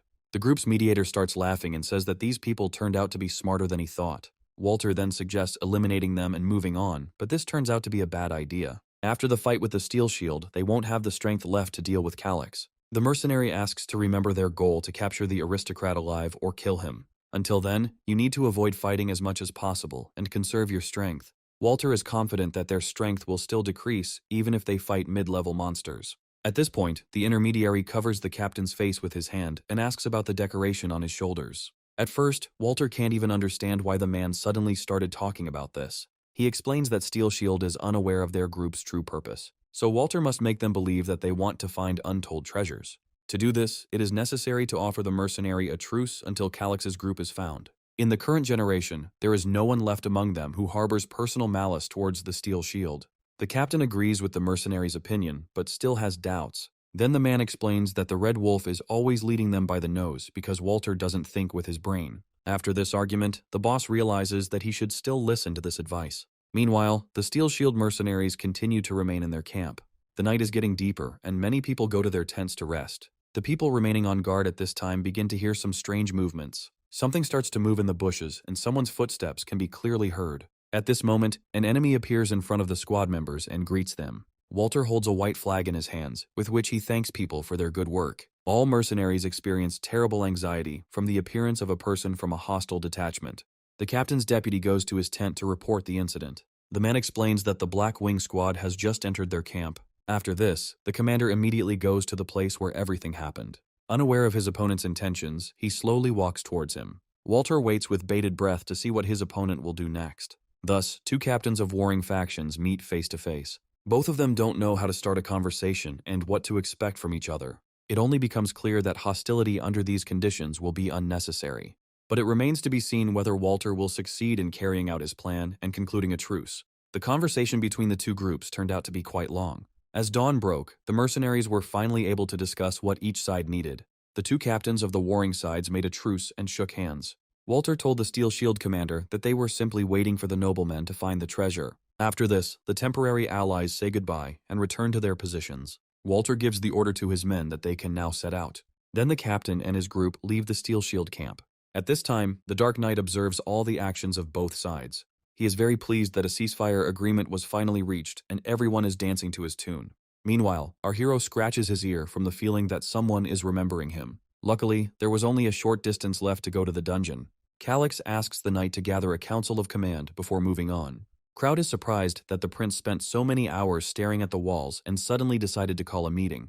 The guy promises to gather everyone in the command staff and leaves the prince's tent. Meanwhile, Calix is once again considering his next steps. With the arrival of the council, he informs them of the advance to the dungeon at dawn. Shortly before this, leaving part of their forces, they will make a forced march. Everyone was shocked and wondered how long it would take to get to the dungeon. Calix replies that with the lightest possible equipment, he leaves around midday. Trius is sure that supplies need to be collected, and the horses cannot be led into the dungeon. Our hero explains that they use a subspace artifact for this. Trius is surprised that an artifact exists that can hold supplies for 60 people. But for the heir of a count's family, this is obviously not a surprising thing. After this, Calix asks to send the remaining forces back, and if they remain, they will be destroyed by the pursuers. If their squad splits up here, it's unlikely they'll be able to pursue the group coming down from the mountains. At this point, Trius begins to think that the prince wants to send Goethe and Urin back. Just at this time, the girl raises her hand and asks what will happen to them. Calix reports that the fun is over, and they must join the return party. Urin promises that his little brother will also become a burden, and the prince explains that he has a brain. The girl understands that she can no longer be of any use to the noblemen. Calix silently wishes for Urin to be careful and return safely. The next day at dawn, our hero and his group set out on their journey. Together with 60 chosen people, they head to the dungeon, and Urin and Goethe set off in the opposite direction. Trius glances at the back of the lady as she leaves their camp. He really wants these girls to take care of themselves and return home safely. At this time, Walter examines the tracks that point in the direction to the north, and the rest, for some reason, move down the mountain, changing their path. Judging by the tracks, the main forces lightened their equipment and increased their speed. Therefore, Walter's group decides to pursue the main enemy forces and ignore those who have gone down the mountain. First, they will set up an ambush near the dungeon, making it difficult for the aristocrat to even get close. After this, the boss orders everyone to hit the road in order to get there faster than the prince. After some time, another group stumbles upon traces of people. They discover that the group has split into two parts right here. The Black Wing squad definitely went north, since their tracks go in that direction. The captain of the Steel Shield decides to think a little and orders them to go north as well. And at this moment, Calix and his team continue to rush with all their might. For our hero, these ruins are significantly different from those on the Gorda Plateau. Whether it's a human or a monster, the life energy of either one begins to be absorbed as soon as they are inside. And in the worst case, this can lead to death, which in turn is very risky. The monsters trapped in the labyrinth become more ferocious with each generation. And after death, they are resurrected as stern, hungry undead. This is why the dead constantly appear in the depths of the dungeon. At this point, Calix's thoughts are interrupted as the group finds themselves at the entrance. The boys stop to be careful from now on. Calix slowly walks into the dungeon, watching every step he takes. At that moment, an arrow flies past him, flying deep into the passage. Monsters appear, which our hero's people destroy instantly. Calix carefully examines the dead, who appear to be hobgoblins to him. It seems the rumors that the dungeon devours slain monsters are true. Could it be that they were swallowed up by the dungeon and became fuel for the torches? From this moment on, monsters can appear at any moment, and the prince gives the order to be on alert. Calix puts on special gloves and completes his preparations. All that remains is to take the sword to strike the enemy at any moment. Suddenly, our hero begins to hear a wild roar and becomes alert. At that moment, a goblin appears in front of him and attacks him. Trius takes out his sword to protect the young master from the monster. However, Kraut blocks his path and forbids him to approach the prince. The knight asks his comrade to take a closer look at the young man. At this moment, our hero deftly dodges the goblin's blow with his shield. After this, he counterattacks and kicks the monster in the stomach. The goblin takes a short break and tries to catch his breath after the attack, and Calix takes out his sword to ensure victory in this battle. The prince begins to wait until the goblin starts attacking him again. At this moment, the monster begins to wave its limbs and pounces on the young man. Calix points his sword at him and delivers a powerful blow. As a result of such an attack, the goblin's hand, along with the club, is cut off. The monster grabs the injured limb and begins to scream in pain. At this time, our hero makes his next attack and pounces on the enemy. He cuts the goblin's body in half and finally defeats him. After this, the monster falls to the floor, where its green blood spills. At this moment, Calyx exhales with relief and stands to the side. Then our hero looks towards the knight and winks at him with one eye. Kraut praises the prince and reports that his swordsmanship has clearly improved. Calyx asks to sprinkle the undead with holy water so that they do not attack from behind. After this, our hero and his team continue to move forward. People are already starting to doubt that they are going in the right direction. No matter how Kraut looks, it seems to him that they are constantly going in circles. The knight thinks there is a reason for this, but he doesn't understand it yet. Calyx just smirks, as their pursuers are probably thinking the same thing. Indeed, the mercenary units are beginning to realize that they are going in circles. Nobody understands why the aristocrats group suddenly started behaving like this. Moreover, the walls of the dungeon should instantly erase traces. Perhaps the enemy has noticed their presence and is trying to lure them into a trap. Or maybe the aristocrats group is looking for something and is therefore walking in circles. Be that as it may, the intermediary only needs to complete the task and eliminate Calyx. However, Walter is sure that the prince paid such a large sum of money for the group only because he was confident of a more valuable trophy. The boss is very eager to find out what exactly the aristocrat is going to find. But the intermediary asks not to believe such nonsense, and Walter suggests simply waiting for them outside the dungeon. There's nothing that can be done about it, since in any case, the mercenary needs strength to deal with the prince's knights. And Walter warns in advance that all the trophies will go only to him. At this time, the Steel Shield group also finds itself walking in circles. Therefore, they also decide that it would be better to set up an ambush at the entrance to the dungeon. However, the captain is confident that after the truce, this will arouse suspicion in the Black Wing. For now, they intend to continue monitoring the situation and only go out for rest. The deputy admires the commander's insight and says that he is still a long way from that. A week later, the mercenaries continue to walk around the dungeon. They have been in the same place for so many days and can't even shorten the route. Walter doesn't care about the distance anymore, as he is personally ready to put a sword to everyone's throat. At this time, our hero seems to feel that danger is beginning to approach him, and the Blackwing boss orders his group to increase speed. Walter is firmly convinced that he will deal with this aristocrat in a matter of hours. But 3 days pass, and the Blackwing group still does not reach its goal. The mercenaries are already very exhausted and no longer understand what is happening. At this moment, Walter notices something strange in the distance and does not understand what it is. The boss looks ahead and sees several people in a group there. Using the flag, Walter realizes that they are Steel Shield mercenaries, and the boss's assistant informs him that they have lost track of the noblemen. They disappear almost instantly, so it is impossible to know where they ended. It seems like the whole team has been going around in circles for 10 days now, without any results. The mediator turns to Walter and reproaches him for not listening to the warning. From now on, he intends to do things his own way, no matter what the boss says. Walter tries to stop the man from deciding everything on his own, and if the mediator is so impatient, then he can go alone and attack on his own. The boss has also reached his limit and is also ready to grab the aristocrat right now. He plans to torture Calyx and force him to tell him what he plans. At this point, the captain's assistant approaches him with information. It looks like they need to go outside and regroup as some of their fighters are dying. But Walter demands that these weaklings be patient, especially since the aristocrat has not had a single dropout. And if someone from the squad decides to surrender, then he will definitely be in trouble. At this time, Calyx's group also continues to explore the dungeon. Trias wonders if the master knows what kind of creatures live here. Calyx replies that if they had known their true nature in advance, then mercenaries would not have been needed.